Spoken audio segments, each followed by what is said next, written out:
This public hearing of the Standing Committee on Health, Aged Care and Disabilities inquiry into health impacts of alcohol and other drugs in Australia. I'd like to acknowledge the traditional custodians of the land from which we meet and pay my respects to their ancestors and elders past, present and emerging. I extend this respect to all Aboriginal and Torres Strait Islander peoples and their cultural and spiritual connections to Australia's lands and waters. In accordance with the Committee's resolution of the 21st of August 2025, this hearing will be broadcast on the Parliament's website, and the proof and official transcripts of proceedings will be published on the inquiry website. I remind members of the media of the need to fairly and accurately report the proceedings of the committee. I would like to invite members of the committee to introduce yourselves, starting from Ms Stanley. Anne Stanley, I'm a federal member for Werriwa. Gordon Reid, member for Robertson on the New South Wales Central Coast. Mike Freelander, Chair of the committee and member for Macarthur and out of South Western Sydney. Monique Ryan, Deputy Chair of the Committee and member for Kooyong in Melbourne. Great, thank you. And I now invite representatives of the Australian Injecting and Illicit Drug Users League, the network of alcohol and other drugs agencies and the Australian Alcohol and Other Drugs Council to give evidence today. For the Hansard record, would you please state your full names and the capacity in which you appear before the committee? John Gobey, CEO of AVOL. I'm Joel Murray, Policy and Evaluation Specialist at AVOL. I'm Melanie Walker. I'm the CEO of the Australian Alcohol and Other Drugs Council, AADC. And Robert Sterling, CEO of the Network of Alcohol and Other Drug Agencies, or NADA. Thank you. Although the committee doesn't require you to give evidence under oath, I should advise you that this hearing is a legal proceeding of the Parliament and therefore has the same standing as proceedings of the respective houses. The giving of false or misleading evidence is a serious matter and may be regarded as a contempt of Parliament. The evidence given today will be recorded by Hansard and attracts parliamentary privilege. I now invite you to make a brief opening statement before we proceed to discussion. To assist with the transcription of the public hearing, it would be appreciated if you could please state your name before responding to each question. Now, I have here, thank you very much, copies of your opening statements. So I think we can dispense with opening statements. But we might start with some questions. We might start with AVOL, if we can, and then we'll proceed to this Alcohol and Other Drugs Council, if that's okay. Good. Now, I might start with the opening question. Thank you very much for coming today. You've mentioned in your opening statement that there is a problem with policy. I think we would say also there's a problem with stigma, and I'm interested in your views about how we can better manage that. So would one of you like to comment on the stigma of intravenous drug using in Australia? Yes, of course. Thank you so much. John Gobey, CEO of AVOL. We have a strong issue with stigma in Australia. The fact that our policies and laws are framing people who use drugs in a negative way is really impacting how people are perceived, and that really generates a lot of stigma for people who inject drugs, for people who use drugs, and for families as well. And it's really important to understand that drug policies can really prevent people from accessing healthcare due to that stigma and that fear of discrimination and fear of being criminalised. Do you think that is impacting healthcare around things like hepatitis C, HIV? Is that preventing people accessing care? Absolutely. For people who use drugs, accessing healthcare is always a scary situation, or very often. The fact that we can also keep that stigma in our hearts, in our minds, can really prevent us from accessing services or to have honest conversation about our health and our well-being and sharing personal information and situations. And we have to think as well that at the intersection for queer people, for Aboriginal and First Nations people, for mums, parents, and other intersectionalities that can really impact how people perceive attempting to access healthcare and asking questions about their situation and really honestly sharing about their problems and seeking the information that they need and the support that they need. And one area that we've looked at a little is rehabilitation.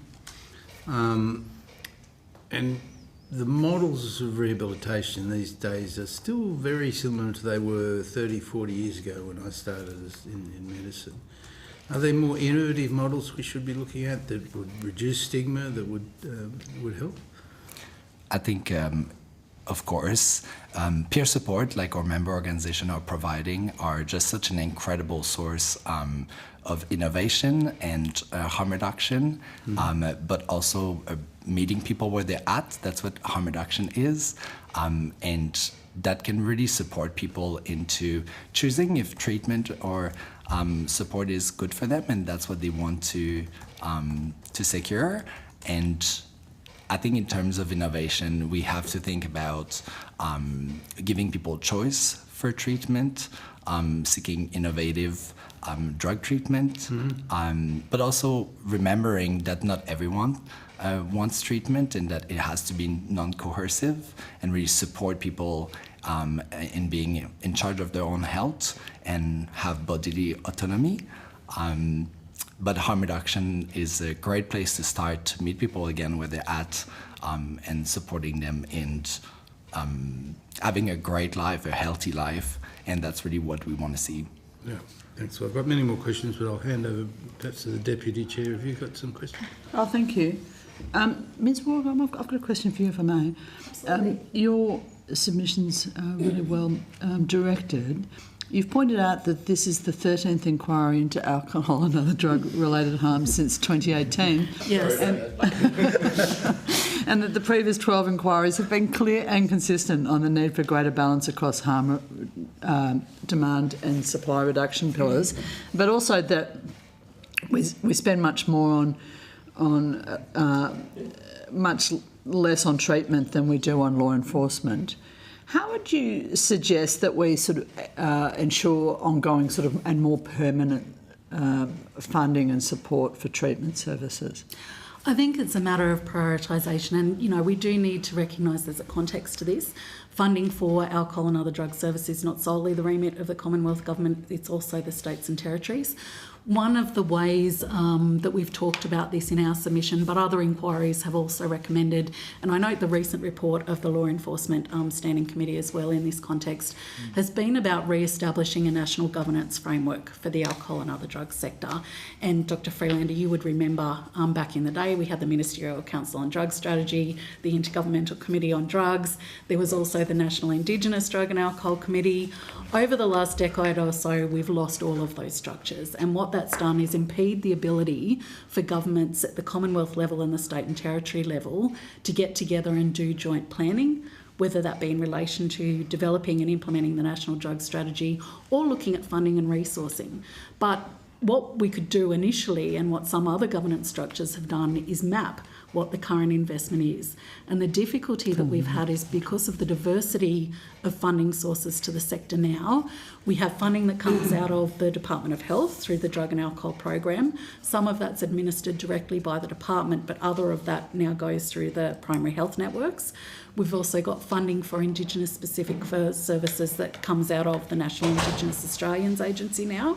We also have funding for the drug and alcohol treatment services that comes out of state and territory governments, and again, sometimes multiple departments. It's very difficult to get a handle on what the total investment is at the moment, and part of that's been this absence of a national governance framework bringing the various funders together so that we can get a picture of that. And in other sectors, for instance, in the bloodborne virus sector, previously I was in John's role, and on the bloodborne viruses standing committee at the national level, one of the first things that we did on that group was did a mapping exercise where all of the states and territories in the Commonwealth described what their investment was and how much they invested. And then at the next meeting, we all looked at where are the gaps. Where are the geographical areas where there's no services? Where is there a disparity between prevention, harm reduction and treatment services? And how do we collectively plug those gaps? And it enabled that joint planning. in the absence of a national governance framework in this sector, we're really flying a little bit blind, and it's difficult to even know what the total quantum of the investment is. What we do know is that for at least the last 10 years demonstrably, as per my opening statement, we've got 500,000 Australians missing out on access to drug and alcohol treatment each and every year. And that has been demonstrably true for the last decade. What we also know is that during that time, the rate of overdose deaths has gone from being around the same as the national road toll to basically double the national road toll. And if you take alcohol-related deaths into account as well, it's almost 3 times as many deaths. And as you referred to, Dr. Ryan, we know there's a disparity in funding between the 3 pillars of the national drug strategy, so namely demand reduction, harm reduction and supply reduction. Those have been the 3 pillars of the national drug strategy since 1985, I believe. What we know is that there's half the amount spent on the supply reduction, half the amount spent on law enforcement is spent on treatment, so that's half the amount. And for prevention and harm reduction, it's even less than that. So, you know, we can talk about new and innovative treatments, but when we've got 500,000 Australians missing out on getting access to any treatment and such an ongoing disparity in the funding between the 3 pillars, then that really is where the heart of the problem lies. But the difficulty we've had is because of this, I guess, dual responsibility between the Commonwealth and the states and territories, it really is about bringing the band together to harmonise the response at the national level and across states and territories to make sure that we can plug those gaps in access, but to make sure as well that the resourcing that we need is coming forward to meet that need. And if I may, Rob and I were chatting over dinner last night and I was making an analogy with cancer. If we were talking about cancer and we knew that only 1/3 of people who needed cancer treatment were getting it and 2/3 of people who needed cancer treatment were missing out, would we then be surprised that people were still dying? Would we then be asking how effective the treatment was for that 1/3 of people who were getting it? Or would we be asking why 2/3 of people were missing out? So whilst, yeah, of course we need to always look at the evidence in terms of new and innovative treatments, there's a real issue here in terms of most of the people needing treatment just not getting anywhere near it. And that's been the heart of the issue through all of these inquiries.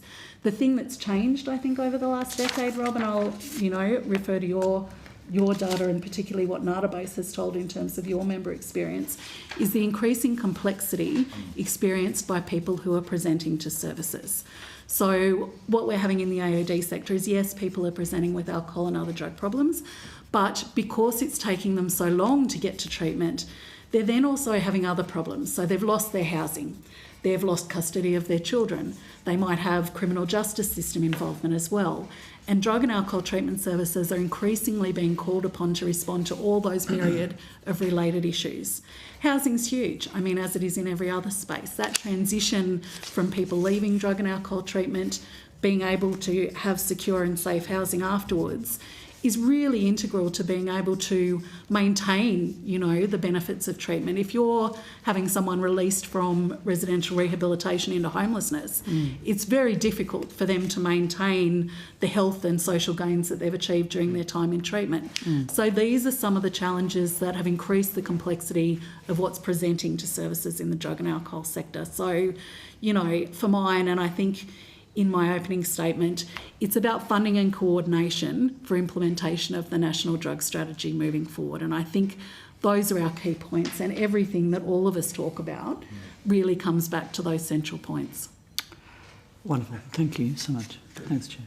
Good morning, everybody. My questions were around withdrawal management services, so your detox units and the like, if that was okay, and I'm particularly keen on the patient perspective on that. What do you think, from your perspective at the moment, is sort of currently failing people who are in these detox units? Like, I get there's things like bed pressure and there's workforce and these other sort of health structural related things, but in terms of clinical management and management at sort of that patient clinician interface in a detox unit, what do you think are the biggest challenges that are facing patients in that setting at the moment? Do we want to give Rob a go first? Open to the team. Robert Sterling from NADA. We represent just over 90 non-government drug and alcohol services across New South Wales that provide withdrawal management services, resi rehab, counselling and other services. I think the biggest challenge with withdrawal is the wait time to get into them. Yeah. And the access issues are generally geographical, so it depends where you live. Is also a challenge. So I know going out into Broken Hill, some people can't access withdrawal management within that community and they're having to go to Orange, for example. So I think some of those geographical challenges, and once we get people into a withdrawal unit, I think the challenges are less so. It's more about the pathway out of withdrawal and into other services, because then what we get is a bottleneck of trying to get into whether it's the person needs a residential program or an outpatient service. Less so challenges for access for outpatient services, but for residential services, the wait time can be up to 6 months to get into a residential service. So if you've done a detox episode and then you have to wait 6 months to get into a residential service, what's the experience for that person? So I think they're the challenges that we're facing, that people in the community are facing, is those access barriers to treatment. Yeah, okay. And then sort of continuing on the detox line, do you think there's detox adjacent, I should say, and this is more stigma associated with drug use and the like, and we always talk about people going into emergency departments or people presenting to mental health services or general practice, but sort of curious to hear your thoughts on sort of the stigma associated in other areas of healthcare. So I think of like maternity services and women's health services and the like. Do you have any comment to make on that? Yeah, I mean, I'll kind of answer a bit about discrimination from what John said. Just say your name first. Oh, sorry, yes, Joelle from AVIL. So stigma discrimination is different depending on the type of substance that you're using, the way that you're consuming it, and even if you're like currently using it versus you've put that use in your past or something in between. And so that's both within like kind of health services, but even within people who use drugs, there's that kind of lateral violence or self-stigma, depending on those factors. And so a person's experience who, say for someone who uses alcohol or cannabis, would be very different to someone who's injecting methamphetamine, which would be different to someone who is smoking heroin, for example. And so one of the things we need to be doing is understanding like where do those differences come from? Some of it comes from the that some substances are illicit, some are illicit. Some of it's just from stigma, like social stigma perpetuated by the media or by government campaigns like Ice Ruins Lives. The stigma from the general public towards people who use methamphetamine before and after that, like from my observations, is remarkably different. I think that sometimes the stigma and discrimination comes around the behaviour that we might be exhibiting when we're not being heard or when not being treated with respect, or our health rights are not being respected. And so sometimes there can be a reaction that is seen as, oh, we need to control this person, but it's rather how did that person who was interacting, that health professional, how did they interact, and did they escalate the situation unnecessarily? Okay. If I might add to that, Joelle, I think in terms of access to withdrawal adjacent services, as you said, in other sectors. So I guess I'm the only mum at the table, aren't I? So from a mother's perspective, in terms of... it's a bold assertion, I know, but in terms of women with children and accessing services in particular, there's a particular stigma around that and barrier to accessing, which goes to the illicit nature of some of these behaviours. Women are often reluctant to access help because they're worried about the implications for their children. For instance, childcare. Where are their kids going to go when they go to treatment? Are they going to come to the attention of care and protective services because they're seeking help for their drug problem? And a lot of this goes to the how the stigma and discrimination relates to the illegal activity. We have a similar issue in terms of housing services for anyone, basically, who uses illicit drugs, who's trying to access housing services, whether or not their behaviour is problematic or they need extra support or whatever. What we find is that whether you're talking about public housing or even community housing, there's often a reticence and a reluctance from a risk management perspective among some providers who are not well versed in alcohol and other drug sector stuff to provide assistance to people who are engaging in what is essentially in every jurisdiction, but this one's still an illegal activity. So those sorts of barriers as well, yes, there's the internalised stigma, yes, there's not being treated well, but there's also the structural stigma and discrimination that really goes to some of those barriers to accessing services that Rob spoke about as well in terms of those transitions. And I think that goes to the National Drug Strategy having a law enforcement and health focus and not having a broad social determinants of health focus. And just picking up on a comment that Dr. Freelander made about residential services, models of care evolving, we're very fortunate in New South Wales to have a range of specialist women's services that develop their own gender-responsive model of care, but there's a bottleneck to get into those residential services because of child protection agencies wanting to defer risk to the residential service for women, and not all women that have children need to go into a residential program, but I think for a lot of child protection, that's the only pathway that they're allowing those women to go through.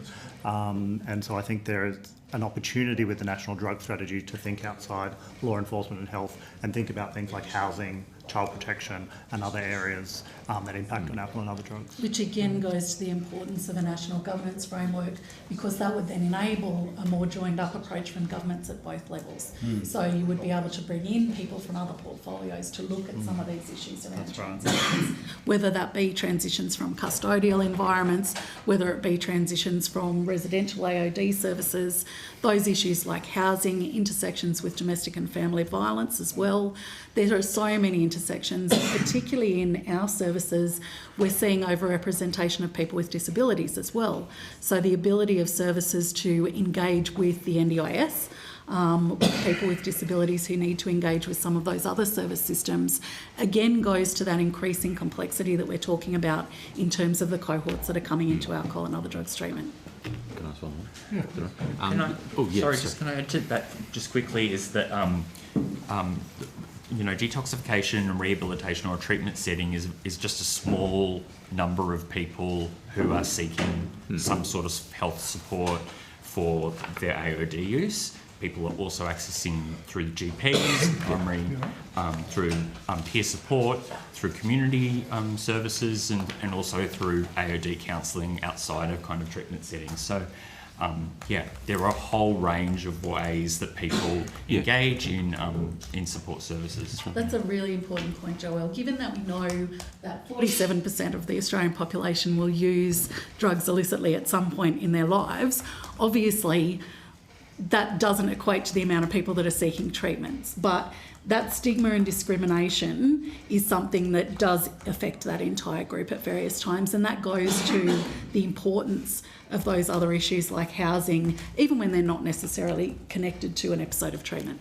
And the majority of people who use drug and alcohol aren't struggling. So I think that's important as well, because we often tend to really focus on people who are deeply struggling, and there need to be services for those people who are adapted. And I think there's a key component with living experience and peer workers that really reduce the barriers to stigma and accessing those services. But the majority of people who use drug and alcohol aren't struggling with it, but many of them are criminalized. And I think we have to start thinking more innovatively about, could we decriminalize to at least to the extent we're seeing in the ACT, but even further. The sky didn't fall off in some of the countries overseas that have done this, because it really allows people to access services without the fear of being criminalized and persecuted. So I think we really have to look into this a bit further and And just to add to that, the ACT, the evaluation of the first 2 years of the ACT's decriminalisation just dropped in the Legislative Assembly last night and has now been published online. So I think it'd be really great if the committee engaged with the ACT Health Minister Rachel Stephen-Smith and possibly Professor Alison Ritter, who led the evaluation team. There's some really interesting findings from that decriminalisation piece. You could access that report. Yeah, it's only been put up, like it was late last, yesterday in Parliament, so it's only just dropped. But there's some really interesting findings in there that go to some of that social determinant stuff too. I mean, headline points, 70% of people who came to police attention were diverted through that system. It didn't lead to, the decriminalisation did not lead to increased drug use in the ACT. Police were happier because it improved their engagement with people who use drugs and enabled them to get on with doing a heap of other work that they needed to do. So it's really quite a good news story, but it does go to those broader issues around stigma and discrimination, and that many of the people who are unfortunately being caught up in the criminal justice system don't necessarily need intensive treatment, but there are problems that are inherent to engagement with the criminal justice system in and of itself that can be addressed through some of these drug law reform measures, and they're not scary, and we can see that through that evaluation. And discrimination doesn't fully reduce stigma, so we have to look in a way to legalize and to regulate the drug supply as well, to prevent overdose and people consuming substances that they didn't want to. So I think we really have to look into legalization models, especially with the community being at the core of all this. Sure. Ms. Stan? Thank I you. have a different, thank you. My question is a different tact. So you're talking a lot about people who are already using. There are lots of programs out there, particularly in schools, about giving people the tools for... It's hard to form this without making it stigmatised, but to choose not to do drugs, basically, just say no, all of those programs. And yet we still have 500,000 people who are considered in your research to need varying levels of support to get off drugs if that's what they're choosing, or do something else. So do we have the right... Are we thinking about it correctly way before they become part of this cohort? Or are there better ways to do that? Or is this just, are we just going to have this level of people and we need to be able to support them better so they're not stigmatised, so that they do have opportunities for housing? I think one of the biggest challenges, and I think... Can you just say your name? Sure, of course. Robert Sterling from NADA. I think one of the biggest issues, and I think Melanie referred to it before, was the report looking at the investment in alcohol and other drugs and the small proportion that goes to prevention and harm reduction. So I think what we need to do is significantly increase that investment. I mean, I think for the members that I represent, they're predominantly treatment because that's what government funds. I only have a small proportion of our members that are actually providing any type of prevention service, and they tend to be place-based and local. Great example in the Macarthur area from Youth Solutions, who's doing some amazing work targeted to specific communities because it's a multicultural community, and so I think we need to be thinking about place-based responses for LGBTQI+, Aboriginal and other communities where we focus on what the needs are in the prevention and harm reduction strategy specific to communities. And I think we're all going to want to go at this one, aren't we? I think we need to think about that framing, as Rob said, in terms of the investment in the demand reduction pillar of the National Drug Strategy. Prevention isn't getting a good go in terms of the current funding of, the current proportion of funding across those pillars, and harm reduction as well. And I think when you're talking about prevention, we need to be careful for it to be evidence-based. You referred to the Just Say No. Some of those approaches have been found to be quite ineffective. These guys referred to the previous National ICE campaign that was also found to be quite ineffective. We need to be sure that if we do increase the investment in prevention, that they are evidence-based interventions. And we also have to be cognizant of the full range of prevention. So the National Preventive Health Strategy is great in terms of primary, secondary and tertiary prevention and looking at what that looks like, because it's really a matter of prevention being seen across multiple contexts. So in the harm reduction space, prevention in particular focuses around the prevention of bloodborne viruses and some of those related harms. In other spaces, it looks like addressing issues around domestic and family violence and around resilience for young people, because there are generally reasons when people go on to problematic drug use, why that's happening. And we're a little bit limited.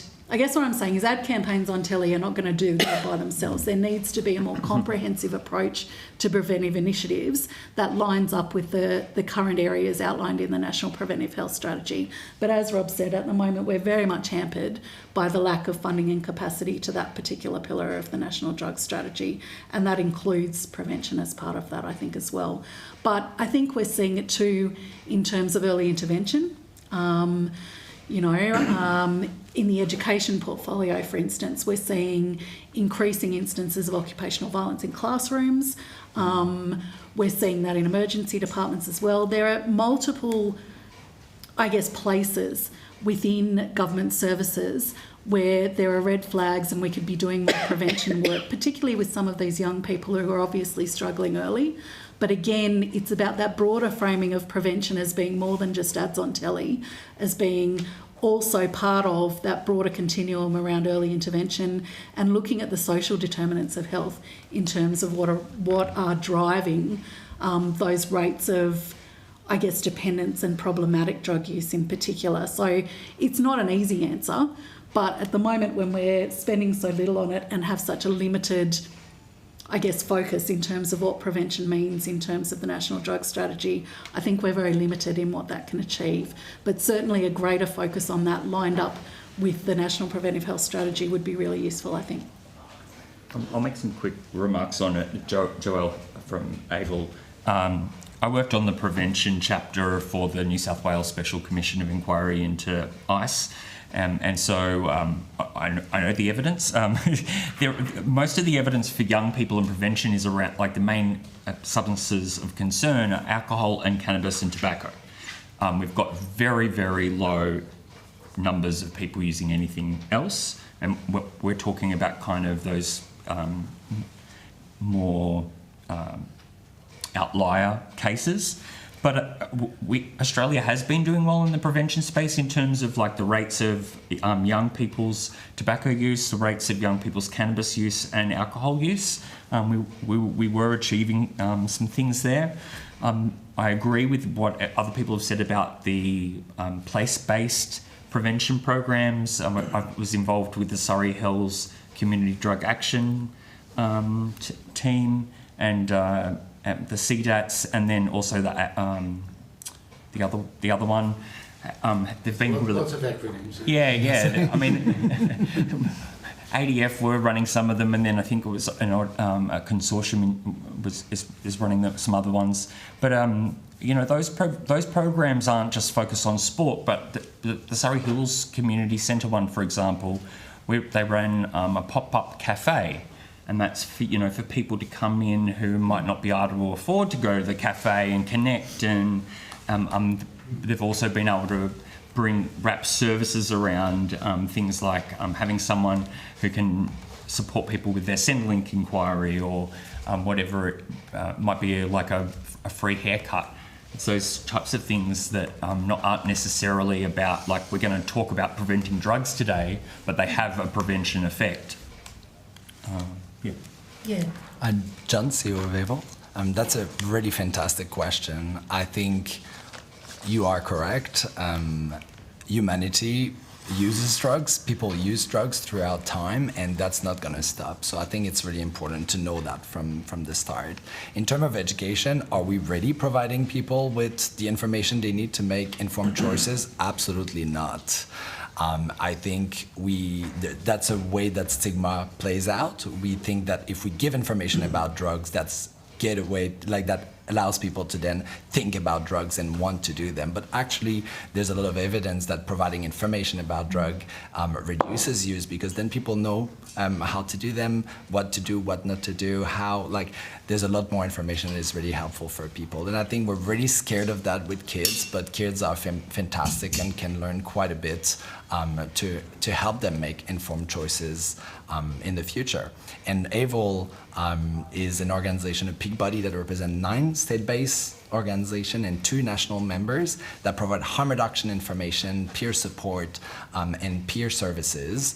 And that's a great way as well for people who are currently using to access more information. And we see that people will adjust and change their use to make sure that they can be in a healthy place and have their well-being expanded. So I think that we need to make sure that harm reduction is really, really well funded, because harm reduction information also can be promoted and can be distributed to other people that aren't using, to come back to your question. And I think that makes a difference, because then people aren't afraid of asking questions and can support family members and friends and peers in their use as well. And again, the majority of people who use drugs don't have any issue with their drug use and are doing it for pleasure and to support their well-being, and sometimes to manage some symptoms. And none of us are getting any younger, so many of us will use licit drugs, but some of us might use illicit drugs as well to manage those symptoms. And I think we have to think about the well-being of everybody, and how we can have the information out there, easily accessible, and harm reduction services, especially by peers, for peers, that are well-funded and well-supported and appreciated. Thank you. I think that's a really important point you make too, John, about that intersection between prevention and harm reduction. And we see that, you know, really well illustrated through things like drug checking, you know, and I'll go back to the ACT CAN test in the ACT have shown how when people have information about the drugs that they're about to use, there is an opportunity for them to rethink that opportunity and actually discard drugs that might be harmful. So there's a really strong intersection between harm reduction and prevention in the way that we work. And if you look at the framework of the National Preventive Health Strategy as well, treatment is framed as prevention because it's preventing future harms to the people who are engaging in that as well. So it's really important to see how those pillars link together, and it's a really important part of how we look at these things. And we've seen in the ACT as well, through the evaluation of the DCRIM, how harm reduction also intersects with supply reduction in terms of policing. We've seen the work that AVOL's member organisation CARMA has done in the ACT in training ACT policing members around their interactions with people who use drugs. So all of these things connect beautifully. It's just that in terms of resourcing, one of the pillars is getting quite a lot more than the others. Sure. Yeah, we'll get that. I might just move into time over to Mr. Birrell. Yeah, thanks for appearing in your evidence. I suppose my main question in listening to you is, do we agree that we should be preventing people from using illicit substances? Is that agreed? What we agree on is that we need to reduce the harm from the use of alcohol and other drugs across Australia, and there's a whole heap of different ways to do that. Of course, we want to prevent people from having problems with dependence. Of course, we want to prevent people from the harms of drug use, but we do have to be realistic as well that, as John has said, people historically will use drugs, and it's the same with alcohol. We're not suggesting, Mr. Birrell, that everyone should not drink alcohol because some people need to go to rehab because they've got a dependence. Similarly, we need to be realistic about the fact that while 47% of the Australian population have used drugs illicitly at some point in their lifetime, it's not all of those people that will go on to require drug treatment or experience dependence. No. So we need a range of different approaches, is I think what we're saying. I understand that. I suppose I'll pick two, methamphetamine and heroin, of which I've seen use in my electorate. There doesn't seem to be a safe usage of those, and the way that use of those has destroyed lives. Should we be all out in trying to prevent young people from using those things in the first place? alcohol contributes the greatest harms to Australia I understand in terms that. of the financial costs. I understand that, and that's a legal product. I'm just asking about those two. Ambulance at the bottom of the cliff and the fence at the top. Yeah. And what we're saying is that we want both of those. And in terms of that disparity of capacity, when people are experiencing those problems, as you just described, we want them to be able to access treatment as quickly as possible. We want them to be able to get the support they need so that those harms are caught up quicker. And I agree with that. I'm just asking, should we be very focused as a country and a government as to doing everything we can to not get people using those things in the first place? And I'm specifically talking about methamphetamine, Well, I think heroin. we have said that there needs to be a greater investment in prevention. I think we've been pretty clear And about that's that. prevention of use in the first place. When you say prevention. Or on the continuum, prevention, harm reduction, treatment, care and support. That's what we're advocating. Okay, but May I I do ask the question, is there a safe use of heroin? 85 or to methamphetamine? 90% of people who use heroin and methamphetamine do so with no harms, right? That's a pretty big But also we're statistic, looking at 85 to context. 90%, right? You know, these drugs do have a use, you know, in Can I terms of... ask you to state your name before you... Sorry. Can I- Otherwise, it makes... Yes. Sorry, Hansard people, I'm really sorry. No, it's okay. John, CEO of AVOL, that's a really good question. As Joel pointed out, there's many people, if not the majority, as you mentioned, of people that can use those substances without adverse effect to their health and well-being. And on the contrary, sometimes there can be positive effect as well. And I don't think we talk enough about that. A positive effect of using methamphetamine. Yes. I think stigma can prevent us from seeing the fact that, for example, with methamphetamine, it can really help you explore pleasures and other things. And there is evidence behind that. And I think that maybe the way to look at it, to answer your question, is to build evidence on the substances, the pros and cons, and then look into if it's legal or if it's illicit, and to see if that's something we can revise. Because if we think of cocaine, that change over time, right? So I think it's really important to look at this. But I'm not saying that there's no one that is struggling, and I think as we mentioned many times, there needs to be really great support. But yes, there absolutely is benefit to using those drugs, because people wouldn't do them if there Well, people do wasn't them benefits. because it's. I get. It feels good, but I mean, Mr. Birrell, I do challenge the concept that we should Chair, if I may. we shouldn't be preventing people from using things like heroin and methamphetamine in the first place. Sure, Ms Walker wants to make a... Joel, if I may, I just wanted to make a point to Mr. Birrell as well around pharmaceutical opioids. So we saw for a number of years prior to where we are now that in terms of rates of opioid overdose, pharmaceutical opioids were the primary thing. We've come back around to it being illicit drugs now. But there's an important point here around the use of drugs more broadly, whether they're legal or illegal, and how this intersects with some of the other challenges the health system is facing.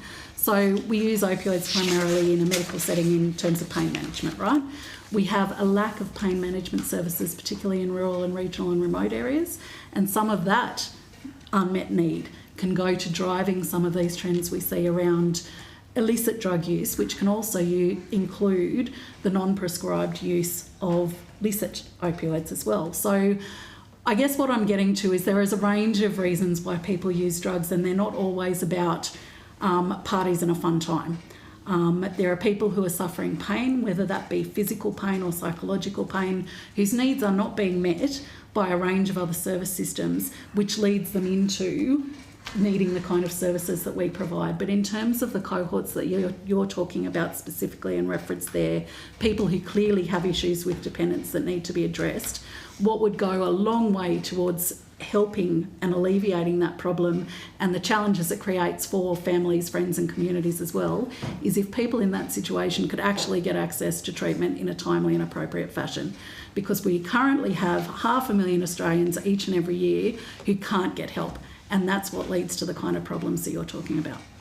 Just one final comment, Robert from NADA. So yes, I fully support Melanie's comments. There's a huge wait time to get into treatment, and I think that's what we're advocating for as well. But I think what the data in our submission showed that when people do get into services, our data showed that 80% of people either reduce or cease their substance use, and so we need to be building on, well, one, improving data across the country. New South Wales is in a very unique position. We need systems, we need national report cards that are telling communities the impact that the investment in drug and alcohol services is having. Thanks, Chair. Okay. Look, we have run out of time, but I do have one question really for all of you. And we've created a whole lot of silos around drug and alcohol space. And I think it is difficult to bring it all together, but is there room for a national body or a national drug and alcohol commissioner that would bring it all together?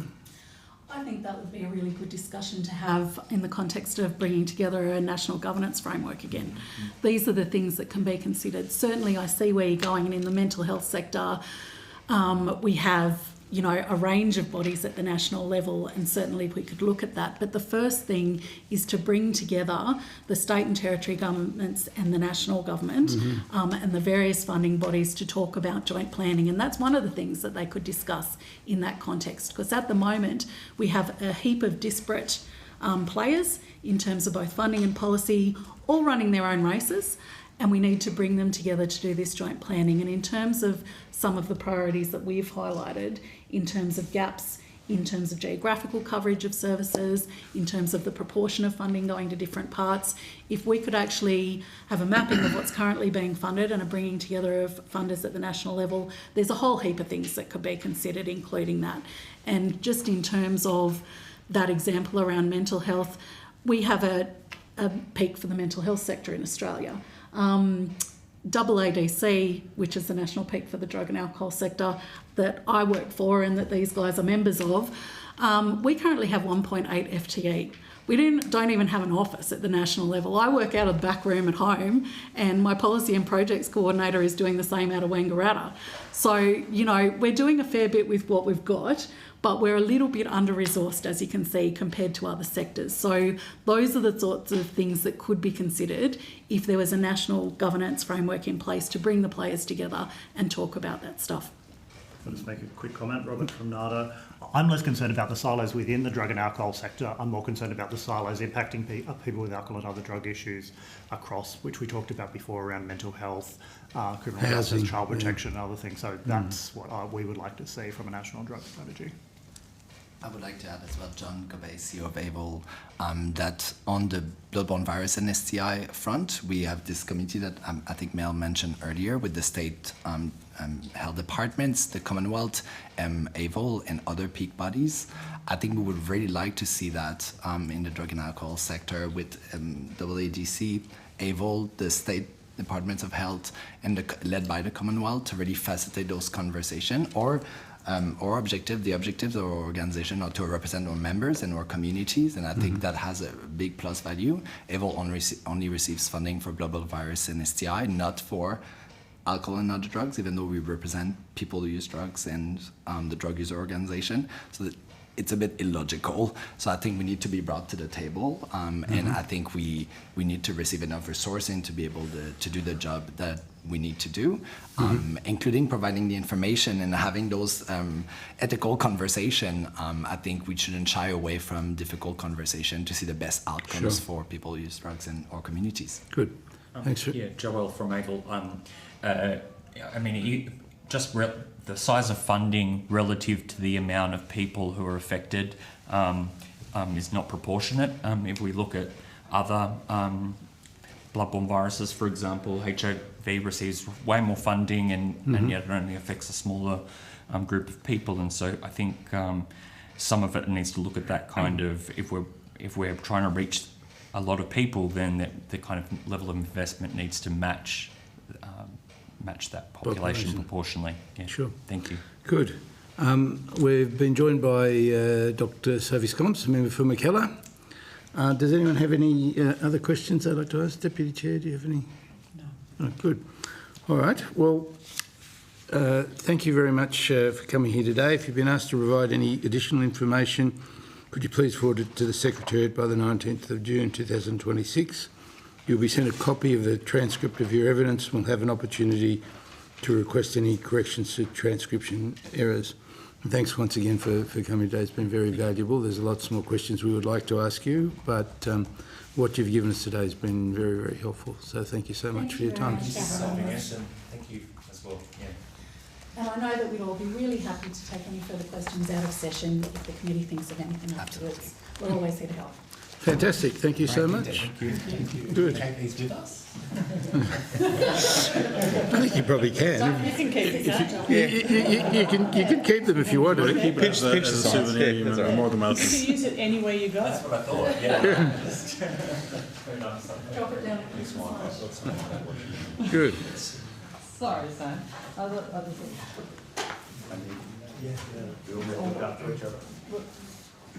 We've all been there. Sorry to go a bit over time. Never mind. Thanks, Dave. Thanks. Yeah. Good. So all of these witnesses have also tabled on opening statements. That's Excellent.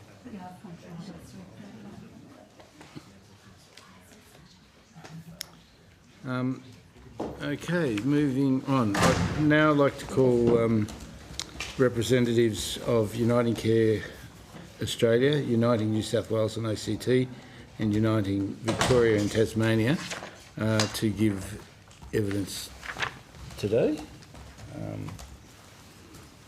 Thank you. This seems to be a lot of people. Yeah. Yes. Okay. Good. The more the merrier.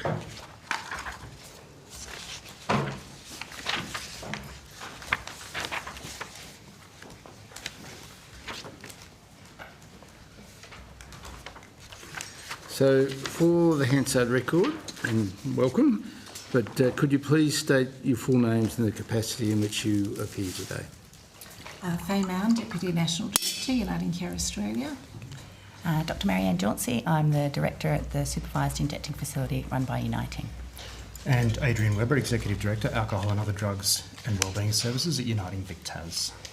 Thank you very much, and thank you also for furnishing us with a statement. It's great.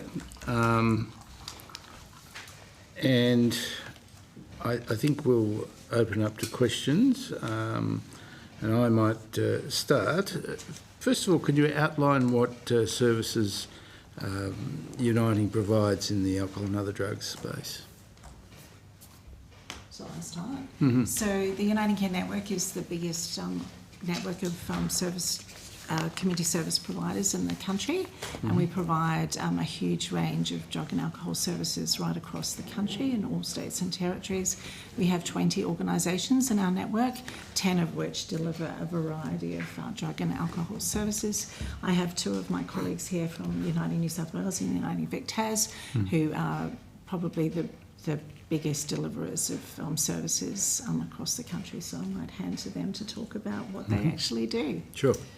So I represent... if you could just state your name. Yes, so Marianne Jauncey. I run what was the first supervised injecting facility that opened in Australia. Uniting provides a range of services in New South Wales and the ACT, basically from the cradle to the grave, as they like to say. But our service is a very specific type of service that acknowledged the reality of King's Cross being ground zero in the 1990s in terms of harms from heroin use. So it is a pragmatic service grounded in the value and belief that everybody is deserving of healthcare, and where there's life, there's hope. So it is a harm reduction service that acknowledges the reality of injecting drug use, and whose primary aim is, one, to prevent people dying, and two, provide stepping stones, pathways and connections into care in order to better support them going forward. So you were able to refer to rehabilitation and medical... Yeah, so in terms of the statistics, so just this week we celebrated 25 years of uninterrupted service provision. We had an event yesterday in Parliament House where we had our Premier acknowledge that our service is, and I quote, an unmitigated success.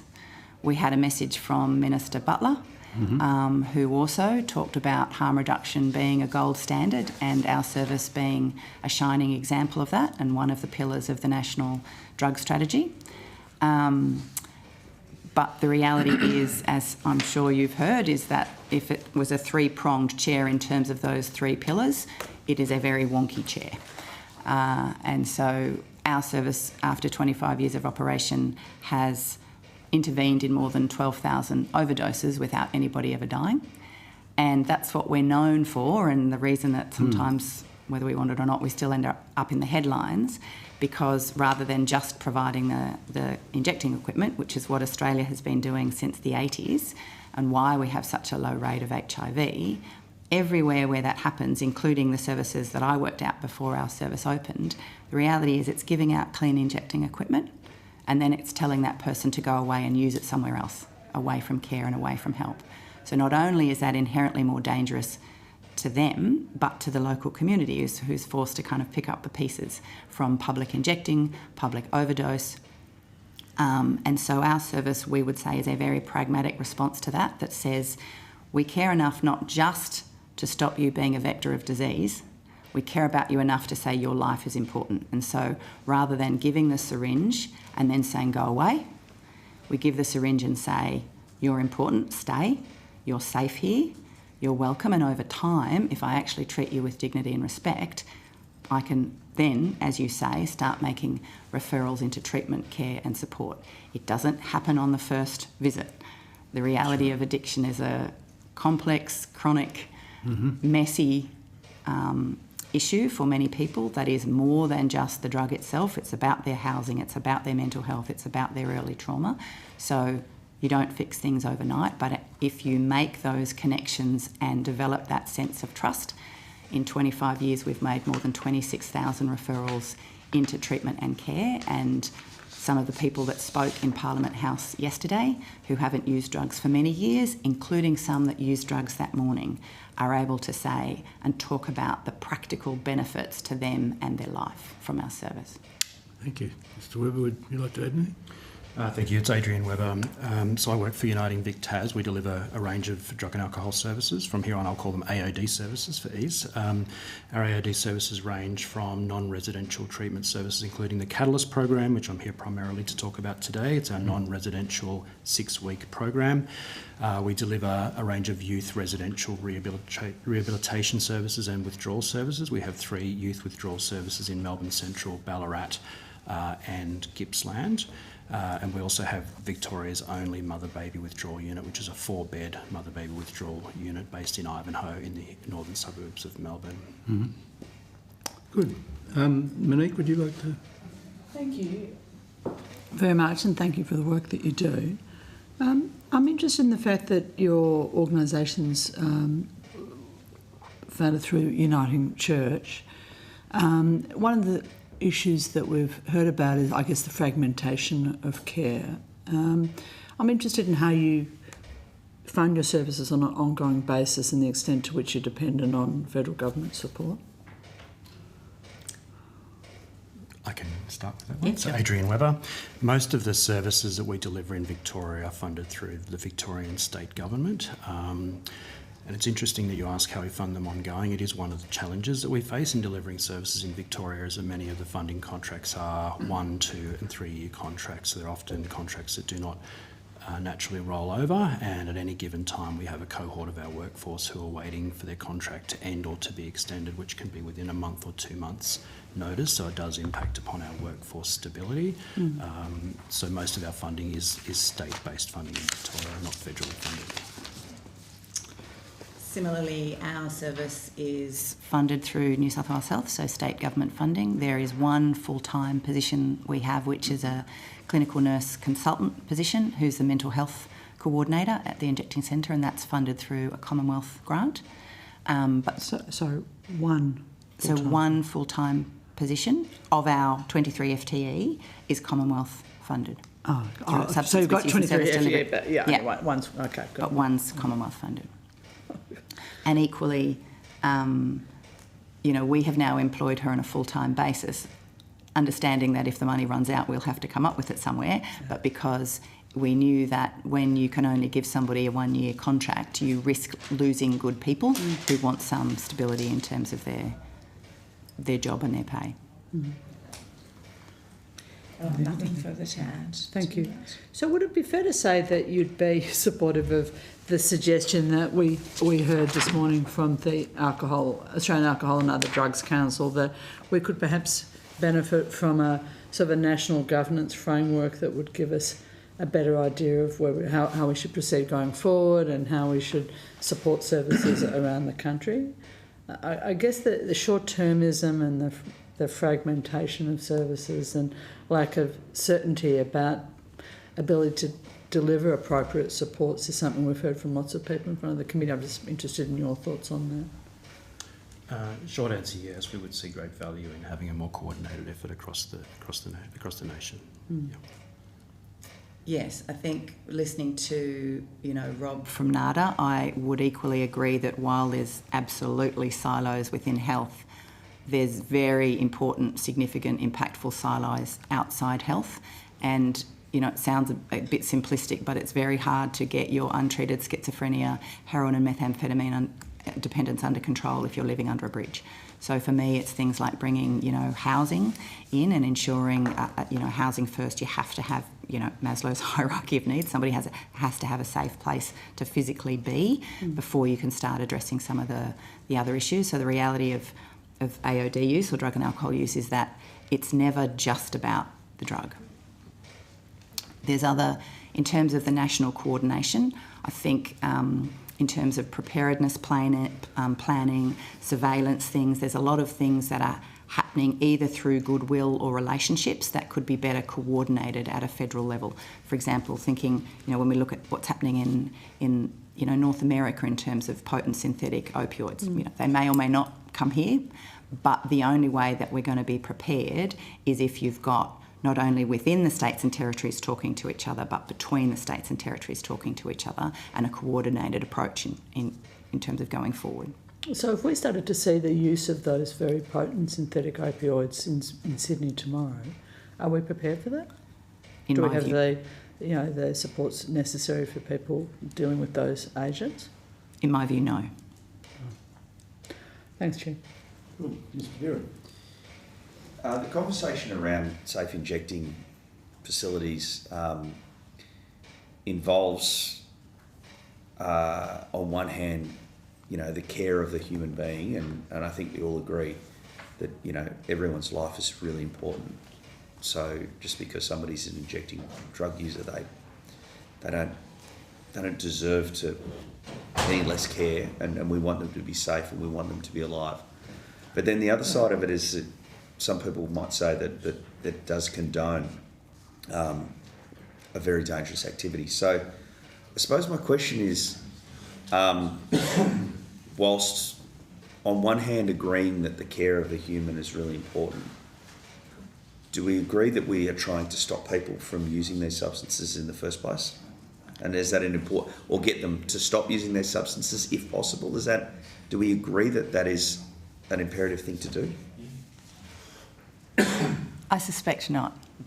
Okay. So I think for me, it's been really instructive, having come from the public health system, to work for a faith-based organisation. And I think what I've learnt is, for me, my North Star was always what the medical evidence says, in a way perhaps as though that evidence existed in a values-based vacuum. And what I have learnt through the values systems and the ethics, not only of Uniting but also of St Vincent's Health Australia, who now, both as faith-based organisations, are deeply committed to the operation of supervised injecting facilities. And indeed, St Vincent's Health is now a partner with our sister service in Melbourne, is that it's easy to say, yes, we all agree about saving the life. And I think that's absolutely the shared value.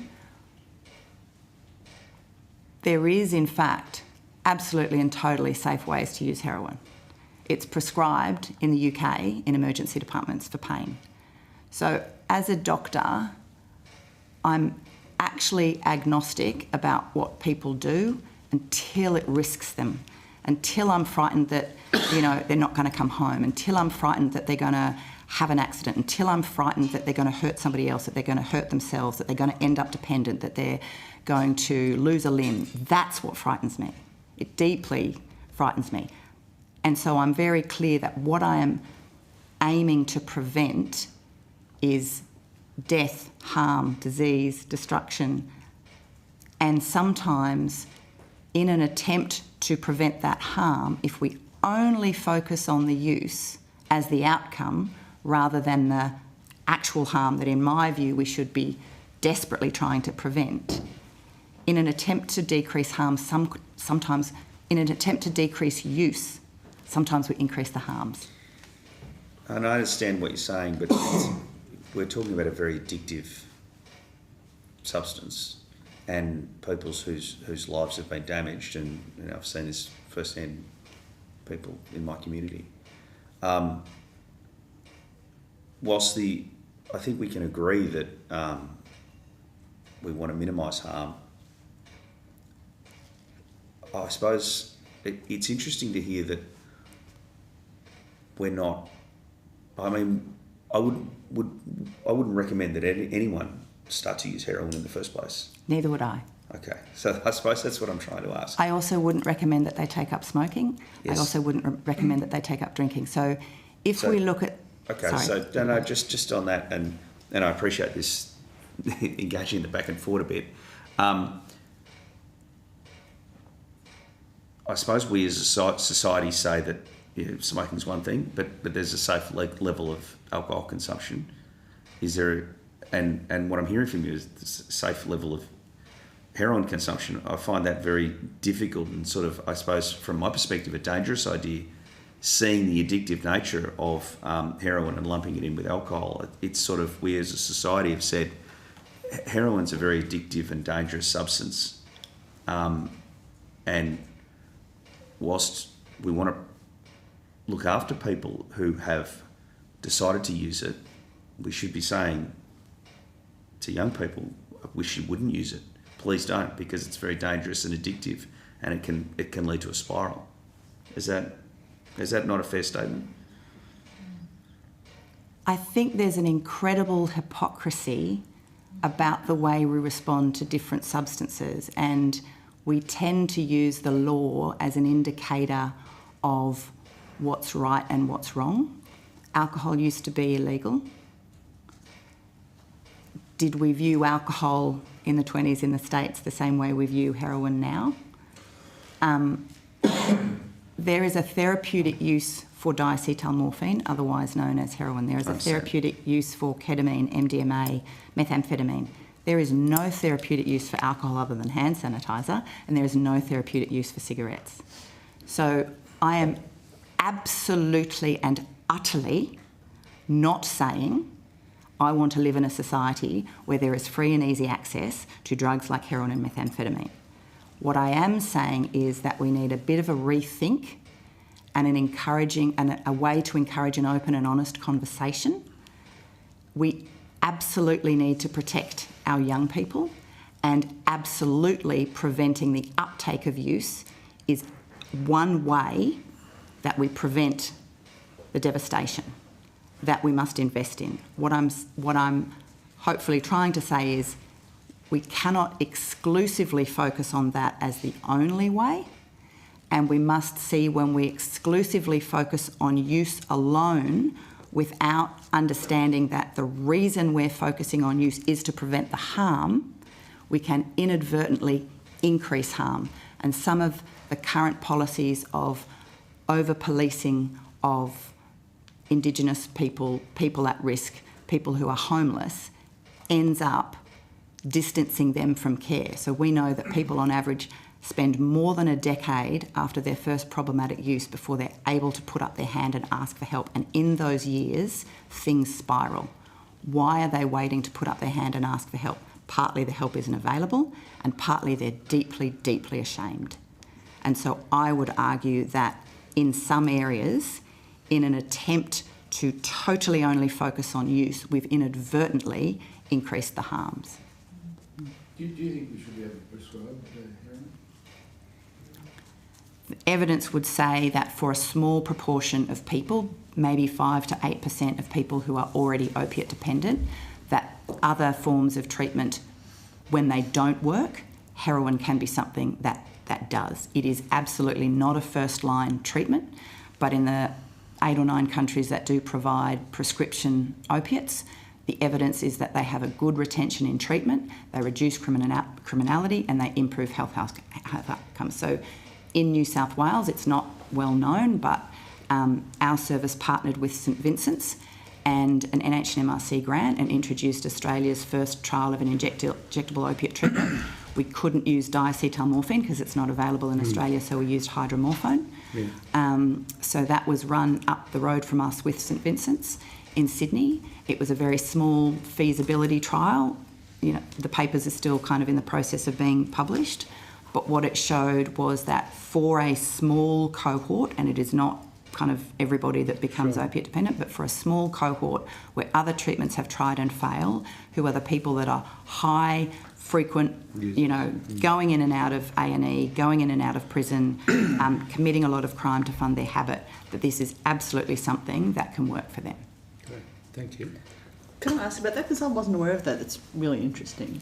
So, excuse my ignorance, but is that because those people can't or won't use naloxone or the long-acting variants of the drug? So methadone and buprenorphine are the two medical pharmacotherapies, or the prescribed long-acting opiates as treatment. Methadone. Yeah. So these people, some of them were already on methadone and buprenorphine, and in fact, as part of the trial, one of the points of the protocol was that they did need to be on a long-acting. We gave access to time-limited hydromorphone, so it wasn't a forever option. And we said we want to use this as a stepping stone to stabilise you on treatment or get off drugs altogether. And there was a range of outcomes from that. So for some people, for whatever reason, methadone and buprenorphine just don't seem to suit them. But we had them on a low dose, but giving them a short-acting intravenous, some of them took it intramuscularly dose, because that was what brought them into care. And in the same way, a supervised injector facility offers something that is of value. So it's the thing that gets them in the door, but it's the healthcare, it's the support, it's the non-judgmental approach, and it's the willingness to do whatever we can in the plethora of problems that's going on to help, that then keeps them in the door to then get them out into the whatever is the needed health and social supports. Fascinating. Thank you. Sorry to interrupt. Good. I might just hand over to Dr. Scomps. Do you have any questions?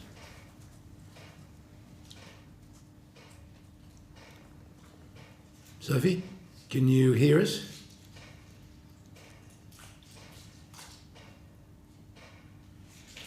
No. I don't think she can hear us. What? Okay. Great. I might hand over to Ms. Stanley. Thanks. I think the services that you have provided in King's Cross for the last 25 years have been amazing, and I really wish that we had them available in other communities, but I come from a community where this stuff has been used politically over the last 10 years to, you know, oh, we're going to bring an ice room here and we're going to bring an injecting room here as a method of some of politically to just cause discord and so forth. So congratulations on actually making a difference to people who would not normally be able to make a difference. So I suppose I will ask you a similar question to what I asked the last group. How do we help people not get to need your services? Because I think in a society, we need to look to not need your fantastic services into the future, because we would want to do things better for people. Because as you said, if it takes them 10 years for you to actually help them become the people that they should be, that's 10 years that we could be using them in so many better ways, for their own families, for themselves and so forth. So what do you think is missing at the front end before these people get to your wonderful service? Thank you for your comments. Marianne Jauncey from Uniting. So I'm actually a public health doctor, a public health physician rather than an addiction medicine specialist. So primary prevention is kind of in my blood, even though I work at the kind of the distal end of things. So from my point of view, we invest in the first 3 to 5 years of life if we actually fundamentally want to make a difference to the long-term trajectories. The social determinants of health was mentioned in the previous group that I was listening to, and the conditions into which we are born and then we emerge, live, grow, live, and learn and work are fundamentally what shape your long-term trajectory, and the years that you don't remember probably have more impact than we could possibly imagine. And, I see every day the impact of the intergenerational cycles of disadvantage, of trauma, of abuse and neglect. And, certainly when I was going through medical school, we didn't understand the epigenetics behind, what's happening to a mum who's pregnant and a child, and the ovaries within that child who's not just her child but the next generation. There's impact and it's real. And so I think one of the things I really like about Uniting, both at New South Wales but nationally and in the other states and territories, is it really does try to provide a range of different services from the cradle to the grave, and proudly focus on the disadvantaged and the marginalised, and seeks to disrupt entrenched disadvantage and create flourishing societies. And I think if we can take a step back, that's totally where we should be headed. If I could do myself out of a job, I absolutely would. Yeah, thank you. Thank you for coming today. My question is around your service and understanding that it prevents emergency department visits and the like.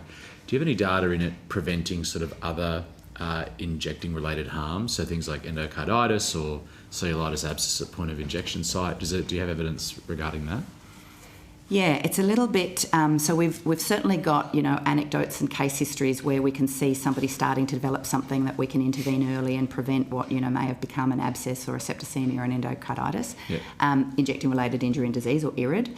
Some of the best ways to show that, and I'm sure you know all of this, but if we set up a cohort of people and then follow them over time, and then use whether or not you do or don't go to an injecting centre as the intervention, and then look at outcomes over time, who is more or less likely to get injecting related injury and disease. The difficulty is that those cohort studies are very expensive, and so we didn't set one up here in Sydney. So we're not able to, look and do a case control kind of comparison, but we do know overseas that it's associated with reduction in emergency department use, an increase in uptake of detox and rehab services, and an increase in people getting to treatment. And all of those things we already know from the literature are very much associated with a reduction. And sorry, just quickly, can I just go back to the prescribing of heroin as a treatment modality? Do you know what countries do that? Do you have that list on top of your head? Or?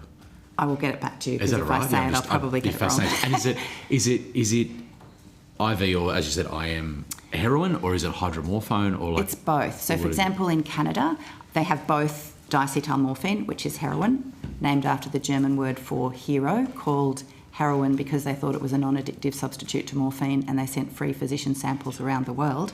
That's a history that you won't now see on the Bayer website. But they offer both diacetylmorphine and hydromorphone. Yeah. And fascinatingly, they did some double-blinded trials where they didn't tell the people what they were receiving, because there was a sense that people wanted the thing that they knew was called heroin, and that the hydromorphone was then sort of a substandard kind of treatment in terms of outcome. But when you blind people, in fact, the outcomes are identical, and they can't actually tell the difference if they're not aware of what they're having. So and they use they're both both IV and IM. So I've witnessed a couple of the services, and some of the people things are so bad and their veins are so bad, they end up doing an intramuscular, sometimes even a subcutaneous injection rather than an IV because they've basically got no veins. Sure. And I was going to ask about that just to interrupt. Do you ever suggest people get an injection port? Or like a pig? For the purposes of injecting, not that I've ever seen, no. Okay. And with two questions on that, sorry to harp on this because I'm fascinated by it. Is there any sort of difference in the efficacy in giving IV heroin versus subcut or IM in this setting in particular? And then is it only sort of once that buprenorphine and methadone treatments have failed? Is that sort of would that be the next step so in the settings that allow it? Yeah, so it's absolutely not considered a first line treatment. One, because it is riskier, and two, it can be very expensive. Yeah. Not necessarily so much the drug, but the salaries and wage cost for the supervision. So that I'm aware of, it's never a first line treatment, and I would not advocate that it was a first line treatment. You obviously want to stop people injecting if so possible. It's after methadone and bup have failed. Okay, right. Yeah. And then is there any sort of difference in the efficacy between the IV versus subcut IM? That I'm aware of, no, but I'm happy to take that Is on that right? notice. Cool. Yeah. Thank you. No, thank you very much. Cheers. Good. Sorry, Mr. Webber, we haven't spoken to you about the non-residential ways of managing addiction. Would you like to talk us through what your program offers? Yes, absolutely. So Adrian Webber, Uniting Vic Tas. So one of the programs that we have delivered in Victoria since 2010 is called the Catalyst program. It's a non-residential rehabilitation program, otherwise known as a DayHab. So it sits somewhere between that outpatient, once or twice a week counselling service and the more pointy end of those longer-term residential rehabilitation programs. Catalyst we've delivered across 3 locations in Melbourne since 2010, now to just over 3,000 participants in the last 16 years, and we've been piloting Catalyst in Hobart for the last 3 years to around 100 participants now. So Catalyst, people come in every day, they go home every night to their normal environment, which we often know is very challenging. They come back in each day, they work through with our clinicians who are generally social workers or psychologists, and then they work also with our peer worker and with the peer group. So there are 8 to 12 people in a group. It's a really fantastic way for people to still live in their normal lives every day and come back in and work through things that are coming up through those in the evenings and the weekends and those triggers that come up. People can also potentially be using substances during that time, and we will work through that. So it's not an entirely abstinence-based program as long as people are not substance affected while they're using the program. We do find that we've had fantastic outcomes. We find that 73% of people have participated across, this is data across 3,000 people across the last 16 years. 73 people report reduced psychological distress, reduced severity dependence, and increased global overall health through a range of measures. So it's highly, highly effective programs, and we absolutely call on the expansion of these programs nationally, given the efficacy of them. Does it include withdrawal management as well? No, so withdrawal is conducted prior. So withdrawal is conducted in a 7 to 10 day period prior, either in an outpatient or ambulatory withdrawal, and then referred into the program. So there is ambulatory withdrawal programs you can refer to first? Correct, yes. So Uniting also runs what we call non-residential withdrawal. So we have non-residential withdrawal nurses who are based in the community who provide this level of support for those where it's appropriate, but many others will go into a residential withdrawal service prior.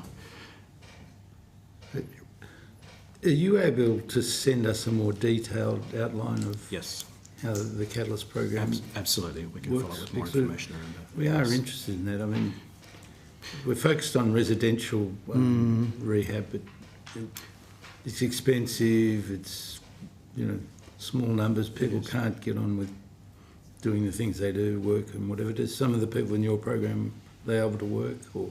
Absolutely. So people can still maintain, and this is one of the benefits, and it really reaches those cohorts that are otherwise they cannot access residential services. If you think about a parent with child caring responsibilities, if you think about somebody with broader family and social responsibilities, people in full-time roles, they can't access those longer-term residential rehabilitation programs. So Catalyst is an opportunity for people to come in. It generally runs during school hours as well, so it does provide that opportunity for people to do school pickups and that kind of thing. And there's plenty of flexibility around the program across the 5 to 6 weeks. So it's a highly manualised program. It's based on cognitive behavioural therapy principles, so it's a highly evidence-based program, and it's highly replicable and scalable, hence our ability to run it currently in Hobart in an entirely new environment, we're able to effectively pick up the manualised program and deliver it in a new location.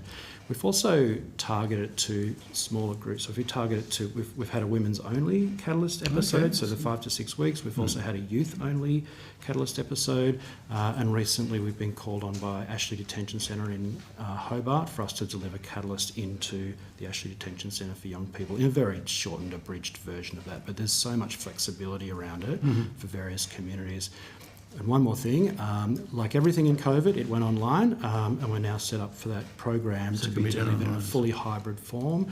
We do like people to come in because one of the wraparound parts of it outside of the CBT component is those social supports, and we have nutrition as a part of the program, which is incredibly important about people learning how to eat and cook healthily. Every Friday people come together and cook a meal together, so it's also about that socialising without substances with their newly found ways of eating healthy foods. It just provides this fantastic wraparound opportunity. I'll say two more things, then I'll stop. It also, following the Catalyst program, is what we call Momentums. That's the weekly, for all alumni of Catalyst can call back in once a week face-to-face and attend this support group. And then we have a refresher at the end of every year, which is a 3-week condensed version. So anybody across the year who wants to come back in and just get a refresher at the end of the year, they can do that. So it actually has a fantastic aftercare component to it as well. Fantastic. And is not available in Sydney or...? Currently, no. We do have friends at St Vincent de Paul Support Services who I know are coming in here after this, and I know that they do deliver a version of Catalyst, I think in Campbelltown and Tamworth. You might need to check that with them. Sure. Yeah. Thank you. And if I can just ask a couple more questions of Dr. Jauncy, if you don't mind. And I'm glad you mentioned epigenetics, and I know in many electorates we do have issues with maternal heroin or narcotic use. My own hospital, we do have a significant number of people whose babies will have withdrawal. And I'm just wondering whether there are any plans to expand the safe injecting centres to other areas, because for my electorate it's quite a long haul to get into the city, and whether you are able to target women who are pregnant, and whether you have a tie-in with any of the maternity units. So probably two things to say. The first is the amendment to the Drug Misuse and Trafficking Act that allows us to legally operate has a clause within it under the section called 36A that says there will be one licence granted to one service to operate one facility in one building. Okay. And so there is actually a legislative restriction that prevents any other communities with public injecting and overdose and from being able to explore the possibility of providing a small supervised space. So we have been, one of the reasons to have the event in Parliament yesterday was to highlight what people don't understand, that while everybody, in fact, from all sides of politics, we've got very clear bipartisan support for our service, there remains, nevertheless, a restriction that means no other service can do it. And we are not advocating for a large purpose-built facility like ours to be dumped into other communities. Don't think that would work. And drug use has changed over the years, and certainly after COVID. But we do have infrastructure around the country that is providing injecting equipment. There's actually over 55 million syringes provided nationally in Australia. We are encouraged as health professionals to give syringes in order to prevent the ongoing transmission of bloodborne viruses. And yet, other than 2 buildings, one in Sydney and one in Melbourne, we give out more than 55 million syringes and then tell people to go away and use them elsewhere. Every year. Yes. So, and that's not all for psychoactive substances. Increasingly, people are now also using performance and image-enhancing drugs. So I don't want to overstate, but people, we're seeing people who we know inject heroin, we have a conversation with them, and then we give them the very needle because we don't want them to be a vector of disease, and then we send them to go away. So we have an infrastructure, we have a workforce, we have services that are already making contact with people who are injecting drugs. To me, why would we not use that infrastructure and have a small network so that if they didn't have anywhere to go, if they were particularly at risk, if they were going to inject in public, if we thought they may overdose, we can offer them a small room off to the side. Why don't you use here? You can dispose of the equipment. The local community doesn't have to pick up the syringes if you don't have anywhere to put them or you want to get rid of them, because if police search you, they're going to use equipment as evidence of, towards possession. And so why don't we utilise the network that we've got and the workforce that we've got and the connections with the community that we've got to minimise the impact on local communities and maximise the potential for connection and transfer into care for this group of population, population of people who are injecting drugs. Okay. One last question, if I can. One last question too, Chair, when you... could you explain to us what changes you've seen in the last 10 years in the drug use in your injecting centre? I mean, in particular, we're seeing more people coming in using amphetamines, or are there other... Yeah, it's actually been, I found it totally fascinating. So there's been a very big shift. So in the very early days, when there was a brief sort of interruption to the heroin supply, we actually saw quite a lot of cocaine very briefly. And then for the next sort of 3 to 4 years, it was largely all heroin. For the next 3 to 4 years, there was an emergence of prescription opioids. So things like morphine and oxycodone, either prescribed and find their way on the black market or perhaps inappropriately prescribed. And people were coming in to inject that. And so it was sort of 50% heroin and 50% other opioids, but still largely all opioids. Okay. Then there was sort of 3 or 4 years where it was all prescription opioids, and the bulk of what we saw was oxycodone. Yep. Then we saw the change in the formulation. So Mundipharma changed the OxyContin tablets so that they were very difficult to inject, with an intent to minimise injection. Absolutely valid intent. Unfortunately, what we know from overseas is for people that were really dependent, if you couldn't get them onto treatment, they then turned to heroin. We saw a little bit of an upshot in heroin, but it took about a year before the heroin kind of replaced that OxyContin thing. But then in COVID, we saw an overall reduction in the number of visits, and for some people that was really helpful, because it was actually, we were able to kind of engage them in a way that said, you know what, why don't we see this as a sign? You can't get the drugs and it's all a bit crappy, why don't we get you on treatment? So for some of our clients, we actually, that was really helpful. So COVID was good for addiction medicine? For some. For others, unfortunately, then they started using other things. And so you're absolutely right now that for the first time in 25 years, it's about 50-50 between methamphetamine and heroin use.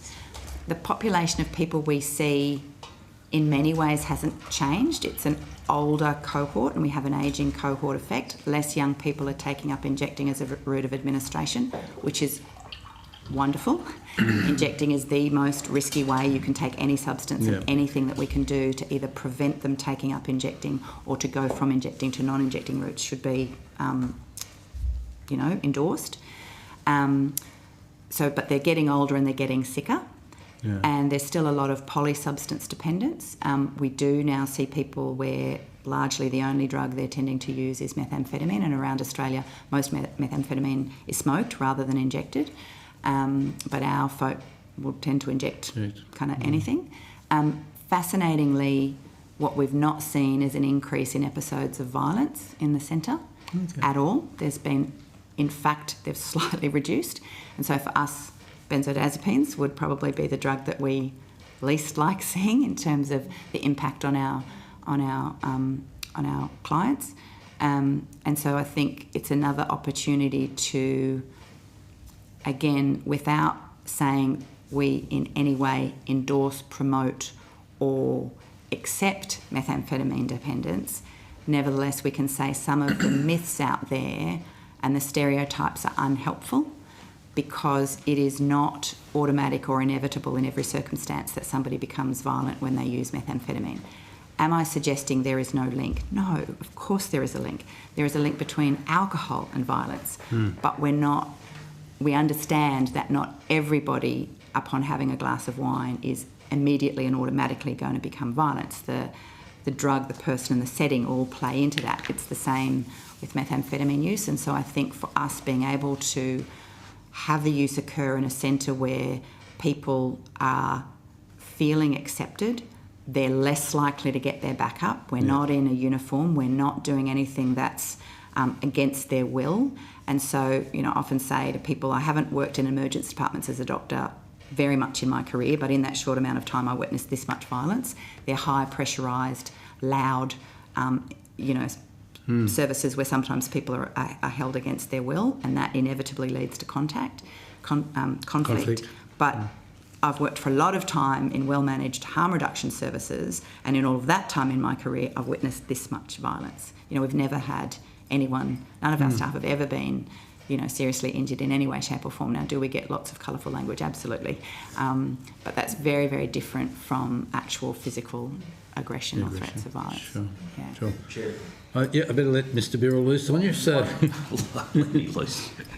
One question I had, even, I think you referred to some bipartisan support on injecting rooms, and I think that's there. The debate seems to come down to where to put them. So, without, I'm not asking you for an address, but what are in your opinion, what are the factors that should go into where these facilities should be in relation to where users live, schools, all of that sort of thing, and businesses? What should be considered? I think that's an excellent question. So the first thing to say is, even though I run a supervised injector facility, I'm absolutely not saying that they need to be located on every street corner or that every place is an appropriate place to put them. It's not what I think. What I do think is that we've got the infrastructure already. We've got the buildings and the workforce that are giving out millions of syringes. So why not use those existing services to have a small network? I think the factors that you would look at would be the rates of public injecting and discarded needles, because that's not something that a community likes to have to deal with. King's Cross didn't like it. I wouldn't like it. It's not pleasant to live where there's lots of sale, purchase, use and subsequent overdose and discarding of needles. That creates a problem for the local community. And you'd also look at rates of opiate overdose or other, drug-related complications, because I think when you can take it out of the public domain and put it in a health service, it's kind of better for everyone. So rather than big, large facilities that inevitably stir up a lot of concern for people, and the idea of opening one in this facility or this facility that kind of, taints the suburb, I think utilise the building and the infrastructure and the workforce that we've got. They don't have to be big. It can be a little room, and if it, stops one ambulance and frees it up to attend somebody else, or it stops you having to walk over, syringes in the gutter when you are taking your kids somewhere, do it. And lastly, I think it is, helpful to have the community on side. And so I don't think plonking this somewhere where where it's not what the community wants is going to be helpful. At a philosophical level, I think health services should be available where they're needed, but I also totally get this is an emotive response. And so, I spent kind of all of my time in the first few years of the job when I had it back in 2008 fighting a political fight about, overturning the trial status and fighting against the, misinformation that was sort of perpetuated in a lot of the media. It was totally and utterly false. And it stopped us just being able to run a health service. I think, most of us went to medicine not to go into politics, despite the fact that there's a lot of healthcare on the panel here. I didn't. With the greatest of respect to my colleagues. I want to be able to just practice good medicine to people who need it without and so the more I think we can take the politics out of healthcare from both sides, and again, a simplistic thing to say that we can't police our way out of this problem. We operate with the support of the King's Cross Local Police, and the Commissioner of New South Wales is one of the licensing authorities. So I report to him as much as I report through to health. And when we talk to police, what we hear is they don't see addiction, homelessness and mental health issues as what should be the core of police work. And I agree. So I think there's got to be better ways that we can have an alternative response to what we, a non-judgmental health and social-led response to those tricky, complex problems rather than simplifying it and ending up with the situation that we've got, that we spend an awful lot of money putting people into jail that would be far better served for the coffers of the state and the country, as well as their own individual outcomes, if we responded differently. Thank you. Good. Broadcasting, we might try and see if you can unmute Dr. Scomps.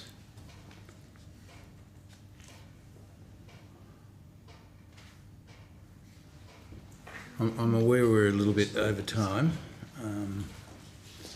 We might just go straight through to the next witness, I think. She's on the line, Ms. Hunter.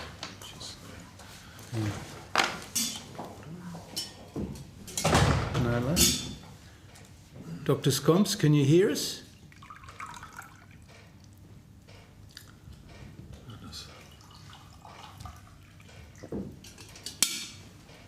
Glad we're not the only ones that have tech issues. Definitely not. No. Can I say one last thing? I think sometimes abstinence and harm reduction are set up as though there's something that we're natural enemies. Just to be clear, I totally believe that abstinence is valid, appropriate and beneficial, and I believe that other things work as well. So I don't see that they should be... Yeah. Dr. Scomps, can you hear us? Sophie?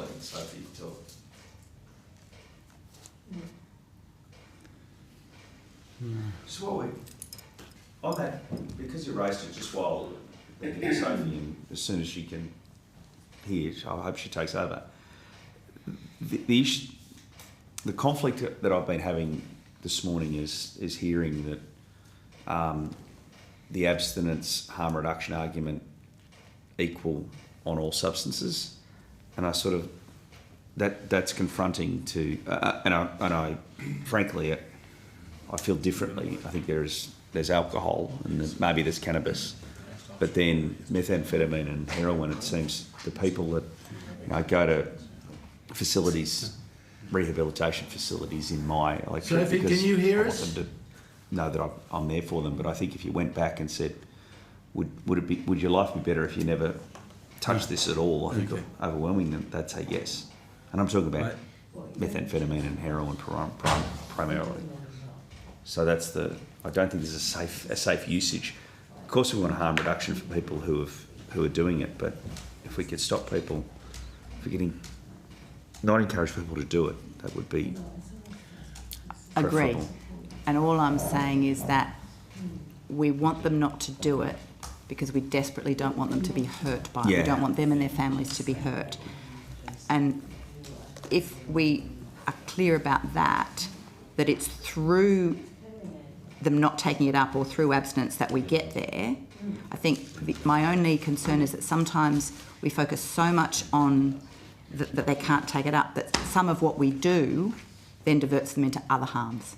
People end up with criminal records, people end up going to jail, that then has its own complications and harms that come from it. So we talk about this U-shaped curve. I don't know whether that's come up before, but if something is easily available and promoted, like alcohol and a glass of wine, cigarettes in the history of Australia and otherwhere, if it's too promoted and it's too easy to access and people really don't have any messaging around it being bad, use and harms increase.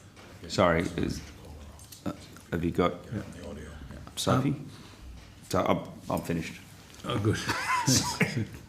Sorry, we've run out of time, but it has been very, very valuable. So really thank you a lot for coming in person, and I would love to get a bit more information about the non-residential program.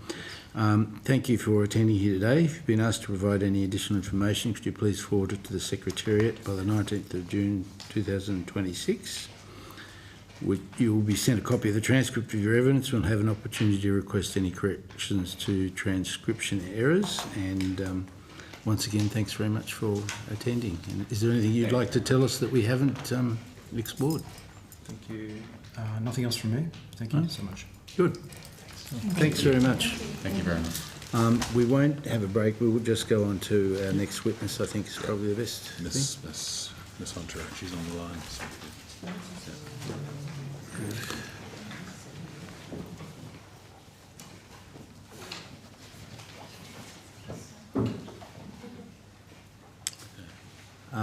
I'd now like to call Ms. Sue-Ann Hunter, from the National Commissioner for Aboriginal and Torres Strait Islander Children and Young People.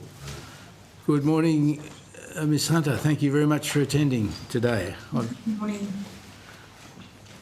I've just got to go through the formalities. For the Hansard record, could you please state your full name and the capacity in which you appear before the committee?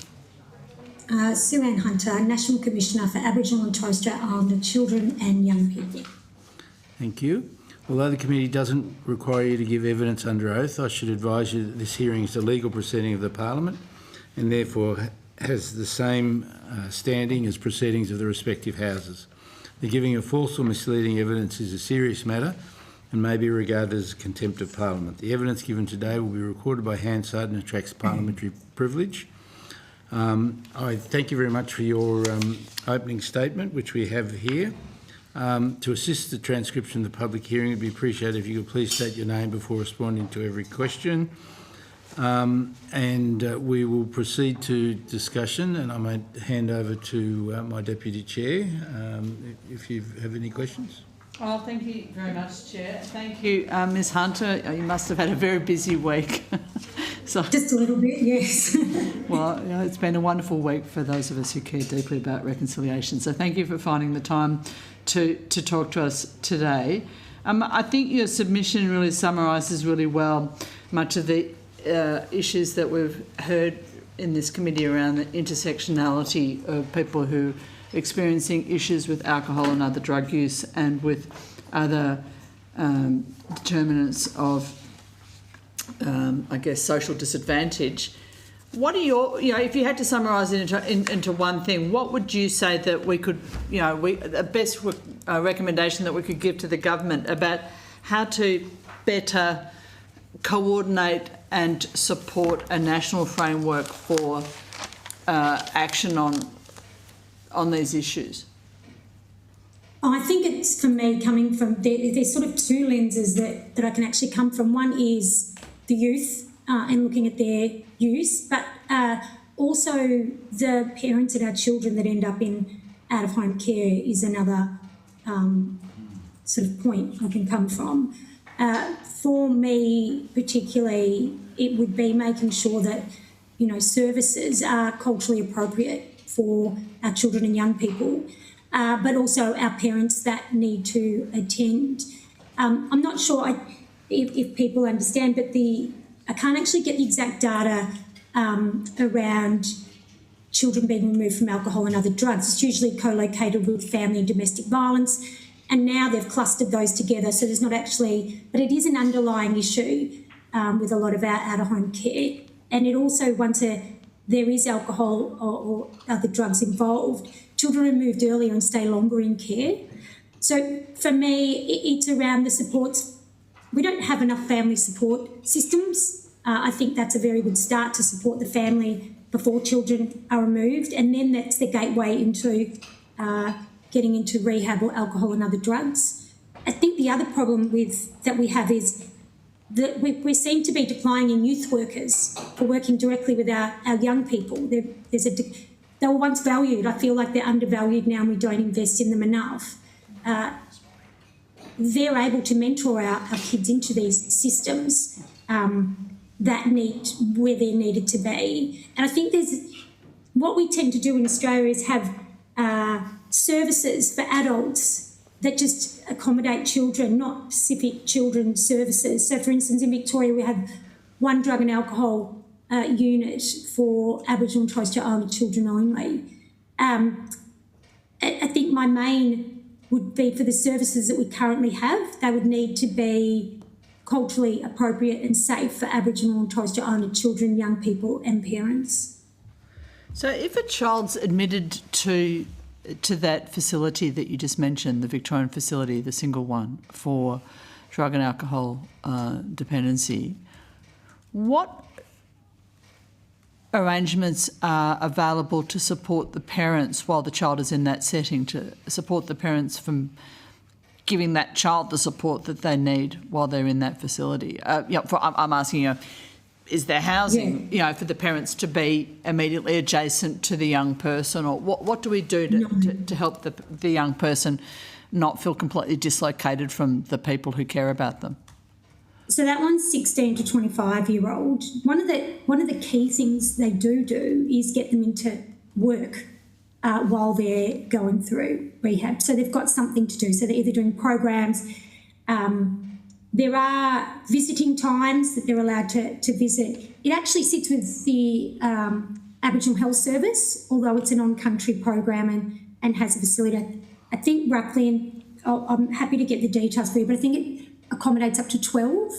I've been out there to visit once and had 2 young men and 2 young women. And it's supported by the Aboriginal Health Service. So they've got other services that are involved in that they can bring around and wrap around the children as well. I remember speaking to someone who come out of there and he said he was very grateful because they're all Aboriginal workers in there, 1 or 2 medical staff, and the fact that they were able to support him culturally. He felt safe. He'd been to other rehabs where he felt it was quite racist and he wasn't supported as much. So there is the health service that has their backup programs that can intervene there if needed. My understanding is I don't think there is the facility for the parents to be going into, or housing or anything. I think it's a whole of systems issue when we look at drugs and alcohol, and you're right, there is housing issues on top of that. So physically, where is that facility? It's out in the Nepean. It's called Bunjawara. I don't actually have all the details on me, but I can actually get them to you. I think it's a great example of how we can start to move forward directly with children. There's one young man that I'd seen and said that through my previous role, that he said he went through there and he wouldn't have, they helped him get a job. And he said that was the main thing that he didn't have because he was sitting around all day. Also able to assist him with housing the child, not the family or the young man. So they've got wraparound supports for them, but not the family as such. And I think you would agree in saying that we need to put these supports around families to get children home, and housing is a big one. Yeah, I agree. Thanks, Chair. Good. Ms Stanley, would you like to? No, I don't. Ms France? Yes, thank you so much for appearing before us today. I too am interested in sort of early intervention in terms of young people being able to get the help that they need early on when services first recognise issues of family violence and having those preventative measures in there. What would you say is the missing piece in terms of if you were looking at a national strategy and how we get more support for early intervention for young people who may go down a path of addiction and drug use? I think I'd already stated this, but there's not enough standalone youth services or children's services, and we know children younger are now using. They generally come off the back, particularly family and domestic violence. They're sort of not in their own right seen as a victim of that. For me, nationally, there would need to be more youth-based services directly for our children. We can do all the work we want with the family, but if we aren't supporting the children as well, I think that's where we fail. So we're in the process of going consulting on a domestic and family violence new national strategy. Is this something that you'd like to see in that space as well? So I'm being consulted as well on that, which is really good. Yeah, which is really good. One of the things, and Deb Savaris as well, who's the National Commissioner for Children, we both agree there needs to be more youth services directly, particularly in domestic and family violence. It's really, I think, if I think back to the work on the ground with our young people, they do use drugs and alcohol as an escape from the family, and then it becomes a vicious cycle that they can't get out of. And there's not enough supports. As I said before, family supports have dwindled. I don't think we put enough into family support workers. We used to have a lot of them. Well, maybe I'm just showing some age here. And I think we used to have a lot more youth workers as well that were dedicated particularly to the kids. And I really think that's the piece that's missing of the supports for our young people. I feel like it all just gets lumped into adult services. Okay, thank you. Thank you for that. Mr. Birrell. Thank you very much. I'm from Northern Victoria, to put it in context, the Shepparton area. There's a phenomenal project called the Lighthouse Project that I think when it first started, it was called From Cradle to Career, and then it became, acknowledging some of the challenges, it became From Conception to Career, understanding that period is incredibly important, and I suppose I'm referring to FASD and the issues that I've seen in my community. Can you comment on, and I appreciate you've touched on it in submission, can you comment on what the best ways we can do to try and deal with having FASD not a thing we have to deal with in the future? I think, one, we need to get a grasp. I think it's, and I'm not a doctor, I know there's some doctors in the room, so happy to be corrected if I'm wrong, but there's not many that will diagnose FASD until a bit later and they can understand. I think the children, obviously, of FASD, and a lot of our kids unfortunately end up in youth detention or out-of-home care that have that. We need, I think there's two parts to this, so I'll sort of answer your question in a roundabout way. One, we need more supports for the kids with FASD, but secondly, we also need, I really believe there's not enough drug and alcohol programs, particularly for Aboriginal and Torres Strait Islander youth, adults. If we could intervene early, I really believe in prevention. How do we prevent these from happening before harm happens? We need to get into families earlier, way earlier. I would also say education programs with kids around alcohol and other drugs and really what it does to their body. I think we've got a different level of youth now that would engage in some of that education, and I think alcohol and other drugs look differently now. I know I was speaking to some youth the other day and they were talking about NANGs, and I'm not sure if you've come across nitrous oxide. Yes. Massive problem. Yep. And now my electorate, it's a big problem. Massive. Yeah. The youth are really talking about how it is a massive problem. It's easily available. But when we started looking up together, we looked up the repercussions of it.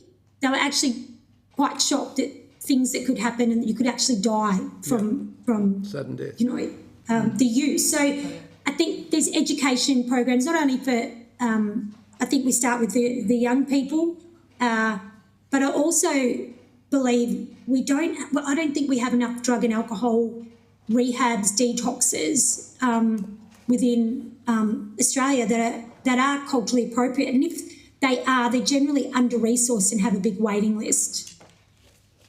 Thank you. Did that answer your question? It's a question that we're asking as a society. I'm not putting it on you to.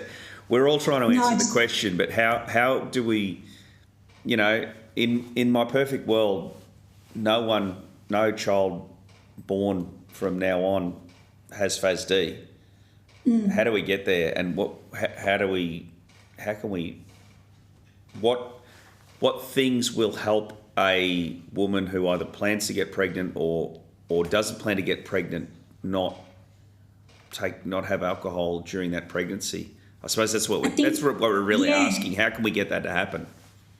I think, and from, of course, I'm from Victoria as well, and I've done a lot of work in this space. Yep. But when I have seen things work well is a general support worker from the local health service, the Aboriginal Health Service, who has worked directly with the woman and goes to hospital with them, does all the education. If they are using, talks about, harm minimisation or actually supporting them on not using at all, rather than the hospitals, because they find them, and this is direct quotes from people, they're quite racist and they'll report me straight to child protection. Yep. So they won't attempt to go to the hospital. But if you've got an Aboriginal support worker from the local health service that can support them through, you've got much better chance of them not using, or you've actually got much better chance of them engaging in the health system. Yeah, I was going to say that. That's exactly right.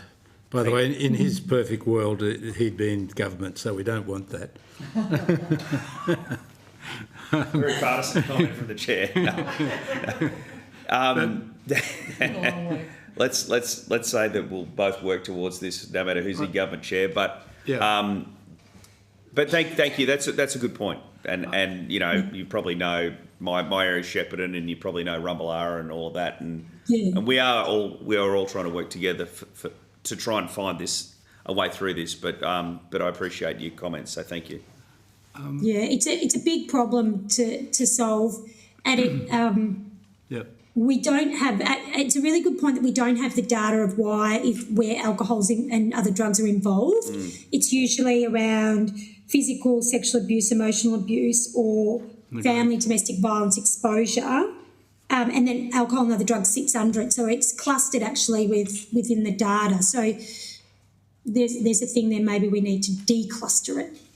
Thank you. I've got a few questions, and thanks very much for talking to us today. I know that you've had a lot on your plate and a lot happening the last week or so.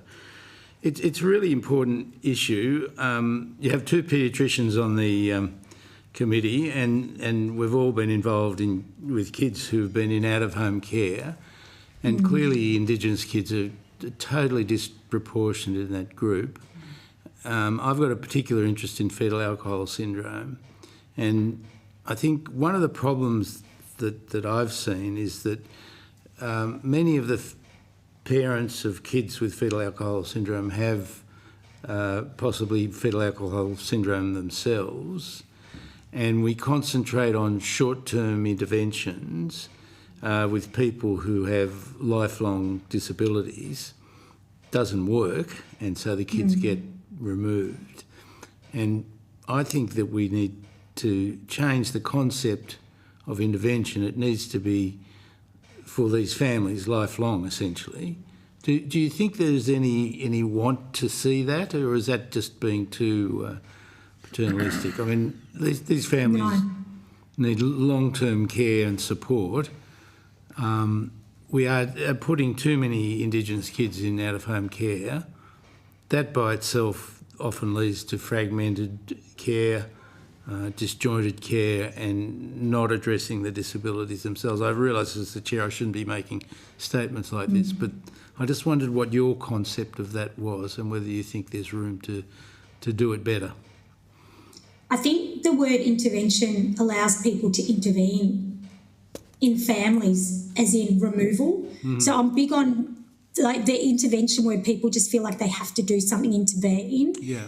I'll go back to my earlier, the family support model, and I love it because it's a bit of a one-on-one with a family, with a worker that's able to do lots of things, but particularly gain the trust of the family and work with the family in a way that you could possibly keep children at home. You could also make sure there's the supports around if the parents got FASD, like you've got that support there, and they're able to integrate them into system. I know it sounds really simple and easy, like prevention is probably the best thing, but I think for those that are struggling to keep their kids at home. I agree with you, it's long term that needs to be, if we think about those parents with FASD that never got what they needed, they actually can't give it to their children because they've never learnt it or never been taught it. So we have to sort of, it's a bit of start again and long term around support perhaps rather than intervention. Yeah, understanding the parenting, how to parent in their own way, what that looks like. And we know that FASD appears in all different ways. So understanding themselves and their own body and how to parent and their understanding is really important. But it also role models then for the child that may also be diagnosed with this, that they too can function in life. I think long-term care and family support is really what's needed in those situations. Yeah. Good. Thank you. Any other questions? Thank you very much for your attendance. If you've been asked to provide any additional information, could you please forward it to the Secretariat by the 19th of June 2026. You'll be sent a copy of the transcript of your evidence and will have an opportunity to request any corrections to transcription errors.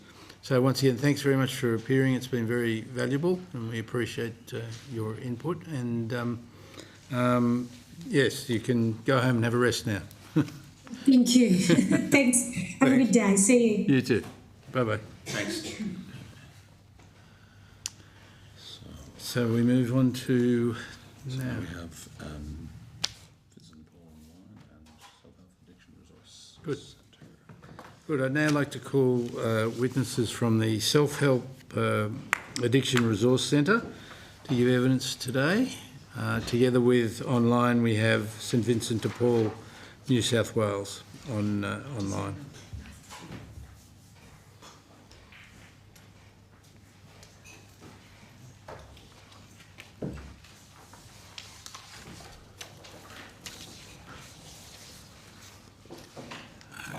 Okay. So,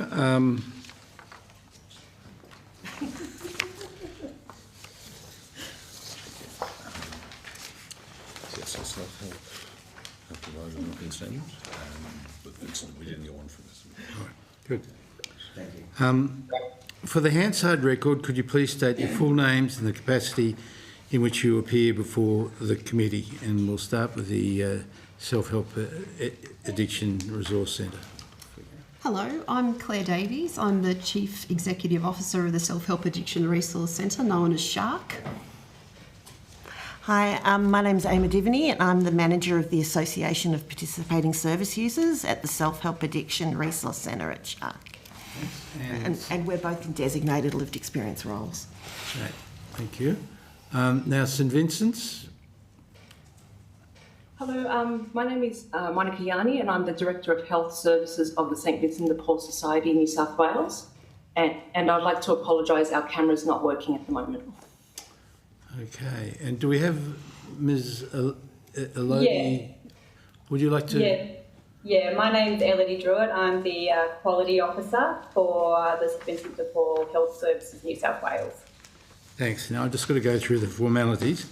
Although the committee doesn't require you to give evidence under oath, I should advise you this hearing is a legal proceedings of the Parliament and therefore has the same standing as proceedings of the respective houses. The giving of false or misleading evidence is a serious matter and may be regarded as a contempt of Parliament. The evidence given today will be recorded by Hansard and attracts parliamentary privilege. Shark has given us a brief opening statement. And I will ask St Vincent's to give a brief opening statement. To assist with the transcription of the public hearing, it would be appreciated if you could please start your name before responding to each question. I'd now like to invite St Vincent's to give us a brief opening statement, and if you could keep it brief, it would be great. Thank you. Thank you. So it's Monica from St Vincent de Paul Society, Director of Health Services. I would like to note that Elodie and I will be appearing in our capacity as representatives of Vinnie's New South Wales. However, our submission involved consultation with St Vincent de Paul Society, Queensland. Great. Would you like to make an opening statement? I just wanted to mention that Vinnie's New South Wales, I'll just shorten it to Vinnie's to save us some time, that we provide a number of client services as part of our organisation, and they range from health, which is the area that I look after. We also provide services for people who are experiencing homelessness and need support with housing, and that includes domestic family violence and men and single men and families. And we also provide services for people with disability and inclusion type activities. Great. And I'm happy to dig a little bit deeper in our AOD services if time permits. Great. Well, we'll talk about that, but I will open it up, the meeting for discussion, and I might start with Mr. Birrell, if he'd like to start.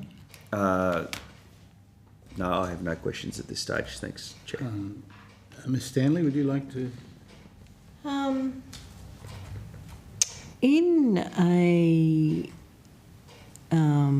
We've heard from a couple of presenters this morning that it's often very fragmented, that prevention services. So we do some ad hoc, not very helpful things over the years. Advertising. Just say no, which are clearly, given all of the reasons, the complex reasons why people may move towards addiction, which is harming, don't help, and it makes governments and departments feel better because they feel like they're doing something.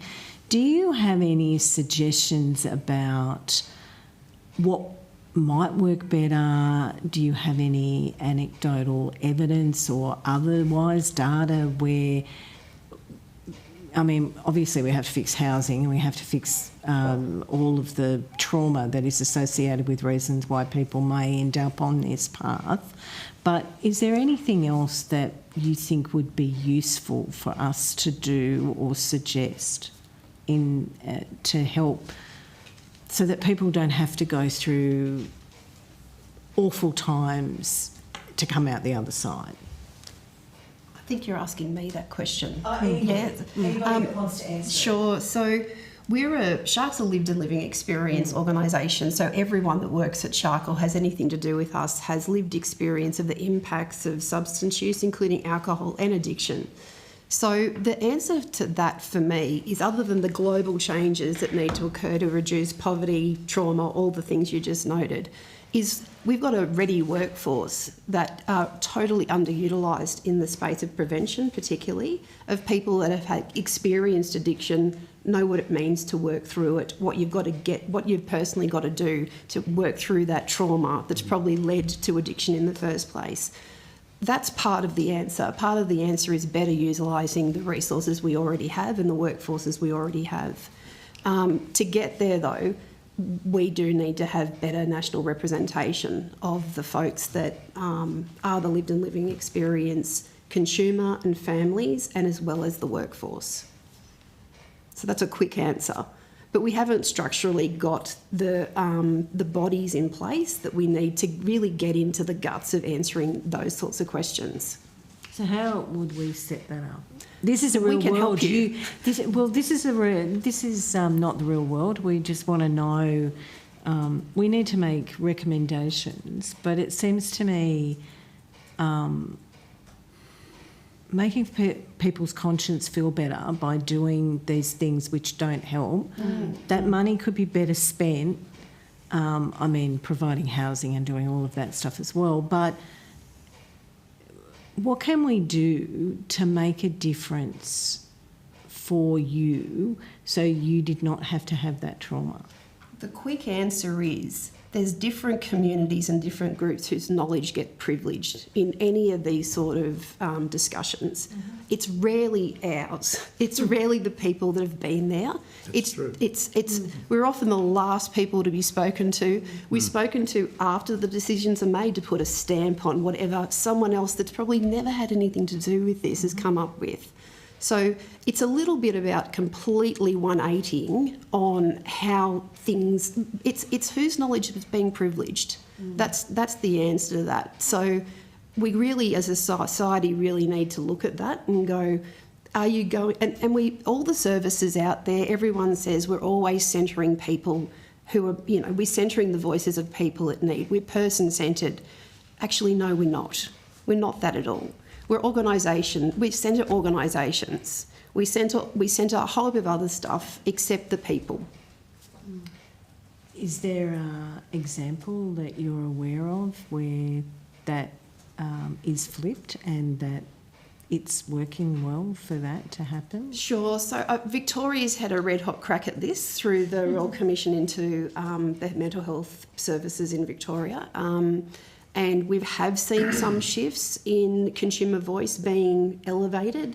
We've also seen, I would say, fear and, the moment something doesn't look like it's working exactly as it should be, dismantled. So when you're making radical changes, you do need to give it time. You've got to give it time to really embed into the system. And I think that's another part of this is like, if you're ever going to let people like us have a go at this, give us the time to set it up so it can actually be established correctly. And so it gets traction. And so we can build the momentum and keep it going. And don't punish us if something goes wrong in the early days. That would be the answer to that as well. And I think also it's around investing in that voice. So I manage the Association of Participating Service Users, and we're a group of 850 folk who've sort of put our hands up to say we want to use our lived experience to help change the system, do system reform. To do that, you need to invest in, paying people for their experiences and making sure that they have access to those experiences. So really simple things like we do a lot of work around creating briefs and stuff that are plain English or interpreting the briefs from universities and government. We do a lot of work around training up our folk to use their lived experience with purpose. So to actually be able to tell a story that starts with, what happened and then ends with this is what I needed at that point in time. And what we find out is we're also really doing a lot of work around ensuring that research, that we are training up peer researchers so that what we often find is when the research happens, they come to consult us, but the research questions that are being asked are totally wrong. So we want to see our folk helping to set the agenda, set those research agendas and set the questions that researchers things like that. The data we're getting is data that is really not measuring the outcomes of the stuff that's really important to us, and our community consistently say that that's not the measure of what makes a difference for us. Thanks. Cheers, friends. Can you talk us through a bit of the history of where we've gone wrong in terms of policy in this space and the impact? I'm sorry. Maybe the Victorian experience, maybe some, Each one of the reforms, I think, probably speaking from Shark's perspective, the most recent radical reform was in 2014. And at that point, peer-led services, supported accommodation for alcohol and drug, like all the stuff that would be sort of considered maybe soft, all defunded. Right. And so Shark started 30 years ago from people coming back from treatment, generally in a state, having nowhere to live, no one would give them a start, and that's how Shark started. And nothing's really changed. We got traction probably through to 2014, but you can imagine the impact on a small AOD organisation like ours when all the funding just gets stripped away and that knowledge just disappears out of the system. And so I would say from 2014 on, an organisation like ours is then scrambling to get back to where we were.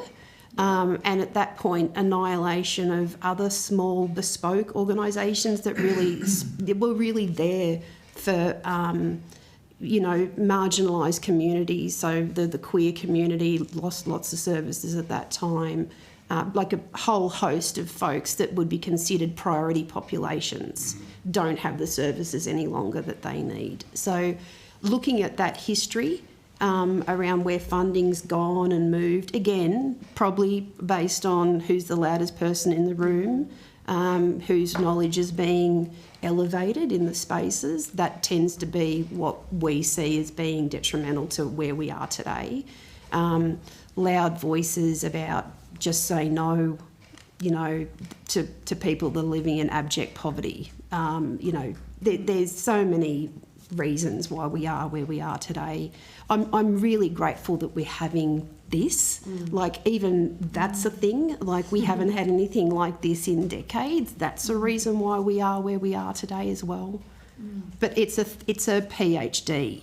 Yeah. Yeah, okay, sorry about that. It's fine. But to how complicated this situation is. And also it's different states. Oh, you know, yeah. it's just... That's a whole other... You've got federal and state replication, and then, you know, the other thing is, and I've heard strategies and frameworks spoken about here today, they rarely speak to each other. So you'll have a family violence strategy, an alcohol and drug strategy, they don't speak to one another. They're often in conflict with one another.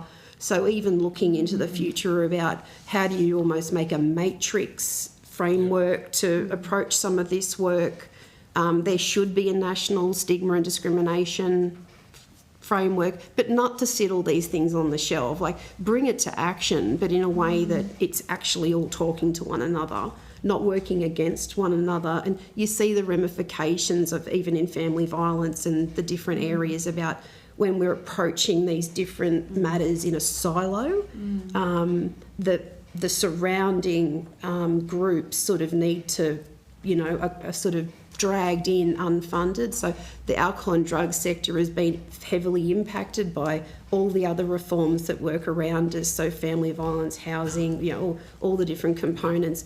AOD doesn't get any extra funding to deal with those other reforms. So it is time that we looked at it all quite differently, and that it is about funding, but it's about, again, you know, whose knowledge is being privileged, and making sure that it makes sense, the big interventions that we're attempting. I think for the you know, listening to the evidence that we've heard over a couple of months, I think that, well, for me, the intersection between the family violence stuff and the alcohol and other drugs, and I think, you know, we're going into a phase of looking into our next national strategy for family violence, and which maybe there's a recommendation from this committee that there should be I'm preempting things here, but go ahead. But yeah, you know, it's you know, we hear time and time again that, you know, DV services are having to deal with every aspect of a family's, you know, whether it having to deal with addiction. They're not expert in that field in any way, shape or form, or children with addiction. And, you know, it's it's an interesting, I think it's a really good point to raise, I think. And I also think it's just like we run a program called Family Drug and Gambling Help, and it's really hard to get funding for family programs in AOD. Yet what we're seeing, and I think this has been, I've heard it with all the speakers today, is that supporting families, and not supporting families so that they're all just around, you know, being the supporter for the person, but supporting them in their own right, for their own needs, for their own supports is really important. And the other thing that really comes up from our community consistently is that when they leave a treatment program, what often is the thing that trips them up is that they leave that program with no housing, no supports, and no community that is also wanting to live like free of addiction or in recovery. So and it's very hard. We run a program around housing programs for people when they leave, particularly our people when they leave prison and when they leave rehabilitation programs, and being able to go into a recovery community with other people who've got the same goals in a housing and environment where there's shared there's shared values, there's a shared goal, and they can support one another. That stuff is really hard to fund. It's really hard to fund connection and bringing community together. And consistently, it's the number one thing people say, that's what made the change. And for 30 years, it's been the same thing. Yeah. I just want to bring in St Vincent's now, if I can. Now, St Vincent de Paul, New South Wales, has been very active in my community. They have a lot of services. But where do you think the issues are around having and I'll use the shark word, coherent policy around alcohol and other drugs? Because I like the language you use, because I think it's pretty bloody incoherent myself. Where do you think we need to go with getting a proper, federal AOD policy? I'm happy to talk to that. Monica from St Vincent de Paul Society, Director of Health Services. I've got a few points. Could you just give us your name, sorry? Monica? Monica? Yeah, good. Thank you. Monica Young. Firstly, I just would like to reiterate everything that the representatives from Shark has mentioned. We are in agreement with their experience and their viewpoints. So some of the points that I've listed is a large issue that we're facing is the fragmented and patchwork style regarding funding sources. So we've got a number of our services that have multiple funding sources, and they're from all different parts of government. We're talking about Commonwealth, so federal, PHNs, Ministry of Health, the LHDs. Yeah. And so for one of our services being our residential rehab in Armidale, we have 5, and that means 5 contracts. That also means 5 applications, reporting requirements. Yeah. And sometimes they're at different schedules, quarterly, 6 monthly, yearly. It also means trying to manage the budget to run a service with 5 different sources of funding. And even with those 5 sources of funding, we still operate at a deficit. So the society does contribute quite a lot as an investment into the service because we value the service that we provide in Armidale to the community. So that would be my first point. And that also does create a disjointed service delivery because that does affect our clients' experience of services. So, we're not funded, for example, to provide aftercare. So then who does that? That means trying to find someone in the area that the person's moving into to provide that, and that's not a guarantee. So if we were provided funding for the whole continuum of support from before, during and after, that would create a much better experience for clients, and that means they can tap in and out whenever they need it. Yeah. Also, the siloed sectors. So what we find with our AOD services is we have difficulty with accessing support to mental health, housing, and also involvement with the justice system. Everyone operates in their own way. They have their own guidelines. And sometimes that is quite fixed, and it's difficult to really support a person holistically and with their needs in mind when we're limited by what the other sectors can or can't do. Yeah. And my last point, I'm not sure if Elodie wants to add to this, but my last point is similar to what representatives from Shark had mentioned, is that part of that siloing means that services are only providing a service for a particular need. With Vinnie's, because we do provide a wide range of services, including housing or homelessness support, we have many crisis services across the state and DV services. So we are actually able to work with those caseworkers who are focused on housing, but we support the AOD needs. And that means people then get a holistic service provision rather than just focusing on housing or just focusing on AOD. And I think that's really important to have services working together. Good. Did you have any other questions? Just one, the importance of peer workers. I know a lot of peer support workers in my community, and having had discussions with some of them, just the transition from themselves going through a process of working through their own addiction issues, but then the change in their lives when they're given the power to influence other people's lives. And I think personally, from my perspective, we need a lot more of them. Being able to be supported by someone who's been through that process. Can you just talk to us about from both of your perspectives, both groups, the importance of having more peer support workers, or the impact that they're having? Well, I can talk to that. So Shark's in an amazing situation to be able to, we train peer workers across the country. We run the Alcohol and Drug Peer Work Committee of Practice in Victoria. There is so much literature on the evidence for the effectiveness of peer work. It is, again, one of the most underutilised components of the workforce. If there's a funding crisis, they're the first to be cut. They are the lowest paid by far. There's no association. Like, this will happen. We're committed to making this happen, but there's no associations. The protections for the workforce aren't there. And it does speak to stigma and discrimination. It should be that we are, equal, again, whose knowledge is being privileged. We should be treated in an equal manner to other workforces.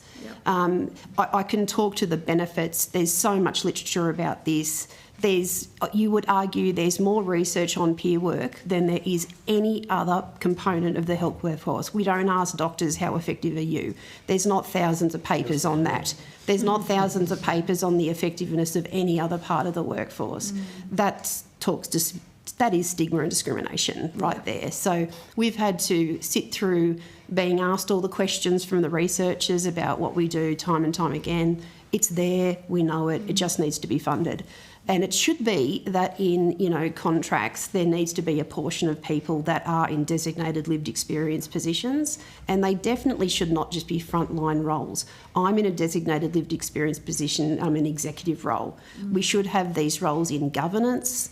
They should be, like, I would say, mandatory. Again, if people are serious about elevating the voices of people that are most impacted by these issues, we should be represented at every level. Yeah, won't get any argument from me on that. Thanks. Did St Vincent's want to contribute to that? Yes, Elodie here from St Vincent's. I just want to echo what Shark has said. Coming from an organisation where we have recently recruited to a peer work position, and not having had those positions in our organisations before, the value that adds to a client's experience is noticeable. Having a person, and the peer worker role exists in our Resi Rehab at present. And having that role has really improved a person's overall wellbeing, noting that people coming to residential rehab in particular are often travelling distances to attend a service, and having roles like peer work creates that safety and enables a person to stay. I think drug and alcohol treatment for some, particularly if it's first time, is really scary. And I think peer workers really support and wrap around participants.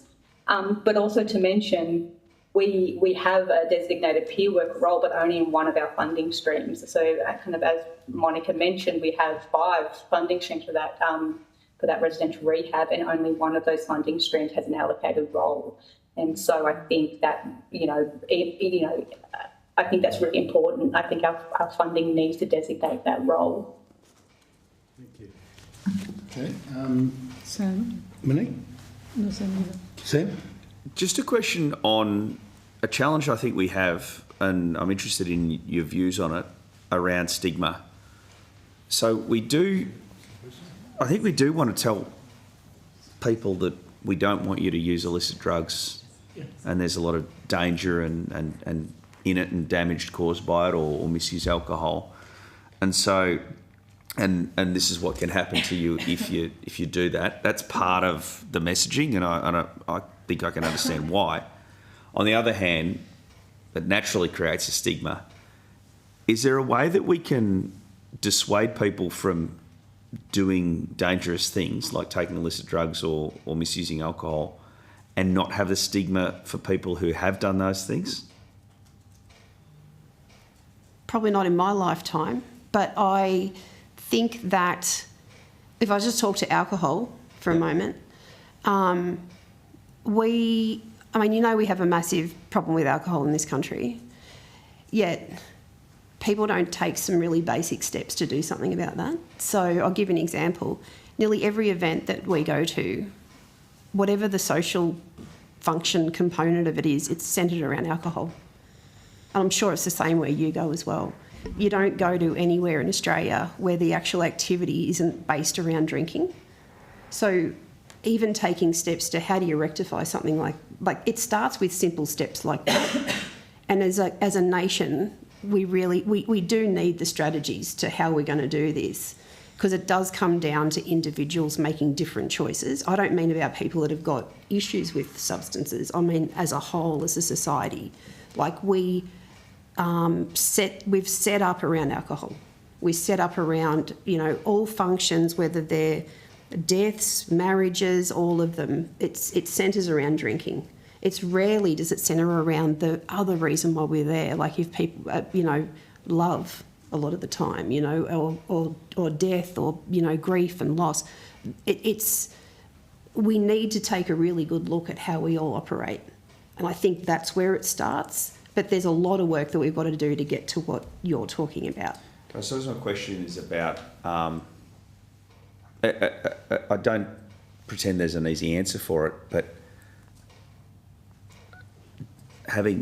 destigmatising people who have issues with alcohol or illicit drugs on one hand, and on the other hand, legitimately saying to people, don't take illicit drugs or misuse alcohol because this might happen to you. It's I just wonder, is there any insight? And maybe there's not, because it's really difficult. They're two conflicting things. How do we don't want people to have these issues, so the cautionary tale aspect is important, but the cautionary tale aspect can create a stigma, and I'm just wondering if there's a way through that. I don't know if there is. Do you know what the way through that is? I think it's a really complicated thing that you're asking. Other than, I don't have the exact answer for you on that. It's beyond my understanding either. I'm just throwing it out there as a complex Vinnie's might idea. know. Vinnie's might have the answer. I also think, again, it's coming back to who's designing some of these education programs and who's. It's like we can tell what quite often as lived experience advocates, we're told to tell our sad stories and we're told to do kind of things like this.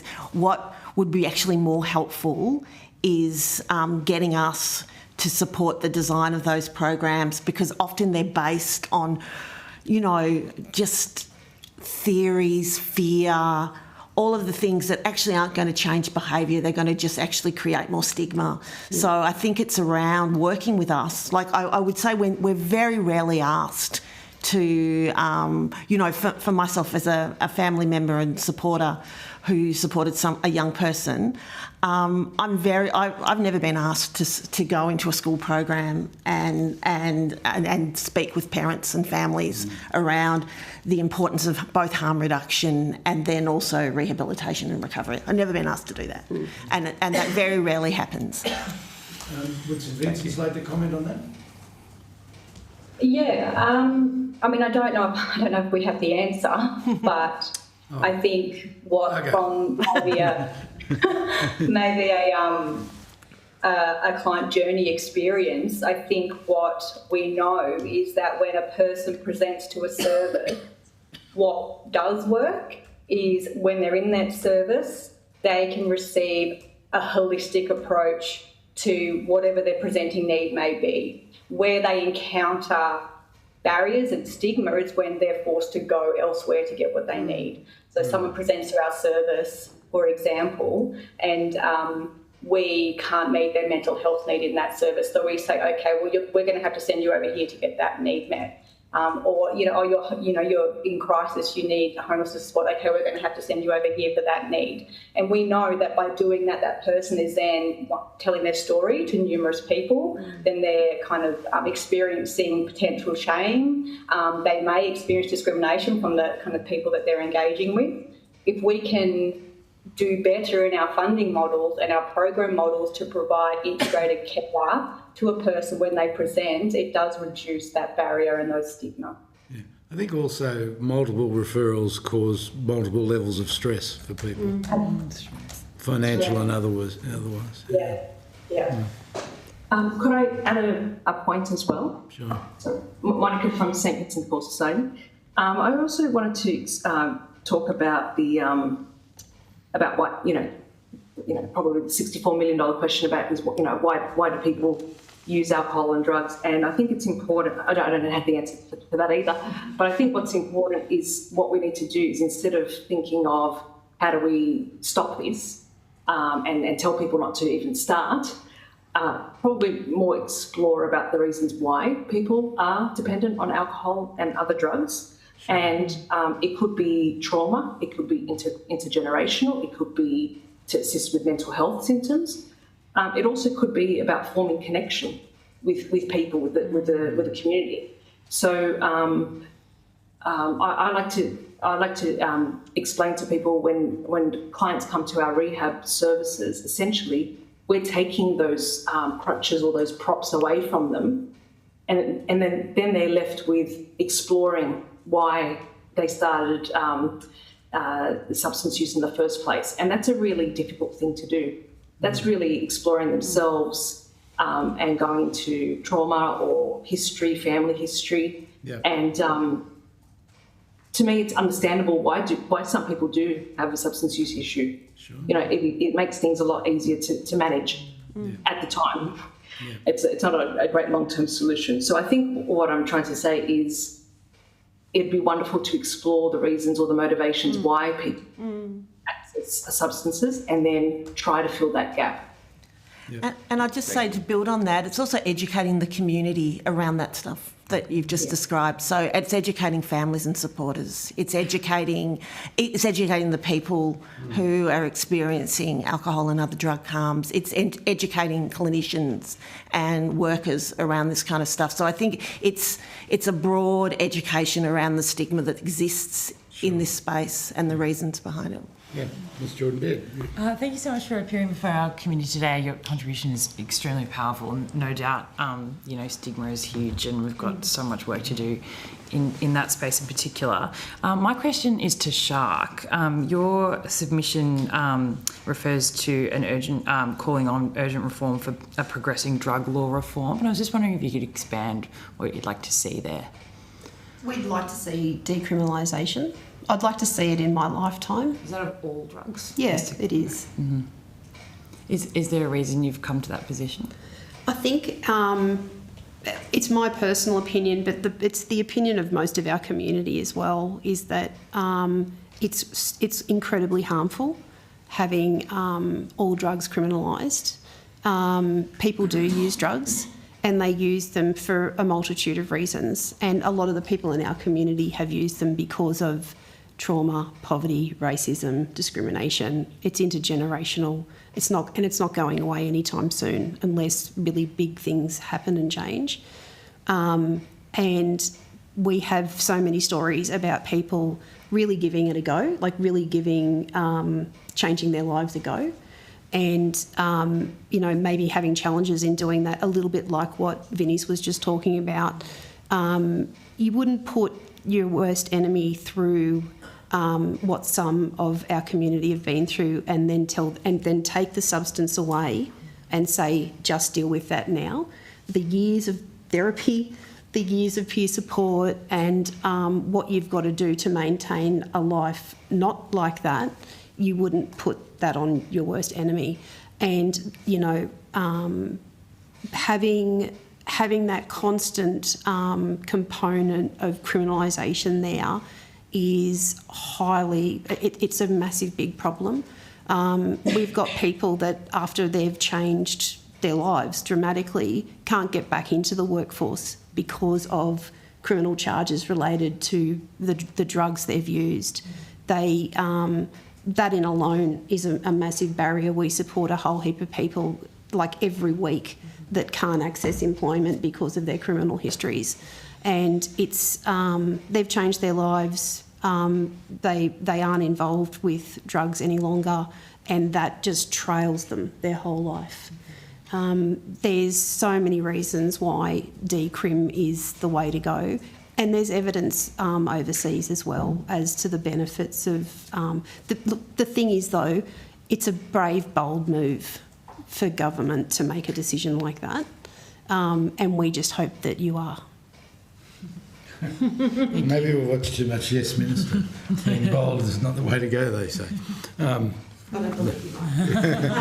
Is it possible to ask a supplementary question to Alice's question? Just and when you talk about decriminalisation, can you talk a bit about trafficking and usage and the distinction and what you think should happen in relation to people supplying, bringing in, or using? Yeah, I'm sort of not talking about trafficking. I'm talking about, our community aren't trafficking drugs.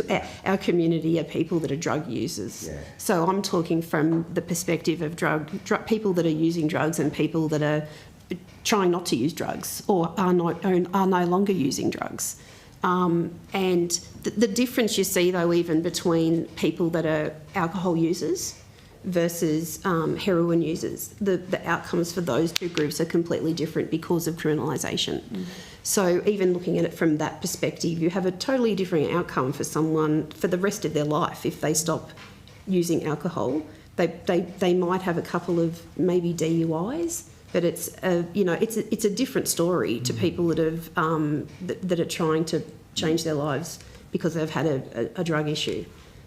I don't know if that answers your question, but I suppose it's just trafficking is trafficking. Yeah, it's asking about when you talk about decriminalisation, perhaps, and I think you are you're delineating usage from people actually trafficking. Yeah, for me. That's a different story. Yeah, we're here for our community and the that. individuals that have, as opposed to organised crime.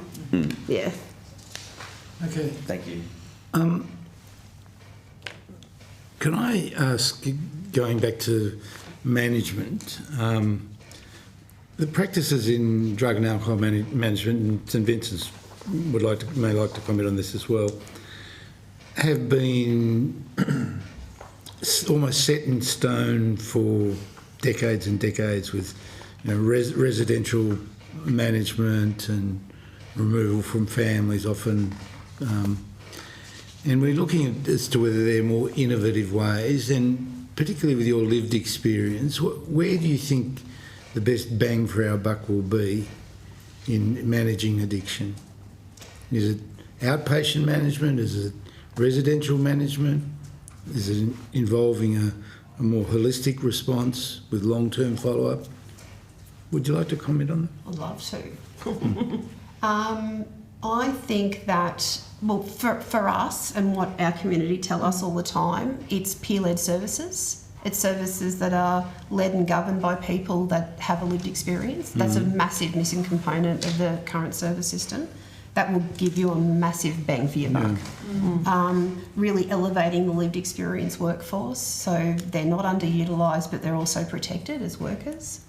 I would never say this though, it's not a us or them scenario either though, like rehabilitation services around the country. Like a lot of the models that are used are sort of based on models from quite a long time ago. And I speak to people all the time about wanting to innovate, wanting to do things that are in line with current drug use, that's not based on sort of a 1985 heroin user coming into a service. But again, I think like what Vinnie said, our services are patchworks of funding. You know, it's like 5 different funding streams is nothing. Like it's and I know that at parts of Vinnie's will have more than, they'll have 10 different funding streams for other services. It's the same for all of us. You can't innovate when you've got when you're dealing with funding parcels like this, when you don't get core funding, when you don't get block funding, it's impossible. There's not money for innovation in the system. It's just not there. And if it is, have a look and see who gets it. It won't be, it'll be those, again, whose knowledge is privileged. It'll be given to those folks. It won't be given to people that actually have the answers. Our communities have the answers, and we want to be able to give them, and we want to be able to use the information we have to make the system better. So I think what we want to see is more peer-led everything. Yeah, sure. And it's not expensive. No. It's pretty cost efficient. Yeah, good. St Vincent's, would you like to comment on that? Yeah, Elodie here from Vinnie's. Yeah, I mean, we're going to echo a similar kind of sentiment. We have residential rehabs as part of our treatment portfolio, and I think kind of my experience, having worked in the industry for quite a long time, is that the varying presentations that we get to residential rehab has changed over time, and as a result we have had to be innovative in our approach, and the approach being keeping people in treatment as long as we can, and responding to things what we know is a normal part of recovery, and that is lapsing and relapsing, and supporting people through that while they're in treatment, and supporting people post-treatment in aftercare, so that's that continuity. So I think, from my experience working in rehab, to get the outcomes for the person, we have to change our approach, and apply something that's really person-centred and strength-based in order to support people through that journey of residential treatment.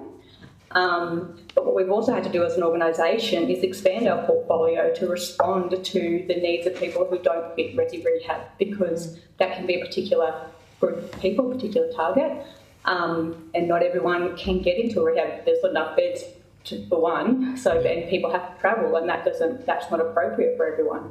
So models like non-residential rehab day program models, outreach services that operate remotely. Some of our outreach services operate across the New England, and so we're supporting people out to Moree, up to Tenterfield, in the Tamworth region, and going to where that person is at. They're really important models. Supporting people to withdraw from substances in their own community. At the moment, people in our region, they have to go to a treatment facility to start that process of withdrawal management. Having access to that in the community, in their own area, in their own home, means that people will be more likely to access that support and then be provided follow-up care after a withdrawal. Good. And just going back to some of my earlier comments around responding to the need as it presents, in Armidale, where our residential rehab is, we were innovative, and we created a model where people, when they arrived, we can refer to a kind of a variety of services.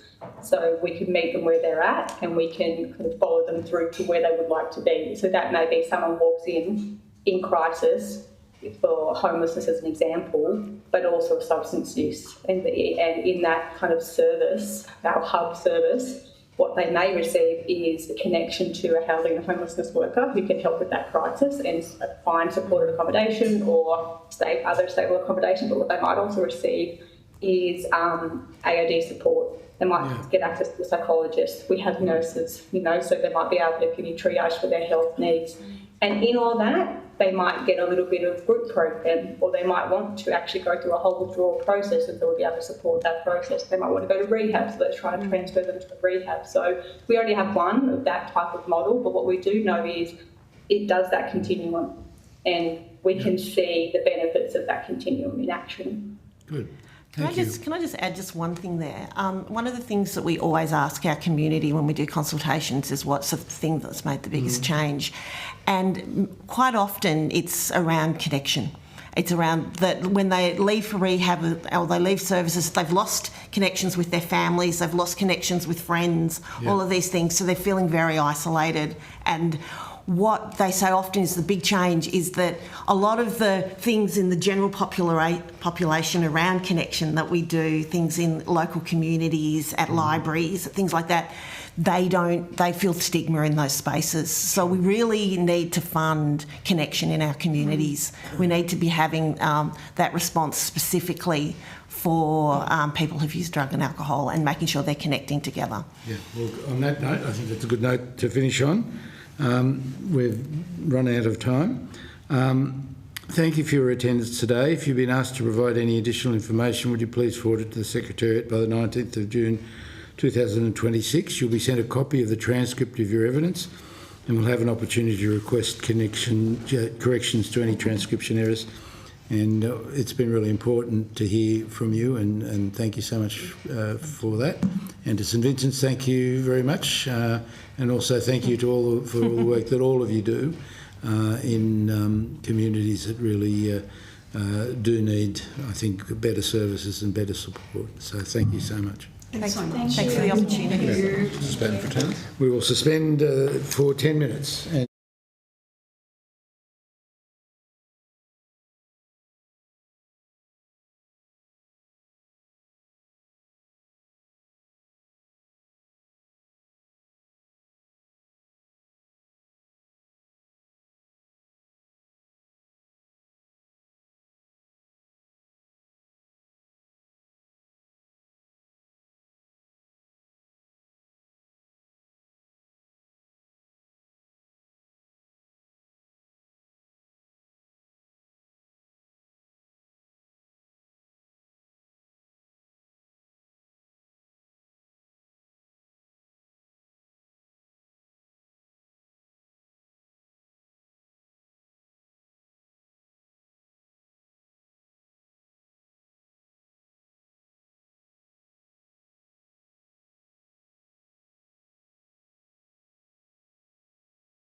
We'll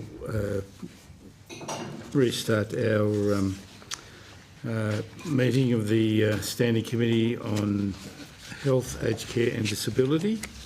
Sorry, the House Committee, Standing Committee on Health, Aged Care and Disability. I'd like to call witnesses from the Australian Criminal Intelligence Commission and the Australian Federal Police to give evidence today. For the Hansard record, could you please state your full names and the capacity in which you appear before the committee? Start perhaps with Mr Davey. Thank you, Chair. Good morning, everybody. My name is Christopher Davey. I'm the National Manager of Operational Analysis at the Australian Criminal Intelligence Commission. Good morning, Committee. Adam Meyer, Acting Deputy CEO for Intelligence at the Australian Criminal Intelligence Commission. Good morning, everyone. Reagan Stewart. I'm the Acting Assistant Commissioner for Crime for the Australian Federal Police. Good morning, Committee. James Rowe, Acting Commander of Crime for the Australian Federal Police. Did we have someone on the line? Or? No, that was for the next session. Oh, next session, okay, So, good. this, All right. Yeah. Although the committee doesn't require you to give evidence under oath, I should advise that this hearing is a legal proceeding of the Parliament and therefore has the same standing as proceedings of the respective houses. The giving of false or misleading evidence is a serious matter and may be regarded as a contempt of Parliament. The evidence given today will be recorded by Hansard and attracts parliamentary privilege. I'd like to invite one or two of you to make a brief opening statement before we proceed to discussion. To assist with the transcription of the public hearing, it would be appreciated if you could please state your name before responding to each question. I now invite you to make a brief opening statement before we proceed to discussion. Actually, neither of us have prepared opening statements, so we're happy to just proceed to discussion. Good. All right. We'll do that. Thank you.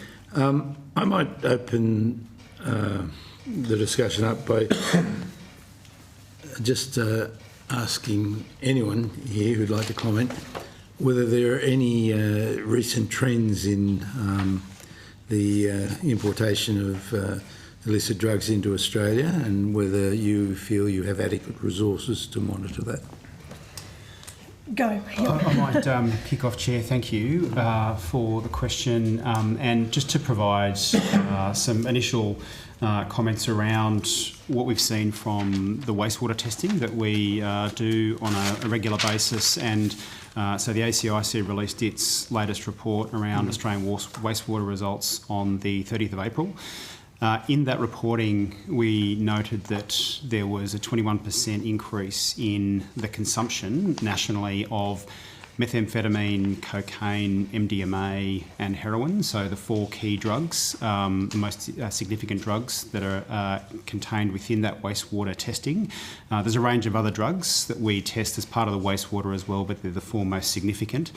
Can I interrupt 1 second? Of course. 21% over what period of time? Over a 12-month period from August 24 to August 25. That sampling is done across a range of metropolitan and regional centres, so we cover off on about 57% of the Australian population with that wastewater sampling and testing. So that represents a 21% increase, as I mentioned, across those four key drug types, and from a volume perspective equates to around about $14 billion worth of kind of market value in terms of those four key drugs. And it continues an increasing trend we've seen over recent years, where the previous year, from August 23 to August 24, we saw a 34% increase. So we have certainly a trend of increasing consumption and indeed very strong ongoing demand from the Australian population for illicit drugs. That's fuelled by significant organised crime activity nationally, and a lot of the key groups that provide the drugs into the illicit drug market have a very strong presence offshore as well, and indeed several of them are based and originate offshore in addition to their presence onshore. And so we've seen really significant detections by AFP, Australian Border Force, and also a range of our state and territory agencies of drugs over that period of time, but to see the level of consumption continue to increase despite those very significant seizures is significant. We know that there are very high stockpiles of illicit drugs globally. Certainly cocaine and methamphetamine are at virtually record highs from a production and manufacture perspective globally. And what we're seeing in Australia in terms of the consumption very much mirrors what we see across our key partners around the US, UK, Canada, New Zealand, but also parts of Africa and Asia as well. So globally, demand and consumption is high, and I'll pass across to Acting Assistant Commissioner Stewart to talk about some of the detection and disruption activities. But despite that, as I mentioned, the serious and organised crime networks themselves are very agile. They adapt very quickly, change their methodologies, and continue to pose a significant kind of threat in terms of the importation of those illicit drugs. Yeah, thank you, Adam. Reagan Stewart, Acting Assistant Commissioner from the Australian Federal Police. What we're seeing is exactly as Adam said, there's been an uptake in the amount of drugs that are being imported into Australia. To date, this current financial year, for example, we've had over 7 tonnes of methamphetamine seized, 5.4 tonnes of cocaine, 1,4-butanol is 3.8 tonnes, 246 kilos of heroin, which is quite concerning that there's been an increase in heroin coming out. It hasn't been for a long time.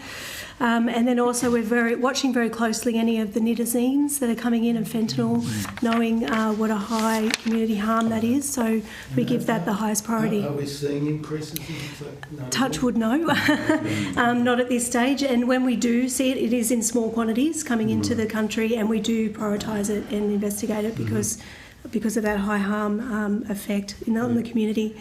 What we are doing is the AFP is very much focusing on our global network, our partnerships that we've built over a sustained period of time. We are looking to really work with our partners to work backwards and investigate where the source of these drugs are coming from. That's our utmost importance for us, because for us we want to stop it come to our shores, full stop. So a lot of work is going to be put into that, more than what we've done now, just really to, as the Commissioner says, to supercharge our global operations and focus on that. I think the other point I wanted to put forward to you was that the criminal organisations that we're working on, as Adam has iterated, a lot of them are either based overseas or have very strong links to overseas networks, most likely in those jurisdictions that we can't get to. It's a lot harder in some jurisdictions than other to get evidence from, as you can understand. But again, that focus on working with partners is very much what we're doing. Can you name those jurisdictions? Look, there's a number of them. And there's ones where we don't have treaties for, basically, for mutual assistance requests. There's a number of them around. The Middle East is of particular importance at the moment, with organised crime threats from there. Excuse me. In terms of resourcing, I'm just trying to find where I wrote it down. The AFP has received $31.8 million in continuation funding for the next financial year in the budget to sustain what we're currently doing for countering transnational serious and organised crime. So we've got that for another year, which helps us to continue our job. The way that we look at it from the AFP perspective is really attacking their criminal business models is the way that we look at investigating. So we focus on not only the encrypted comms and the communications that they're using, but we also look at taking the profit out of crime. So the work that our Criminal Assets Confiscation Task Force is undertaking is second to none. It's a top model, sort of international, sort of renowned business model for that. For example, since it started in 2011, they've actually restrained over $2 billion worth of criminal assets. So we feel that taking that profit away from those organised crime groups so that they're not living that lavish lifestyle, but also not investing in their reoffending is important, and that's where we can really make impact. So that's where we're focused. Another focus for us is focusing on the trusted insiders that they're using to get the drugs into Australia. So we feel if we can take out that door that they have into Australia, then that will help us to sort of stem that flow. I'm very naive to all this, so excuse my questions might seem a bit silly, but Is the cost on the street going up or going down? You mentioned increases in heroin. I don't know the actual. Do you have the? Yeah, so we do see prices fluctuate quite a bit. Yeah. Some illicit drugs more than others. We have seen the wholesale price of some of those drugs come down to a degree. Particularly cocaine over recent years. However, if we look at the volume of drugs that are being seized and interdicted by our kind of AFP Border Force and other colleagues, the prices still remain quite high and high from a global perspective. So we, despite the fact that we pay very high prices for our drugs here in Australia, it's clearly not a very strong deterrent with the consumption level continuing to go up. And so, but it is the price point for drugs is one of those kind of key data points for us to look at to understand what's happening in the market more broadly and how much of an effect are we having on serious and organised crime groups and then the illicit commodities themselves. Okay. Monique, have you got any questions? Yeah, thank you. Thank you very much for coming speaking to us this morning. Can I ask you about illicit alcohol? We heard quite a bit about it yesterday from some of the trade organisations who claimed that illicit alcohol is a really rapidly growing concern for them. They were talking about the tax gap, the gap between excise collected and that which is not collected, which reflects the size of the illicit alcohol market as having increased quite significantly, and we had some discussion about that. Can I ask you about your experiences of illicit alcohol and whether it's one of the more significant concerns that you have or what your feelings are about it? Yeah, you start. So thank you for the question. If we look at across the range of commodities, I guess, that serious and organised crime have a focus on, we do tend to see a greater proportion of effort and activity across the organised crime groups around drugs and also increasingly, as we've seen, illicit tobacco, which is a key focus. The way in which they manage their business models around this is quite interesting as well. And so for us, if we go back a number of years, you will have seen groups who are predominantly focused on drugs or predominantly focused on specific crime types, whereas what we've seen in the last few years, in particular and increasingly in the last 12 to 18 months, is organised crime groups diversifying those business models and being involved in a range of different crime types. So it could be drugs, it could be illicit tobacco, it could be fraud against Australian government programs, it could be broader money laundering activities, it could be a range of activity. So in terms of illicit alcohol, we are obviously watching that quite closely, particularly given some of the recent activity in Melbourne around some of the arson attacks around hospitality venues and the like. From our perspective, we see that as an area of potential focus for organised crime groups as part of a broader business model. And importantly for them, not dissimilar in some ways to illicit tobacco, the opportunity for them to try and take over established kind of supply lines rather than necessarily having to generate a completely new supply line themselves. And so the extortion reporting that you see in terms of the standover tactics and those sorts of things that we've seen in the reporting around the activities in Melbourne, again, we see increasing across the board from serious and organised crime to try and take over the infrastructure and to enable them to be able to undertake a whole series of activities there, in addition to their focus on individual commodity types themselves. Would it be true to say, Ms. Stewart, you made the very good point that, you know, if you want to dissuade people from engaging in these sorts of criminal activities, you remove the profit incentive. Would it be true to say that anything that we could do which would remove profit from the illicit alcohol market might be an effective way of dissuading people from engaging with it? We find that's the major motivation of these criminal groups, regardless of the commodity that they're working with, right? So that's why we're seeing that the bleed, I guess, the cross between groups that would traditionally do illicit drugs because of the profit margin there, and then move over to illicit tobacco or illicit alcohol because there's much lower risk and sort of a high reward for them, so that you know the penalties for those for illicit tobacco, illicit alcohol is very low, if not a fine, versus for importing drugs for 25 years to life imprisonment. So that's the risk involved. That's the penalties. The penalties are quite low in relation to that. So I think what we're doing with the Criminal Assets Confiscation Task Force is something that we can impact, and we have done in the illicit tobacco realm. We got funding from the government for 2 years to focus purely on illicit tobacco, and that was $33.5 million. And within the first 125 days, we'd already restrained that amount related to illicit tobacco. So you can imagine the profits. Over $33.5 million. Right. Yes. Amazing. In the first 125 days. Right. Yep. So I think that's where we can hit them. But as Adam has stated, that they're just in it for the motivation is profit. Sure. Thank you. Thank you very much. Thanks, Chair. Moving on from that, I mean, when we're talking about products that are legal in Australia, tobacco and alcohol, the profit from illicit is basically the difference between tax. So I suppose as taxation on things rises, there is more motivation for people who are illicit, who want to sell an illicit version of a legal product. Would that be a fair thing to say?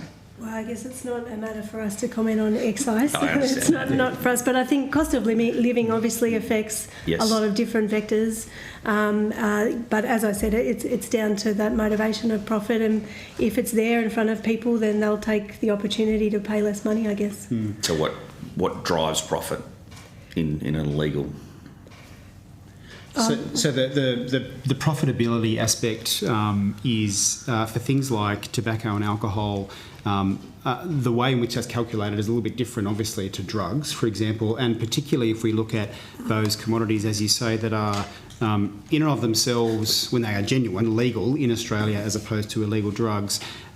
When organised crime look at the lower penalties for engagement in activity, also the lower barriers to entry into that activity as well. So the profitability aspect is principal for them, but they also look at it through the lens of if I get caught, what are the penalties going to look like, and how easy is it for me to get into the market?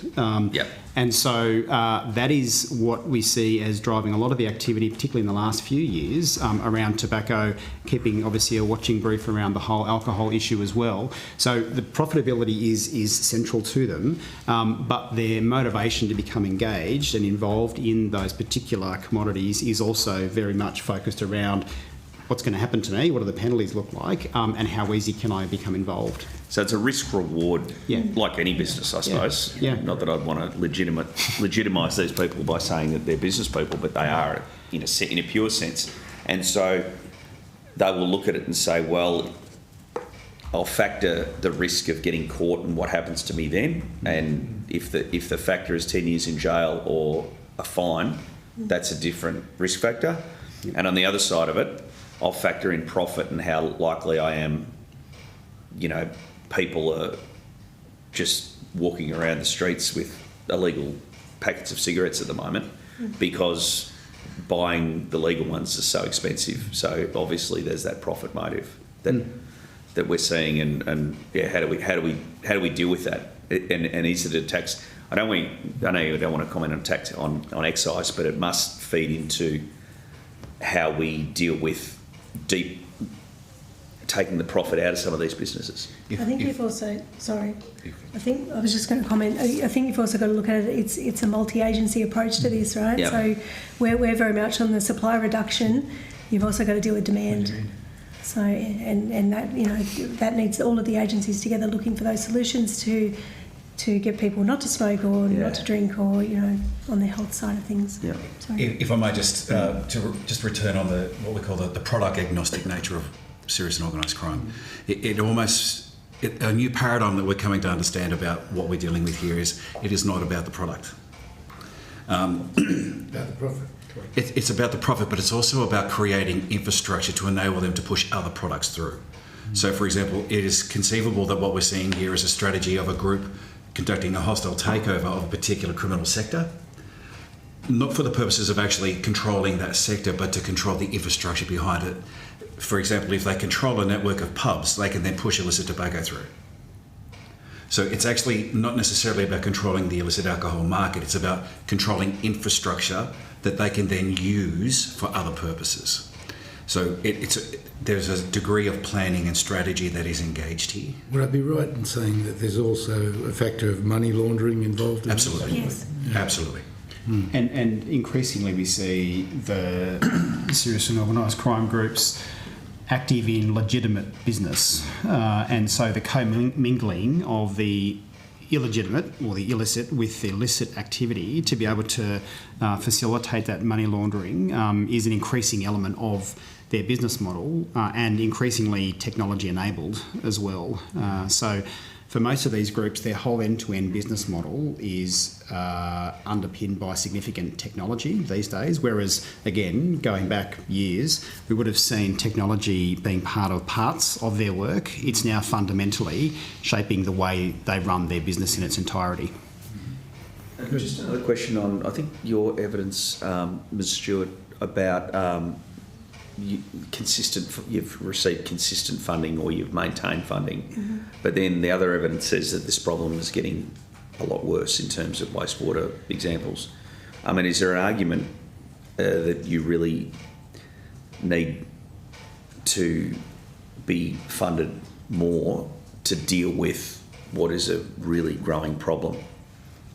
Never say no. I know. I just thought about that when I asked that question. But yes. You know, no, I know what very you're saying. honest public servants, of which you are one, will say, I wish I didn't have a job because I don't want to be dealing with this problem. But it seems to be getting worse, and we seem to have these terrible, particularly in Victoria, the state I live in, these terrible, just flagrant law breaking by people selling things, and it's just not a good thing for society generally. Yeah, I say yes to the funding part, but what I will say is what we've realised is more important than ever for us to all work together. So there's certain elements for different agencies that they're forte, and we rely on them. So it's that return on investment for everyone putting in together to try to tackle this as a joint opportunity. And as I said, that we're very focused on those international law enforcement partnerships, because if it doesn't come here to start with, then it's not a problem. So I'll just agree entirely. Also just add, the nature of the business model is now very different. And so again, if we go back to looking at groups who looked at a particular commodity, they've got one direct supply chain into Australia, that's relatively easy to counter and to disrupt. When you've got a range of networks working together with a very kind of complex range of supply chains, range of source countries, that's complex in and of itself. Overlaid on top of that is the use of the technology, the encrypted platforms, the digital ecosystems that they're using, which increasingly provides challenges for us collectively to get visibility and to understand how they're doing certain things. So the methodology, the way in which they're acting is changing rapidly. And so our ability to get on top of that is critically important. I was talking to someone the other day and said we're very much in a technology arms race with serious and organised crime, and it's critically important that we continue to kind of work in that digital domain against them. And so the collaboration point that Acting Assistant Commissioner Stewart mentions is critically important, not just for us, but also with international partners and also with industry as they're continuing to kind of build at scale through AI and other emerging technology solutions as well. Thank you. Thanks. Alice. Thank you so much for appearing for our committee today. I'm fascinated by all of your evidence so far, so thank you so much. My question is just around, you mentioned heroin. I'm keen to sort of hear some elaboration on that and the trends that you're seeing, particularly in terms of the user groups. So are we talking about young people, older people? What are you seeing there? So heroin is a little different to some of the other drugs. That sounds self-evident, doesn't it? Of course it is. But the way in which we see the consumption trending is a little bit more up and down and varies a little bit more than, say, methamphetamine, cocaine, which is at a steady kind of increasing trajectory over several years now. Heroin does go up and down a lot more. We saw a significant high around cocaine use in December 2024 as part of the wastewater program. So we've been doing that for about 9 or 10 years now, and that measurement in December 24 was the highest we've seen. But then after that, it dropped again. Why and so it peaked in December 2024? So difficult to say exactly why. One of the questions we often get around heroin is the fluctuation. Is the fluctuation relating to the same people having different amounts of it, or you're seeing people go in and out of the heroin market? Now, traditionally, Australia has a much greater appetite for stimulants rather than opioids, so hence why methamphetamine and cocaine tend to be considerably higher from a consumption perspective. So we don't have that historically large opioid user base and heroin user base compared to some other markets like the US and Canada, and certainly down through parts in Asia. And that's in part also one of the reasons why we probably haven't seen fentanyl and some of the other synthetic opioids take off to the same extent in Australia compared to the US and Canada and some of those areas, because we haven't had that opioid user base as large. So the stimulants are definitely preferred in the country. The specific reasons as to why we go up and down so much with heroin is difficult to answer, I think. But we're also poly-drug consuming, so it wouldn't be accurate to say that we only have meth users and we only have heroin users or cannabis, for example. Polydrug could be a methamphetamine addict will take meth in the morning, but then they'll take cannabis to take the edge off. So that they mix and match. So that's where it becomes difficult. So it's complex. But what we can say is that heroin is consumed more in capital cities than it is in regional areas, for example, when we start to compare drug use patterns. And that, some of that may have got to do with just the size of the market and their access. But it is definitely of the lower end in terms of the volumes that we're seeing. And are you able to drill down onto sort of age groups or gender or anything like that in terms of who's using? Not in the wastewater. No, okay.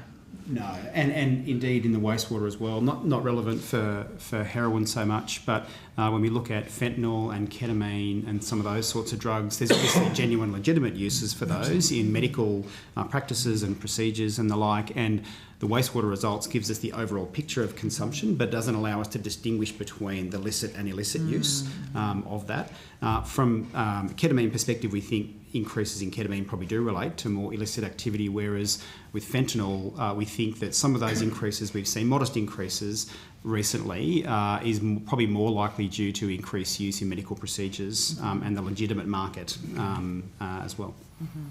Thank you. I am interested in the illicit alcohol. Is this... so we saw some really awful deaths in Asia because the alcohol was not drinkable. Is that what's coming into the country, or is this, coming from the south of France, from the vineyards or whatever? Would people know they were buying illicit alcohol? Like if I went into a bottle shop to buy a bottle of wine to go out to dinner, for instance, would I know, because I know absolutely nothing about this stuff, if I just picked a bottle off the shelf at the local bottler, would I know that's what I was contributing to illicit alcohol? I don't think in all cases you would necessarily, and I know our health colleagues have provided some advice out more broadly, publicly, around things to look for when you're going into a bottle-o or something. What are some of the signs that it might not actually be genuine alcohol? And so there are some indicators you look at in terms of clearly around the professionalism of the labelling and some of the information therein, which might vary considerably from what you would see from a genuine product. But again, some of the illicit and kind of counterfeit alcohol products can be made to look very, very genuine. So is it Are you able to distinguish in all cases? Probably not. I think what we see from the illicit alcohol market more broadly is probably more in the spirits domain rather than the wine and beer and lower end, if I use that term, in terms of alcohol. And so it's probably a little bit different to illicit tobacco as well. So the majority of the illicit tobacco that we will see in the market here is imported from overseas. So it comes from predominantly through Asia, Middle East areas, whereas illicit alcohol, we will see some coming into the country, but our view is you're more likely to get a greater proportion of domestically produced illicit alcohol versus what we would see with tobacco, where the vast majority is coming from outside. So the way in which we understand the business model for that, and then therefore how we collectively target activity against that, obviously differs. But fundamentally, and back to the question that Mr. Birrell asked before about the rising significance of this, despite some terrific effort across agencies, is again having to really focus at the network level and to understand the groups that are actually behind this, noting they span their activity across a range of different organised crime domains. Our focus is increasingly around, as Acting Assistant Commissioner Stewart said before, deterring and disrupting the networks themselves as much as it is looking at the commodity. If you take out the network, you will assist with the downstream effects and size of illicit markets across the board, so potentially alcohol and tobacco and drugs, because they are increasingly involved in a range of those markets. So that's increasingly important for us, is to look and see how we disrupt as far upstream again, noting a lot of these networks are operating from offshore, or at least in combination from onshore and offshore. So how dangerous is the product? Some of the if I couldn't tell, how dangerous is the product? There was media reporting recently around the ethanol levels in some of the illicit alcohol that's been seized and found to have considerably higher ethanol levels than genuine alcohol. That's obviously quite concerning from a health and safety perspective.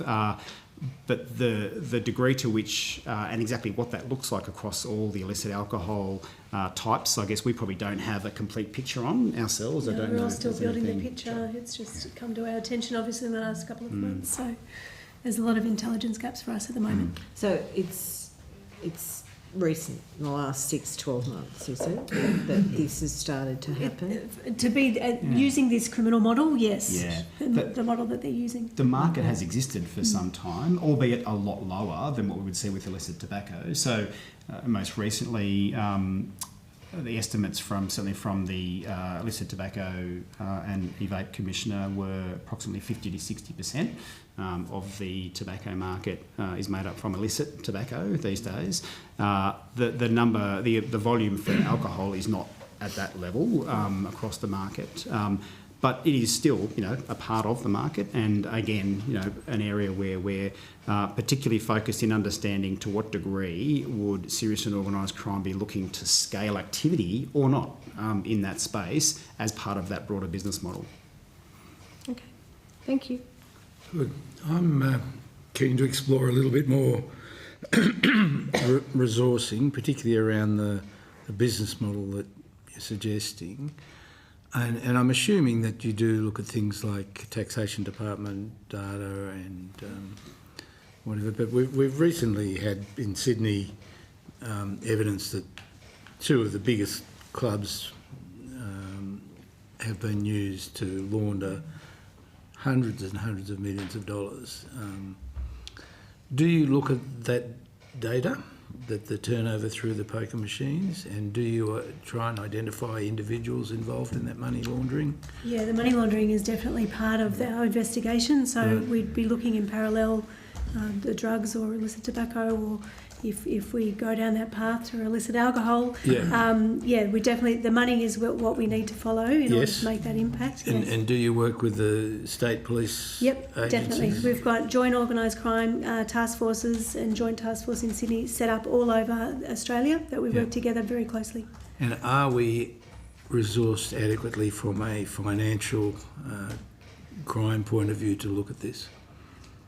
I think given that this is a market that has changed dramatically. I mean, I remember the old drug squad days with Roger Rogerson and whatever, so it's a bit different to then.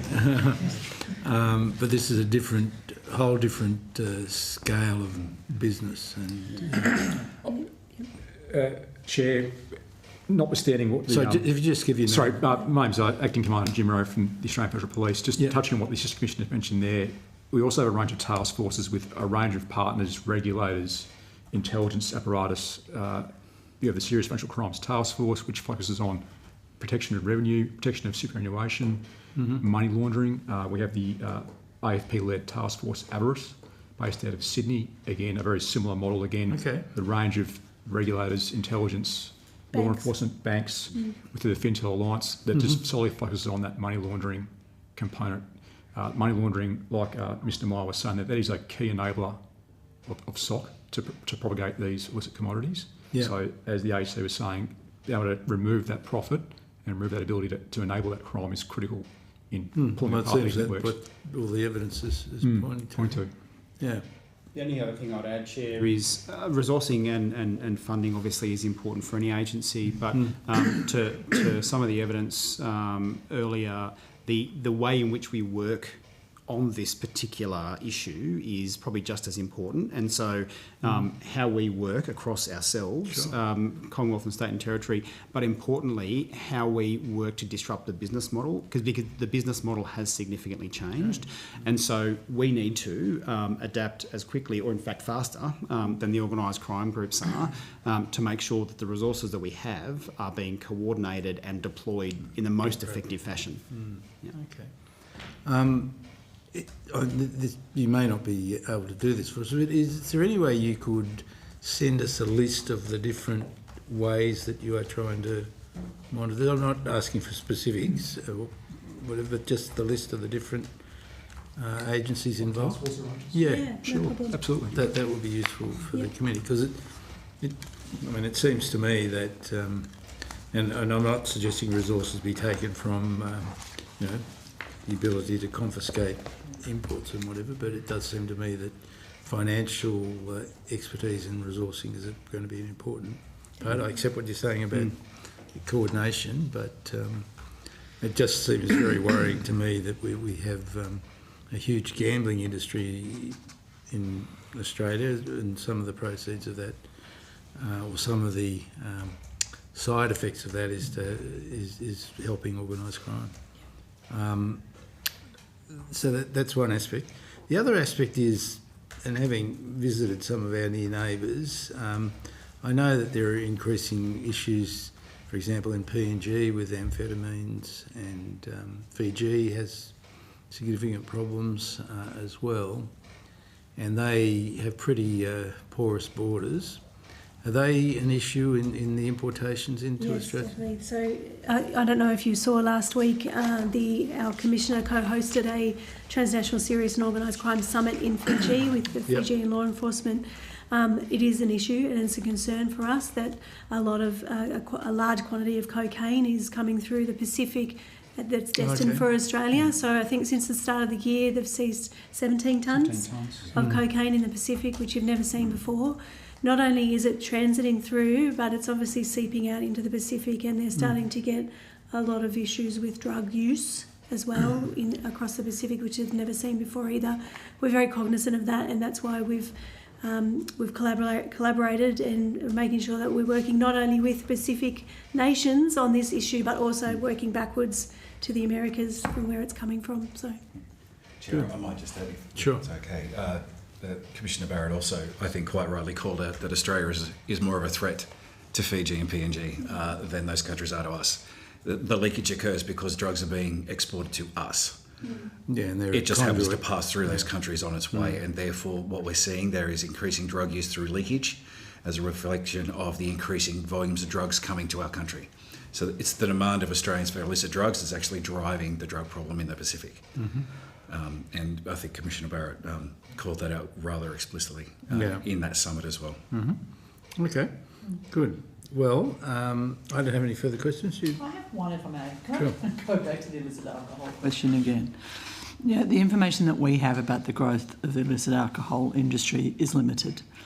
what we have from ATO data suggests that really there's been a relatively small growth over the last 6 years, which I think is the time over which we have data. And it's still less than 10% of the turnover. I know, reports in the media notwithstanding, what are your thoughts about how well we are able to understand or characterise the growth of trade in illicit alcohol in Australia? Are we able to, do we have good data about that, or would you say that's something that's very difficult for us to know with certainty? I think it's early days for us in that sense. So all of the law enforcement agencies are very aware of it right now. In Victoria in particular, we're working very closely together to try to understand who is running this, who's in charge, and coming back to it's the business models that we need to attack. So I think it's early days. Do you agree? Yeah. One more. There was a question. There was with respect to Ms. Stanley's question. There was an article published in the medical journal, the Drug and Alcohol Review, in December of last year, where a very small study where a number of researchers went into some bottle shops in Melbourne, visited 4, and in 3 of them found what they thought was illicit alcohol too, and in 2 cases products contained both plasticizers and methanol, which can be fatal in very small doses, at levels that far exceeded food safety standards. What sort of monitoring do we have of bottle shops and commercial outlets for alcohol for that sort of thing? Is it something that's undertaken routinely or just on spec? That's a state regulatory issue, I'm sorry, Doctor.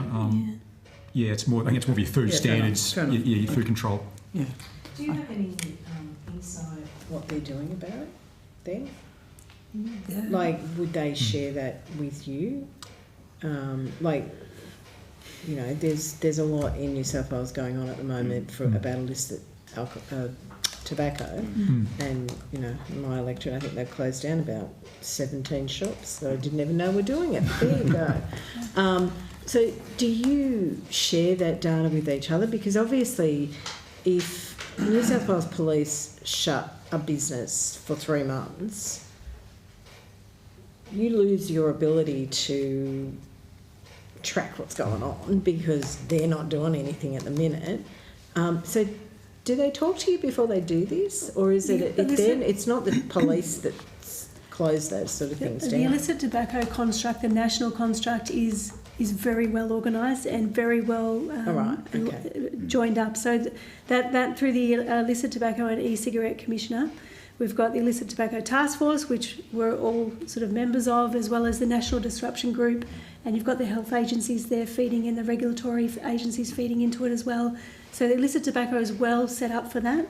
Alcohol is obviously new. So how long has alcohol been going on? I mean, since the gold rush probably, but... Yes.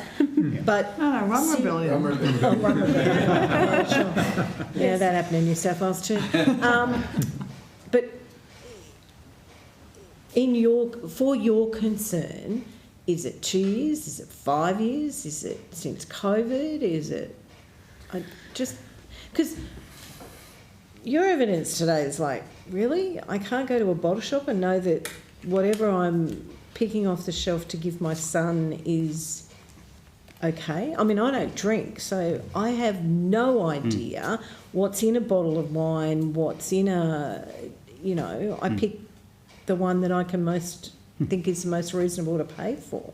Like, to me, it's horrifying because I'm assuming that on those shelves, you wouldn't be able to tell by the price point what you're getting because the profit motive is to not stand out and it is to get the best they can get, I assume. Yeah, so in terms of how long has it been going on for, I think, yes, clearly quite some time. There is a market, albeit much smaller than tobacco and those sorts of things. The key, I guess, area we focus on is to what extent are organised crime involved and looking at that. And so in some cases you'll see parts of the market which might be opportunistic actors who, and in fact maybe distilleries who are producing a range of kind of, genuine and normal products. There might be a bad batch, or maybe there's something else which happens on the side. I'm speculating. But the degree to which organised crime have been involved in this has been relatively limited historically. And so the key question that we continue to work on at the moment is, based on what we have seen recently, are we seeing more of an interest there? And so one of the really key areas of focus for us, noting the way the illicit tobacco market has evolved over recent years, is to think about the lessons we learnt from illicit tobacco, to understand what some of the early warning signs look like, and to be able to be monitoring for those in the illicit alcohol market, so that we can stay in front of that as much as we can in terms of organised crime involvement and exploitation. So, as we've said, we don't see a huge involvement of organised crime necessarily in the broader illicit alcohol market at the moment, but given recent events, it's an area of ongoing focus for us. Okay. Thank you very much for your evidence. Yeah. Even though my seats were cards, don't blame me. Yes. Thank you very much for your attendance here today. If you've been asked to provide any additional information, I think there's one thing we asked. Would you please forward it to the Secretariat by the 19th of June 2026? You'll be sent a copy of the transcript of your evidence. We'll have an opportunity to request any corrections to the transcription errors. And once again, thanks very much for coming. It was really informative, so really appreciate it. Thanks very much for having us. Thank you. Now, Next two witnesses are on video.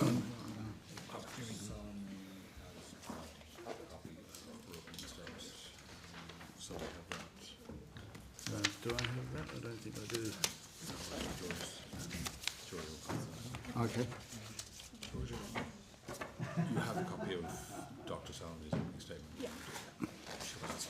Yeah, thanks. Thank you very much. Thank you. Thank you.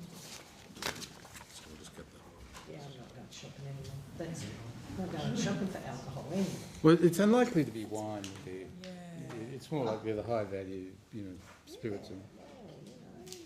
Oh, it's pretty crazy. You can't do anything these days.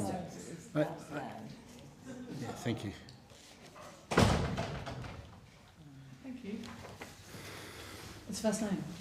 Yeah. Because they'll want it to be a bit cheaper, because the kids will buy it if it's a bit cheaper. Yeah, that's right. But they don't want it to be too cheap, because then you'll know that it's dodgy. Yeah, well, that's exactly right. So a couple of I think dollars. the volume must be pretty low. Well, the problem is, I think, that we just don't know. That paper is kind of interesting. They went to 4 bottle shops and they found, 2 products connected contain methanol. Methanol in very tiny. Yeah, absolutely. Fatal. I don't think we really know. No, we don't. You can't come back from it, That's a good point. Maybe we should look at some screening. Well, that's a state issue. So everybody broadcasts is still running. So. Yep. All right.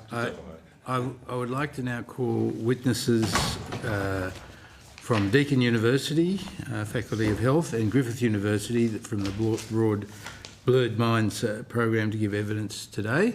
So welcome and thank you very much for attending. For the Hansard record, could you please state your full names and the capacity in which you appear before the committee? We'll start with Professor Dunn.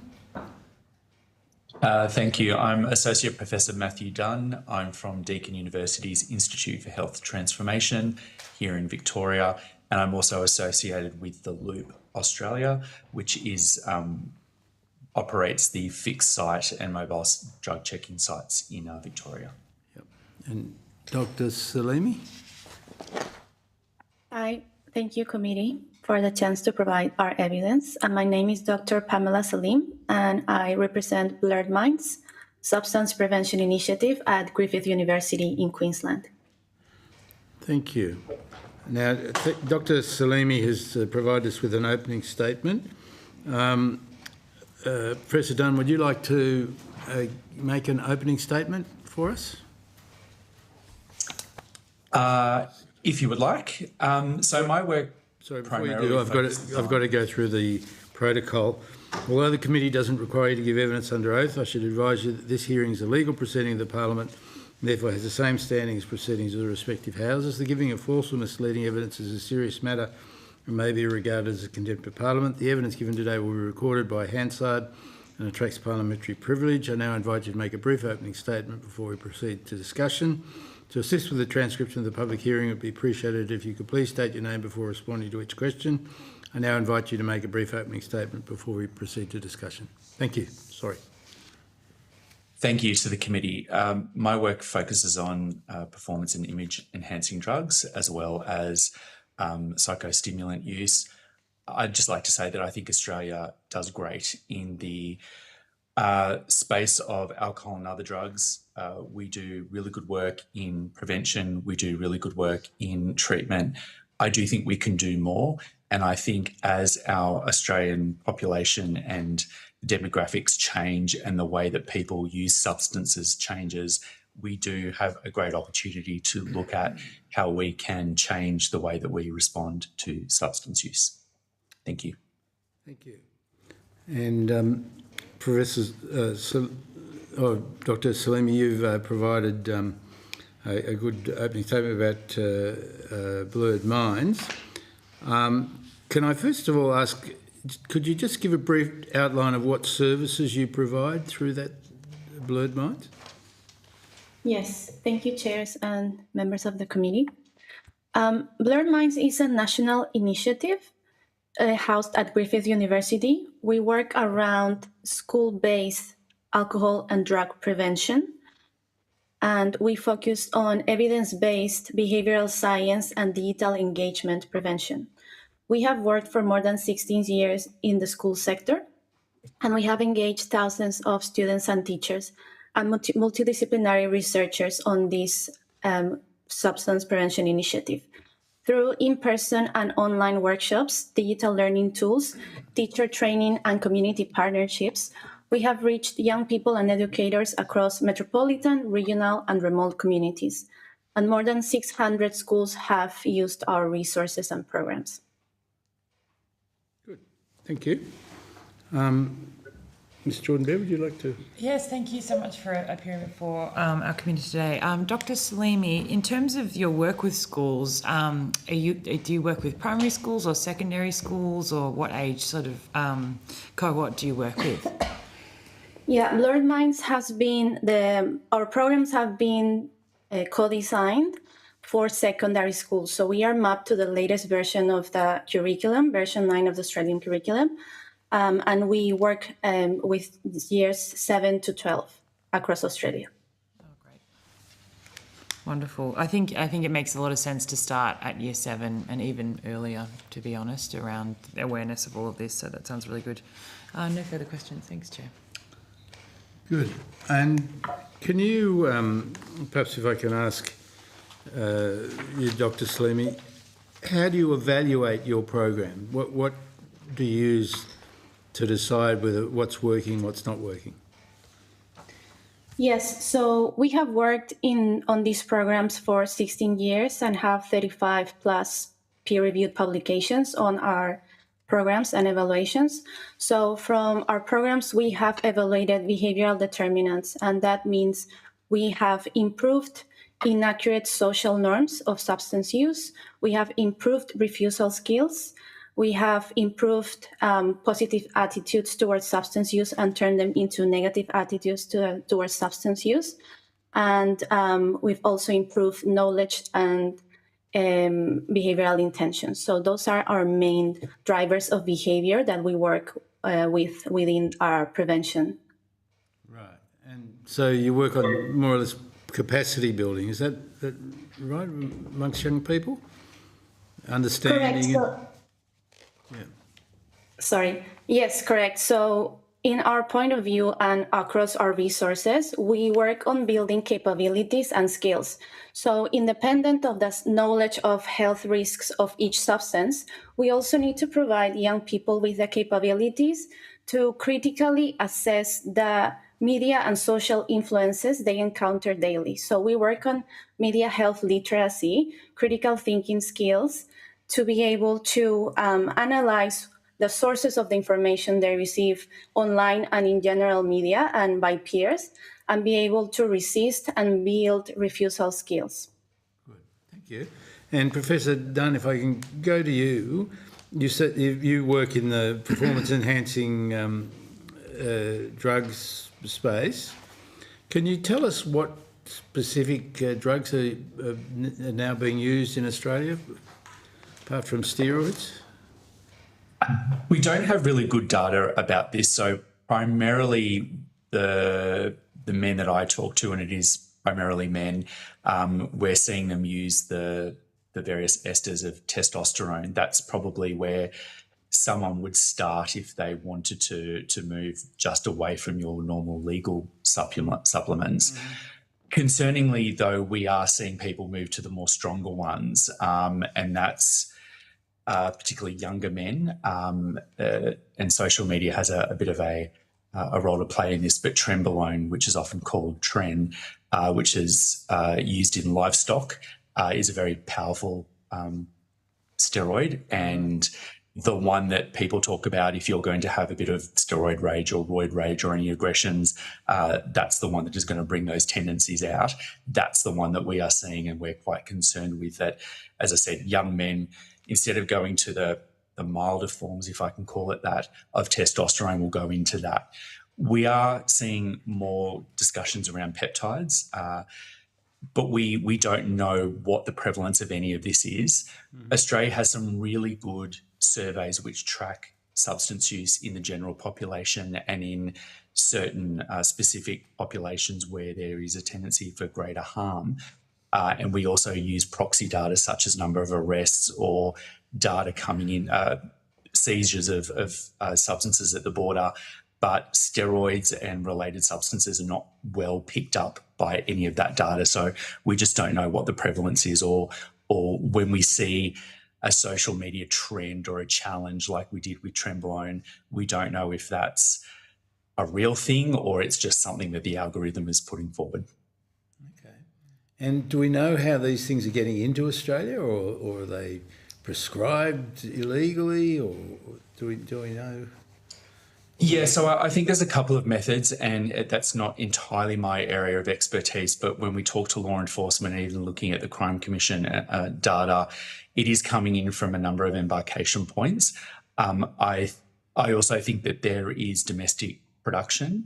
I think that, and this is just me speculating, that the diversion from medical sources is probably low, and I say that just because of the tightening up of the laws in the various jurisdictions around this, as well as the monitoring that happens and occurs in the medical profession. I published a study last year that looked at judges' sentencing comments around cases that involve trafficking of steroids, and we thought that there would be more medical professionals, but it was quite low, and they were all picked up because of the mechanisms that are in place that pick up overprescribing or reporting. So pharmacists reporting something suspicious that had been prescribed by a doctor, or doctors prescribing multiple prescriptions to a singular patient. So I think there's domestic production because you can purchase the raw materials from overseas, but probably through the usual routes that would occur with other illicit substances. Yeah. And what are the costs of these things? I mean, if there's domestic production, that implies they must be costing a lot.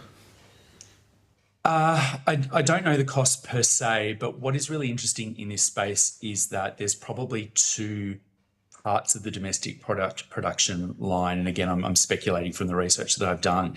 I think there is the large-scale production or importation coming from the usual people that do this. But then we see the guy at the gym who has decided to use these substances, might be training for a bodybuilding competition or some other reason, will produce these, bring in the raw material and cook them up, as they call it, and then will sell to other people, but a very small selective group in their circle. They don't see that as supplying or trafficking, but under the law, that would be it. So they're also not trying to do it for a profit. They're trying to sell enough to recoup the costs and cover the costs of themselves. It really does.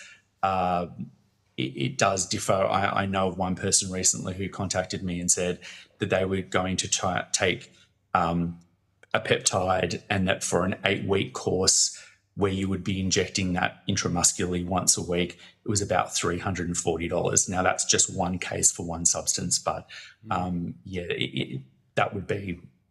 that sounded about right to me. Right.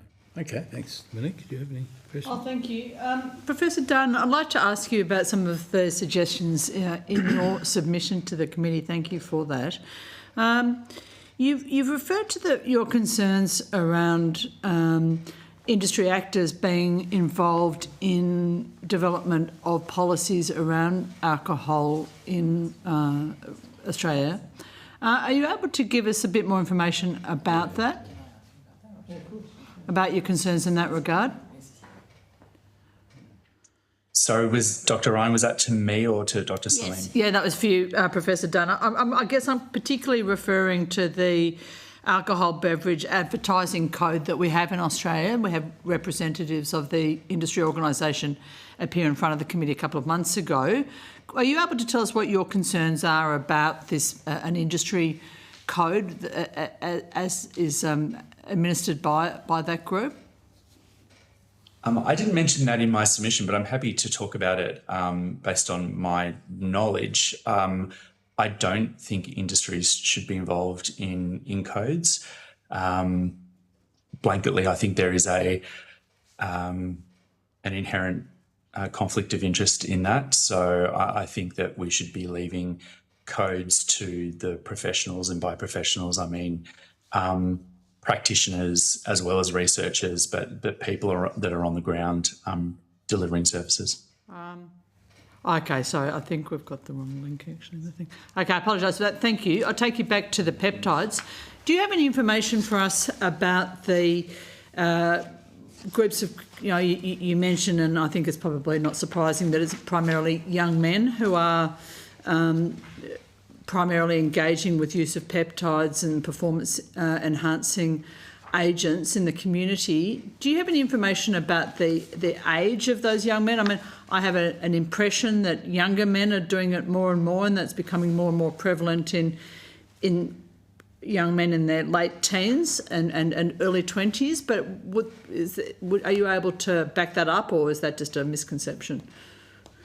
Yeah, we don't know. So there's data from overseas. I have a colleague in Canada who's done some work with young men and teenagers, and definitely in that age group there is reports of peptide and steroid use.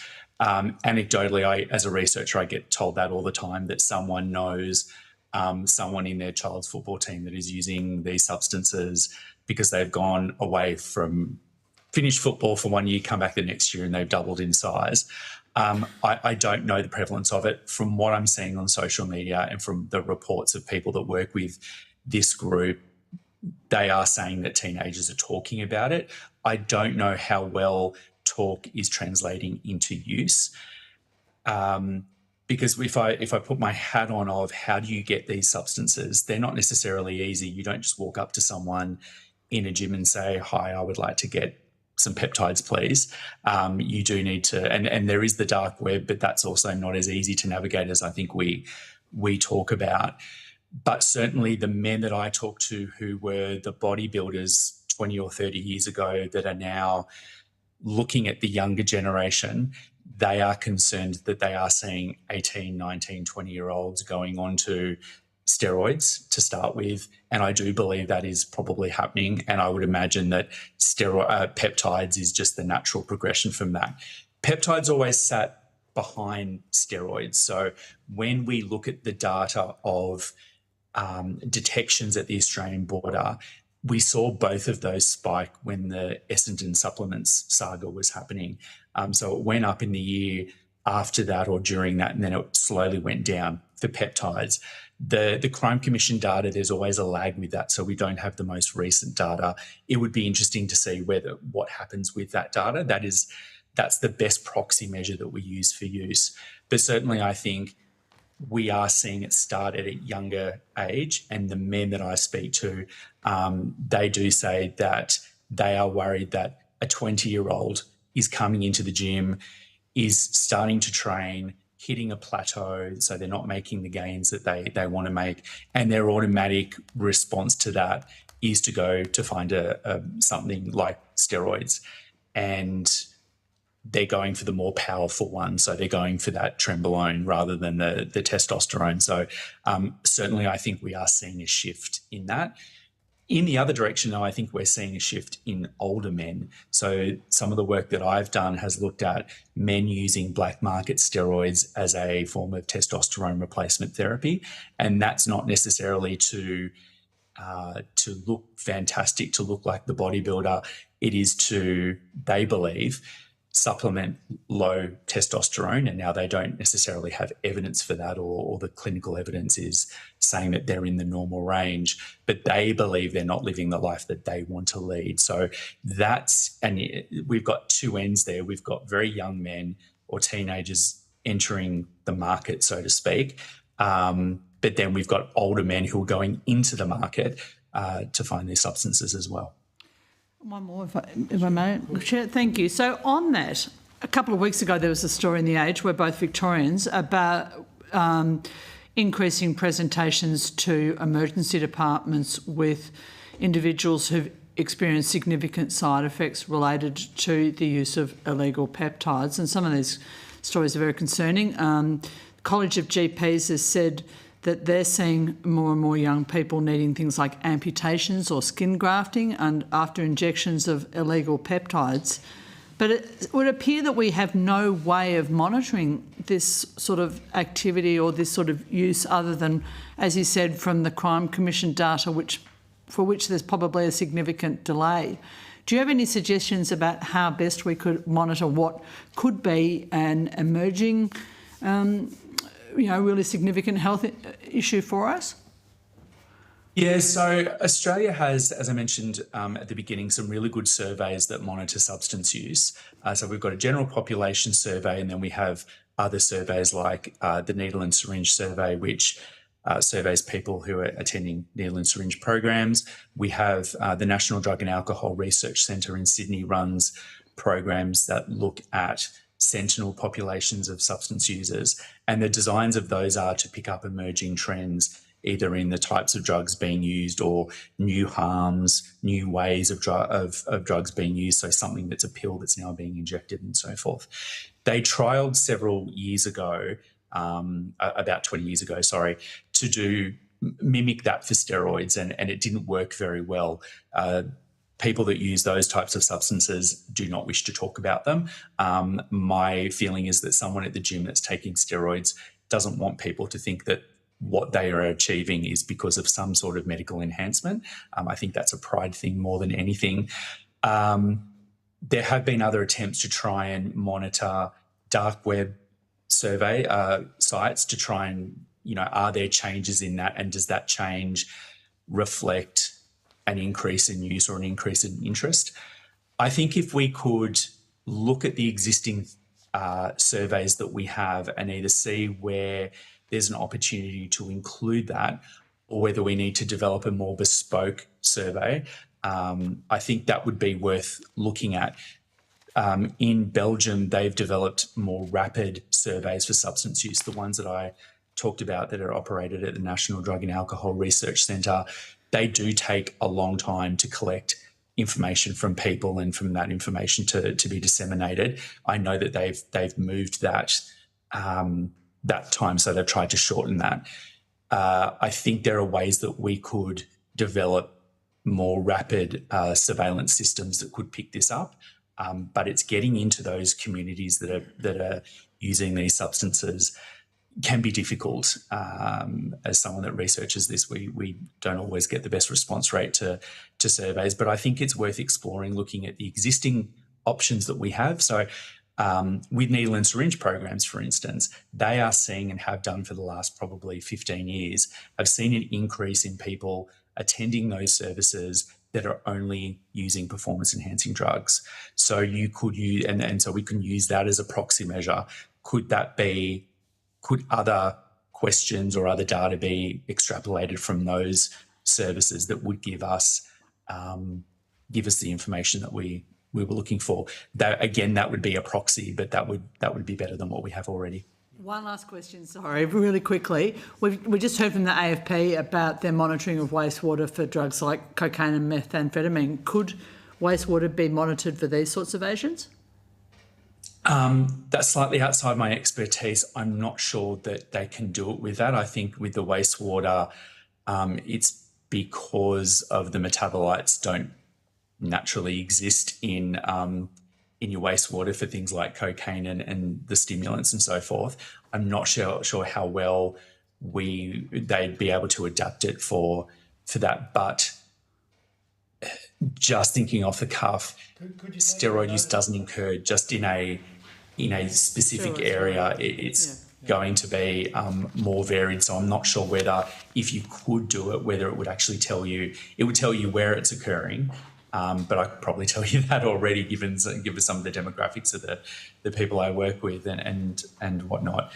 So I'm not sure that would be the best use of the resources. I think something else like adapting what we already have or creating a bespoke system that is truly rapid, that would probably be where I would look at my putting resources. Thanks, Chair. Could you take it on notice for us and ask some of your colleagues? Yes, certainly. I know the people that do that research, so I'm happy to reach out to them. That would be great. Thank you. Thanks, Chair. Ms Stanley? Yeah, thanks, Chair. Dr. Salimi, your program, you talked about your program. We've heard a lot of evidence that the reason that young people become addicted is around the social determinants of health. So trauma, housing, circumstances in their family. How does your program, because you gave us some statistics about how good the results were coming out of your program, how does that address, for the cohort that you're supporting, how do you address that as part of this program? Because I'm assuming there will be people in these classrooms who are not doing as well as others. Yes, thank you for the question.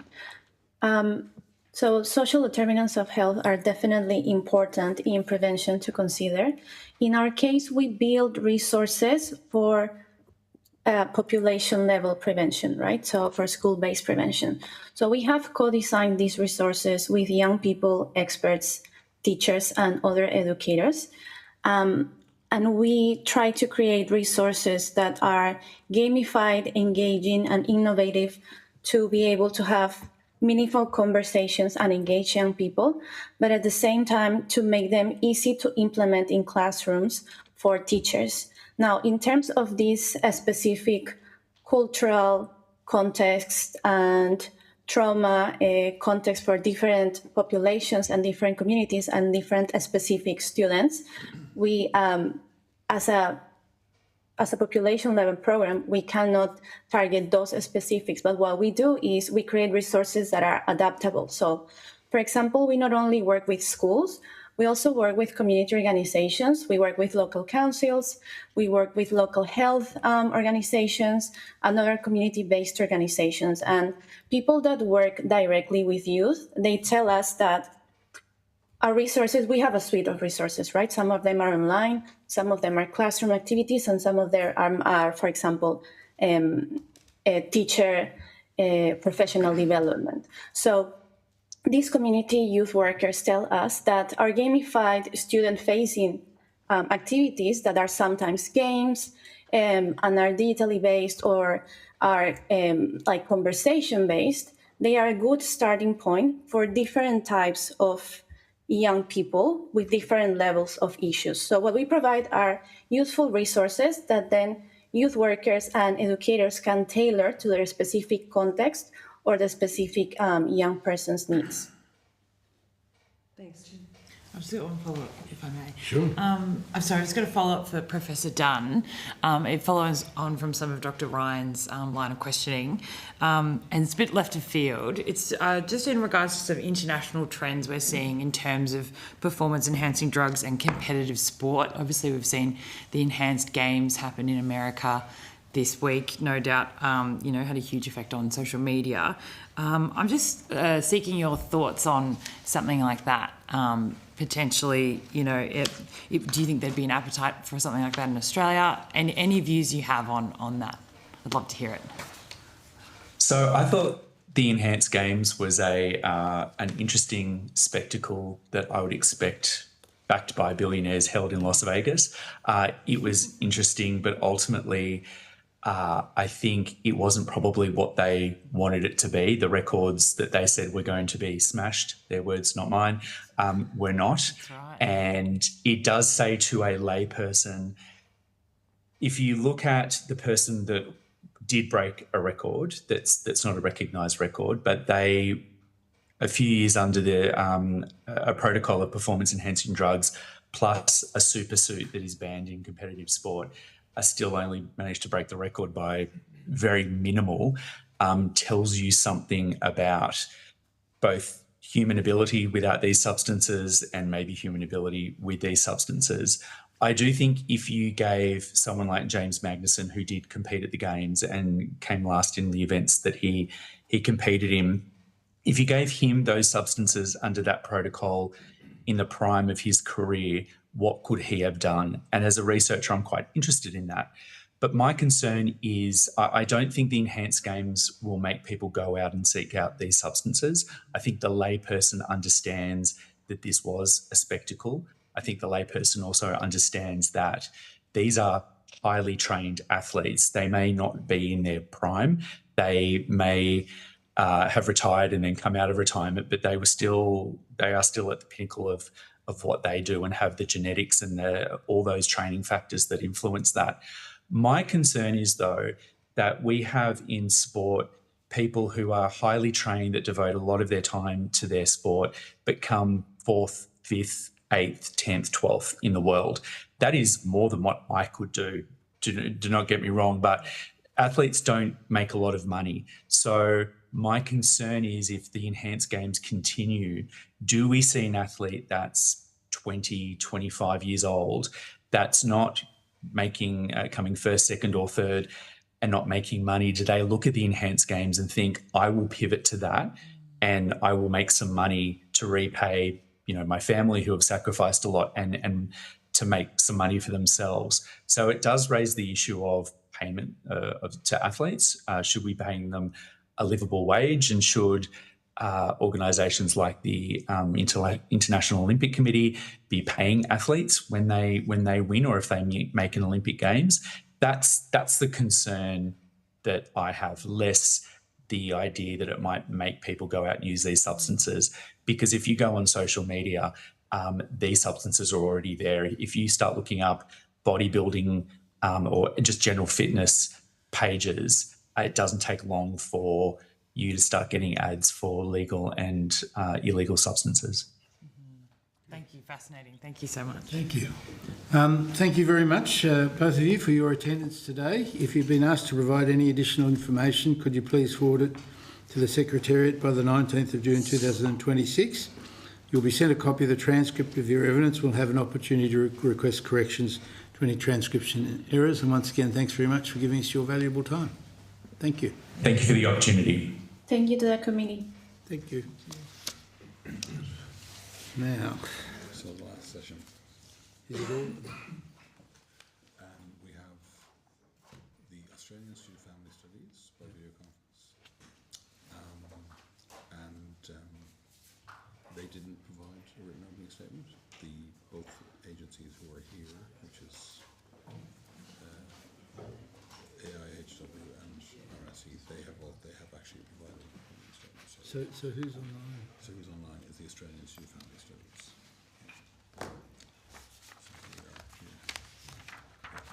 Okay. So we've got 4 months of the Good afternoon, everyone. Just turn down the opening statements. Good.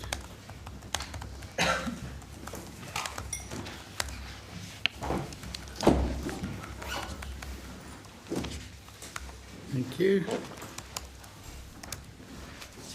Sorry, the link to the, in that last one, the link was wrong. The document that was linked to was wrong. It was to a different Professor Matthew, somebody from Deakin. Yeah, we could. I asked Dr. Chirk, because that was the only It's the cell we wrong could find link. for Deakin. Oh, is it? That's the only cell we can find for Deakin, so I'll have to Oh, check that out. okay. It's the wrong person, yeah. So, yes, it might be worth asking. So I now call witnesses from the Australian Institute of Health and Welfare and the Australian Institute of Family Studies and the Australian Research Alliance for Children and Young People. I think we have online witnesses from... Youth, not young people. Yeah, Sorry about that, Chair. youth, yeah. Sorry. Online we have which group? We have family studies. The Australian Institute of Family Studies online. Other witnesses are in person. Thank you all for coming today. For the Hansard record, could you please state your full names and the capacities in which you appear before the committee, and we'll start with the people who are present in the room. Awesome. My name is Christopher Tanner. I'm here with the Australian Research Alliance for Children and Youth, and I'm here as a Young and Wise member. Good. Melody Potts-Rosevier, CEO of the Australian Research Alliance for Children and Youth, otherwise known as ARACI. Yep. Louise Tierney, Head of the Tobacco, Alcohol and Other Drugs Unit at the Australian Institute of Health and Welfare. Good. And Alistair Beasley, Executive Director at the Australian Institute of Health and Welfare. Good, thank you. And online? Yeah, thanks, Chair. My name is Sean Martin. I'm the Acting Group Head, Data and Life Course Study here at AFES. Good. Hi, my name's Agatha Faulkner. I'm a Senior Manager on the Longitudinal Study of Australian Children at the Australian Institute of Family Studies. And I'm Kristen Power. I'm a researcher on the longitudinal study of Australian children at the Australian Institute of Family Studies. Good, thank you. Although the committee doesn't require you to give evidence under oath, I should advise you this hearing is a legal proceeding of the Parliament and therefore has the same standing as proceedings of the respective houses. The giving of false or misleading evidence is a serious matter and may be regarded as a contempt of Parliament. The evidence given today will be recorded by Hansard and tracks parliamentary privilege. I'd now like to invite you to make a brief opening statement before we proceed with discussion. To assist with the transcription of the public hearing, it would be appreciated if you could please state your name before responding to each question. I should point out the Australian Institute of Health and Welfare has given us an opening statement. And ARACI has given us an opening statement as well. So would someone from the Australian Institute of Family Studies like to make an opening statement? As brief as possible would be good.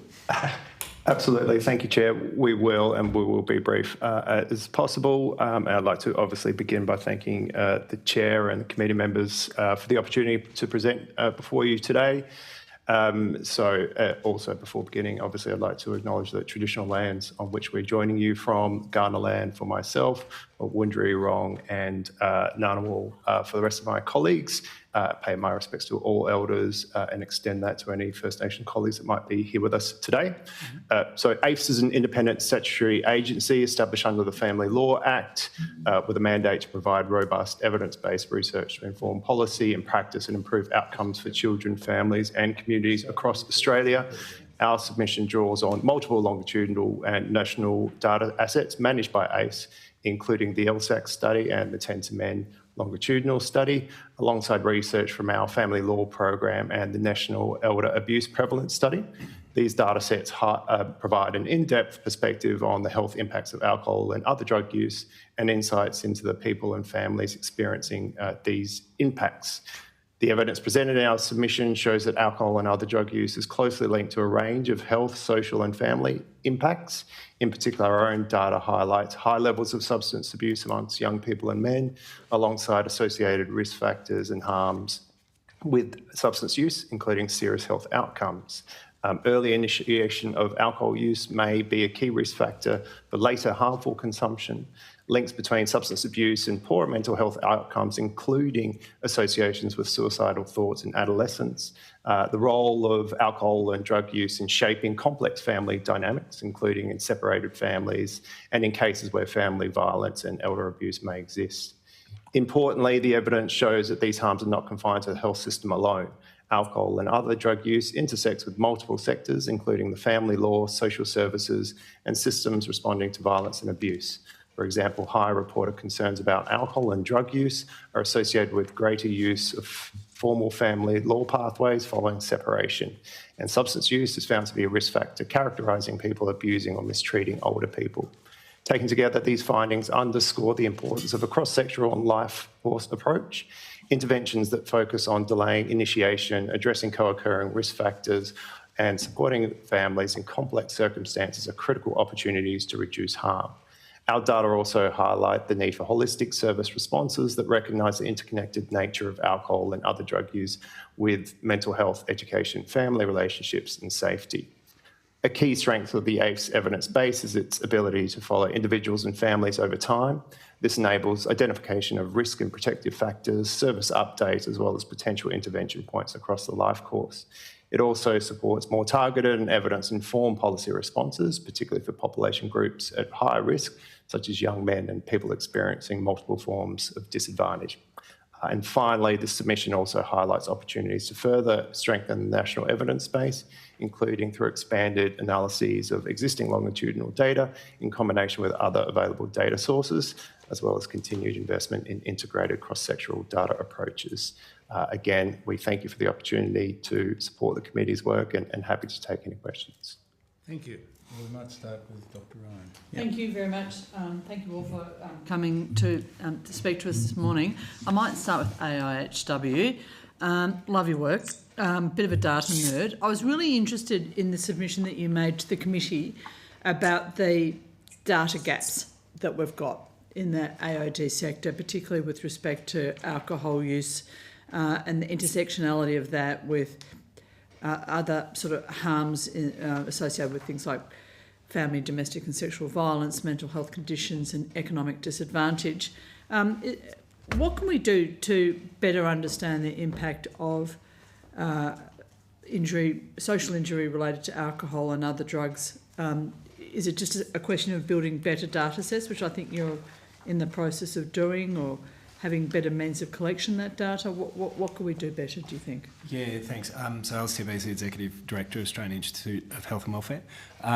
So indeed, I think you've captured a bit of that in your question. So the main data asset we have is something called the National Health Data Hub, which is a place where we bring together a range of different data sets which allow us to do precisely what you're talking about, look at something like family, sexual, domestic violence and follow a person through their life course and have a look at the impacts and how it might associate with drug use and other things. That National Health Data Hub is well established. In terms of the alcohol and other drug data, only parts of that data is in that hub at present. And what we're looking to do within the next 6 to 12 months is bring the rest of that data in. That is quite a laborious and, I guess, time-consuming process because, of course, a lot of the data is owned by states and territories, and so there's a range of sort of processes and agreements and so forth that we need to go through. I think for us, really, it is about making sure that data linkage system is well-resourced and then really working with states and territories to bring all that data in so that that sort of analysis, which I think you're kind of pointing to, can be done. And it really is, we're just at a point now where we're able to do that kind of work over the next sort of 6 to 12 months. I'm not sure if you caught the last group that we were chatted to, but we were talking about the increasing use of peptides and other performance-enhancing agents, particularly like by young men, and the difficulty in knowing the extent to which that is an emerging health problem for our communities. Is that something that you would be able to pick up on? Would you have the means to do so? And if not, are you able to suggest how we could set up some way of ascertaining the extent to which that is an emerging health problem? Yeah, so I think, and I might pass to my colleague who I'm sure will have some interesting things to say in a second, but I think the main way we would look at that at present is through the National Drug Strategy Household Survey that we run. And so that survey looks at around 20,000 people aged over 14 across the country and is run every 3 years, I believe. Yep.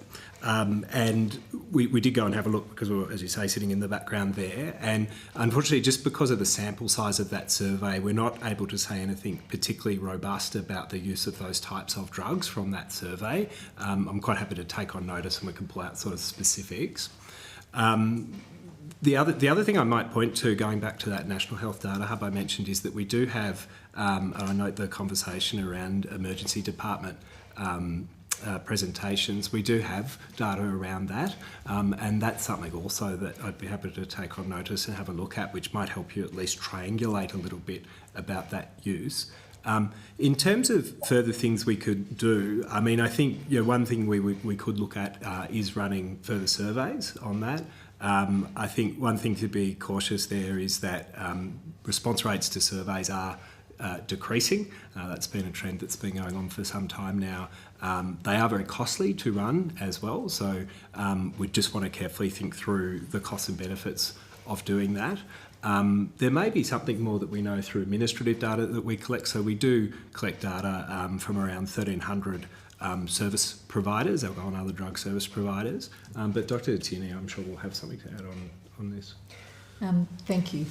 I think to Louise Tierney speaking, I think in terms of the survey, the National Drug Strategy Household Survey that's undertaken every 3 years, we currently collect information on steroid use. There's an opportunity there that could be broadened out to look at both steroid and peptide use.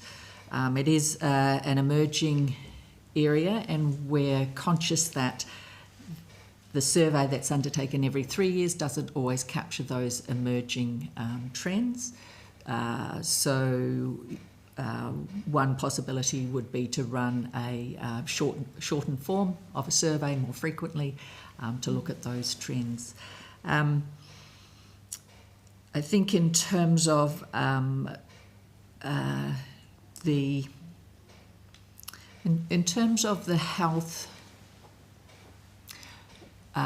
health systems that we currently report data on alcohol and other drug use, I'm not aware of any data around peptides per se. We can, as Alistair said, we can take that on notice. All the classifications that we report on, like all the different drugs and alcohol, are all coded to a international classification so that we can look at those. I'm just not sure about what peptides are. Peptides can mean a whole range of things, so I would just add caution there that we could look at that, but I'm not sure what we would find in terms of what peptide per se means, noting that they can be quite varied. Interesting. Thank you so much. Thanks, Chair. Apologies, I have to leave. Thank you. Good. Thank you so much for appearing before our committee today. My question is for Aracy and in particular Mr. Hatano. So it sounds like you've participated in some of the youth roundtables held by the department. I'm very passionate about Youth Voice as one of the youngest members in here. In your submission, you sort of talk about the influence of social media and peer pressure and expectations setting amongst young people. And particularly what that has, in terms of impact on mental health. Would you be able to share any insights you've had through your experience through those roundtables? Yes, absolutely. So I guess I would start with, Christopher Tanner speaking. I would start with the fact that I feel like alcohol in, our generation, it's seen as something that you must have in a social event, in to hang out with a friend, you have to have alcohol nearby, and it's somehow turned into some normalization of alcohol is something we need to calm ourselves, to then be able to talk to someone that might not be our normal friend group or be someone else. And so I would say that mental health and alcohol and drugs is correlated in a way where it's seen as something to help us boost our social our social ability. So it's like a social lubricant. Yes, a social lubricant. And I would also say that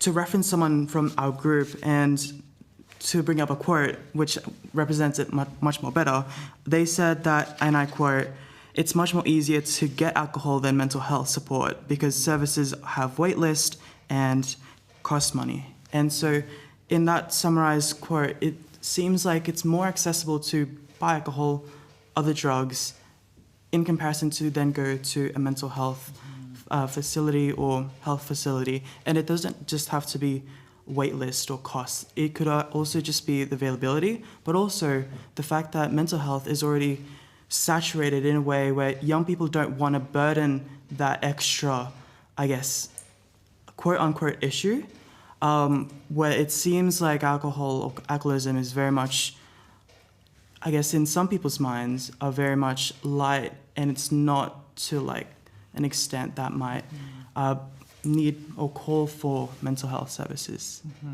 I think the chair will agree with me that we're doing what we can around mental health services, making that more accessible for young people. My follow-up question is that we've heard a lot of evidence over the course of this inquiry, and we've heard that the intake of alcohol is actually trending down for young people, and intake of drugs is trending up. And I was just wondering, in your roundtable, did you talk about other drugs as well? I think the predominant alcohol and drugs that we were talking about was alcohol. And I would say that I think I would also agree with the fact that as like our generation, we're moving away from alcohol. That's a common theme that came out from the consultations. But I would also say, in terms of other drugs and alcohol as substitutes, one way I could see that coming about would be around, I guess, that mention about using other drugs for, I guess, I want to link it to manosphere, around young men using other drugs to boost their physical health. I can see that happening, but also it's around, well, I don't think that represents the full story, because I think the full story isn't the fact that young people are intentionally wanting to do it, maybe potentially aware or not aware. But it's also around the messaging in society as well, around, to be successful, you have to have a good body for young men, specifically a good body, good stable income, and all those things to have success. And so it's kind of that, it's an interconnected issue, I would say, in terms of, I don't see it as alcohol and drugs as substitutes, but more so we're just looking at the different way, if that makes sense. I feel like they're both present in society. It's just who do we focus on? I'm not sure if you have any. Yeah, social media obviously has an impact on both of those things, no doubt. And one of the other aspects, Melody with Aracy, one of the other aspects that I know was also discussed was cannabis, and the extent to which that's also being picked up through vaping. And so I think, also potentially as a lubricant, potentially as something that's kind of seen as cool. I'm not sure whether the roundtable then canvassed other types of drugs that we know are increasingly available. One of the comments that I certainly heard was the sheer volume of drugs available is increasing, and so the number of drugs available and the availability of those given the internet. So that feels more at hand if you want it. That's right. I've said this in a previous hearing, but in Melbourne we heard reports of kids as young as 5 bringing vapes to school. Yeah. Because that's what they've seen their siblings do. I had a conversation with my son last night when I picked him up about kids in his year level, year 8, who are actively vaping on school grounds. It's everywhere.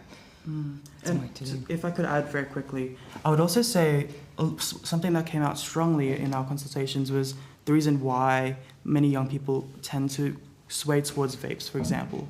And most of the, I guess, reasoning for it isn't just the fact that to fit in. It's more towards managing stress, managing anxiety, because I think there's science behind this, which I could potentially back this, where vapes and e-cigarettes are used as a tool or a social lubricant potentially to breathe, to then just have air inside your system. And so that came also from the consultations as well. Mm-hmm. Thank you. Thanks so much. Yeah. Thank you. But thank you very much for coming. I've got a number of questions around recent trends, and I'm very worried about the amount of medicinal cannabis that's being imported into the country. Do you keep any data on cannabis use, either medicinal or otherwise? We certainly do. I might just give me a second. I can find some statistics on that for you. Just by way of background, we've heard that the amount of medicinal cannabis that's being imported in the country has, in the last 10 years, has been magnified 40 times. My goodness. So a huge increase. Okay. So I mean, just to sort of put some statistics to you, so 11.5% of the general population in Australia had recently used cannabis. So that number is from our last household survey that I referenced earlier. So that number is from 2022-23. Yeah. So it is the highest. So cannabis continues to have the highest reported prevalence of lifetime and recent consumption among the general population in Australia when compared with other illicit drugs. For people aged over 14 and over, in 2022-23, 41% had used cannabis in their lifetime, and 11.5% had used cannabis in the previous 12 months. And the lifetime, this probably goes to your point around changes over time, the lifetime use of cannabis has increased from 33% in 2001 my apologies, lifetime use has actually increased from 33% in 2001, and recent use of cannabis has decreased from 12.9%. Daily cannabis use among people who had recently used it has increased from 14% in 2019 to 18% in 22-23. Wow, okay. Yeah. So that is a big increase. Any other trends that you've seen in drug use? Drug use more generally? Or? Yeah, amongst young people. Would you like to talk to some of those points, Dr. Tierney? I'm sure you're... Thank you very much. Yes, I think as Louise Tierney speaking for the AAHW, in terms of young people trends in their use of alcohol and other drugs, there is a concerning trend that we are seeing in young people. The National Drug Strategy Household Survey, the most recent survey undertaken in 2022 and 2023, shows an increase in young females, in particular, high prevalence estimates across both alcohol, smoking, e-cigarettes and illicit drug use. That gap between males and females has narrowed, and in fact for young females in that age group it is now higher than for males in illicit drug use, and that's a concerning trend that we are seeing. Can I just say, why do you think that is? Why do you think that's happening? I can say from the data that we can see that there is an increase in mental health, psychological distress in younger age groups, and in females. We're seeing increased harms for young females in, for example, hospitals, where they are being admitted for pharmaceutical stimulants in particular. So we are seeing those harms occurring for those age groups, and it is a concern. That's a thought. Do you have any evidence of in females with drug use during pregnancy? Yes, we do. We collect data from, again, the National Drug Strategy Household Survey and also the National Perinatal Data Collection at the AIHW. So we've seen a downward trend in people consuming alcohol in the first 20 weeks of pregnancy, decreases in tobacco and illicit drug use. So those are trending downwards, and we do have data on those, but they're still present. Yeah.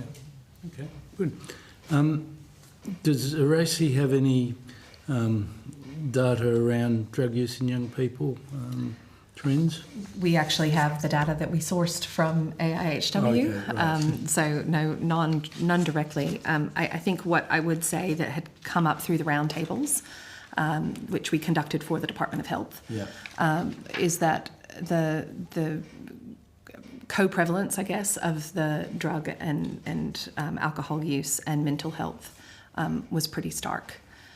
So Chris spoke to it before, but definitely a sense that it was being used for self-medication, and that it was kind of co-presenting with anxiety in particular, which we know has increased quite substantially amongst young women over the last, 15 or so years. So that's what we're hearing, that mental health is a central factor in many of these. And I think the other thing that I would just suggest is that we're also hearing, because I heard a little bit about it when we were sitting waiting for our session, is the average, drug and alcohol education programs that are presented in schools tend to be, to use young person language, cringe, a bit cringe, a bit naff, and I'll invite Chris to say a little bit more, but to the extent that I guess some of the attempts at prevention and whether gamification or other things work, I don't know, but it seems to be fairly thin on the ground, the actual evidence around what sort of education models and also what sort of youth-specific treatment models. And I would just commend to the committee Headspace's presentation and submission to you around the need to integrate and better prepare professionals to be able to work across both mental health and substance abuse. But I don't know, Chris, if there's any kind of further comments around the adequacy or lack of relevance, maybe, I'll to say young it people? very briefly, and it would be around the fact that a lot of young people call for the fact that we want education, I guess, in terms of alcohol and drugs, not to be an info session about what it's bad for you, because I feel like at the end of the day, everyone knows it's bad for you. But something that a lot of young people, and I agree myself, is the fact that we want to know, what if you are trying it? How can you try it safely? For example, alcohol. There's the conversations that are talking about, okay, we know that you're going to be curious, you're going to touch it somehow, because we are curious as a younger generation. And so it's about guiding young people to make the right choices when and if they use it, and also then saying, but you shouldn't as well. It's around guidance in between, and I think as well to add on would be around the prevention approach to strengthen that, and also the early intervention. So before they hit the final hang off cliff, if that makes sense. And so I would say those points. Well, I guess we hear a lot about prevention and education of young people, but we don't seem to find a lot of evidence of what works and what doesn't. Would you like to comment on that? Is there any evidence of programs that work and programs that don't? I think certainly historically the Institute has focused on statistics around prevalence and the like. One of the things we are doing at the moment is we've established an evaluation function within the Institute, and one of the first things to essentially kind of leverage some of the data we have to look at the kind of questions you're identifying. One of the first evaluations we are currently looking at with the Department of Health is in relation to alcohol and other drug programs. I don't have any results from that to share with you today because it's still underway, but it's something that will be finalised, I think, this calendar year. But historically, certainly, our role has been to provide these prevalence assessments and other things, and then make sure that those are available for others. But increasingly, I think we will look to provide those kind of insights for committees like this. Like the emergency department data's good, but one thing that's missing is the outcomes. I would like to ask the Australian Institute of Family Studies, do they have any suggestions around prevention of harms? Thank you, Chair. Yes, like our colleagues at AOHW, we also have a substantive evaluation arm, although again, like AOHW, sorry, I should point out Sean Martin, Acting Group Head, Data and Life Course Studies. Again, as I was suggesting, like AOHW, our primary interest is around collecting information, particularly primary information, and in our case, longitudinal studies. So yes, there are some evidence that AFE has been involved in previously. Likewise, happy to report back to the committee on that. But what has been really interesting in hearing this conversation is, the similarities with both our colleagues in RACI and AOHW, with the sorts of trends that we're seeing sort of out there in the community. Our longitudinal studies point to similar levels of usage. I guess our point of difference is really, as a longitudinal study, we follow the same people over time, and we can point just to not why, the levels, but why that might be occurring. And I think that's a critical part into feeding into those programs, responding to, I guess, the why of why people use alcohol and other drugs in order to make sure that those programs are effective. Yep. And look, we don't have much time left, but I would appreciate it if any of the three groups would like to comment on this. We are looking at what we can do to implement programs that help in reducing risk, reducing addiction, and treating addiction. And we've seen there's a lot of programs that are based on residential programs, but I just wonder if there's any evidence that these sort of risks can be managed away, not necessarily in residential programs, and whether there's evidence for at-home programs, at-home withdrawal programs, and longer term supports for people with addictions to alcohol and other drugs. Would any of you like to comment on that?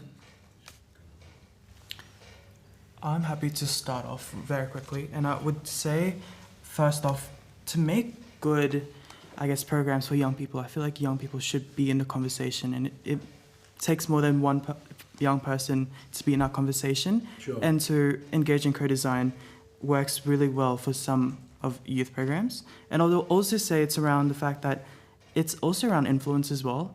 There's a lot of programs out there, and I know that in our briefs, there's a lot of programs that I've never heard of until now. And so the fact that I'm learning of it now because I'm engaged in, these areas isn't great for young people who are actually in that crisis stage or need those support stages. So what you suggest is we should talk to the people with lived experience? Yes. Right. 100%. Good. And I guess from that, connections go out. And so young people can talk to young people about the programs, not just, direct department where it might hit target audiences that might not need it the most. Good. Thank you. Mr. Martin's got his hand raised. We might go to him next. Thank you, Chair. Yeah, look, I think it's a great point that Chris has just made. For us, within longitudinals, we're increasingly bringing the lived experience voice both into the conception of these studies, the analysis of the results, and also the implementation of the findings. So I think that's a critical part of what will be an important feature of how we develop sort of really evidence-informed programs. One thing, and again, just to speak to the capacity that longitudinal studies have, is to, I guess, identify risk patterns and risk behaviours so that these programs, when they are developed, are really targeted at specific key population groups where there is most need. And I think also speaking to some earlier points that our colleagues in AHW made, I think there is residual capacity within our system. For us, we have a lot of data holdings, but really the issue is the sort of integration and the resources to integrate those services. So you mentioned some programs where there is alcohol abuse, often they're picked up through either MBS or PBS items. We link to those within our longitudinal data set, so there's an ability, I guess, to sort of create a better evidence package for these programs, but at the moment that residual capacity lies there untapped. So that is something we'd be very keen to explore. Yeah, and I think I'd continue on a similar theme. So in terms of a longitudinal data set, which is what we've brought together in the National Health Data Hub, which brings together a range of different data sets, hospital admissions, et cetera, it does allow us to follow individuals over time and have a look at intervention points and see how people are faring. That capability is going to become increasingly sophisticated. It's moving pretty rapidly. You know, even if I was to come and present to you in 12 months' time, I think I'd have much more to say. So investment in that's going to continue to be important.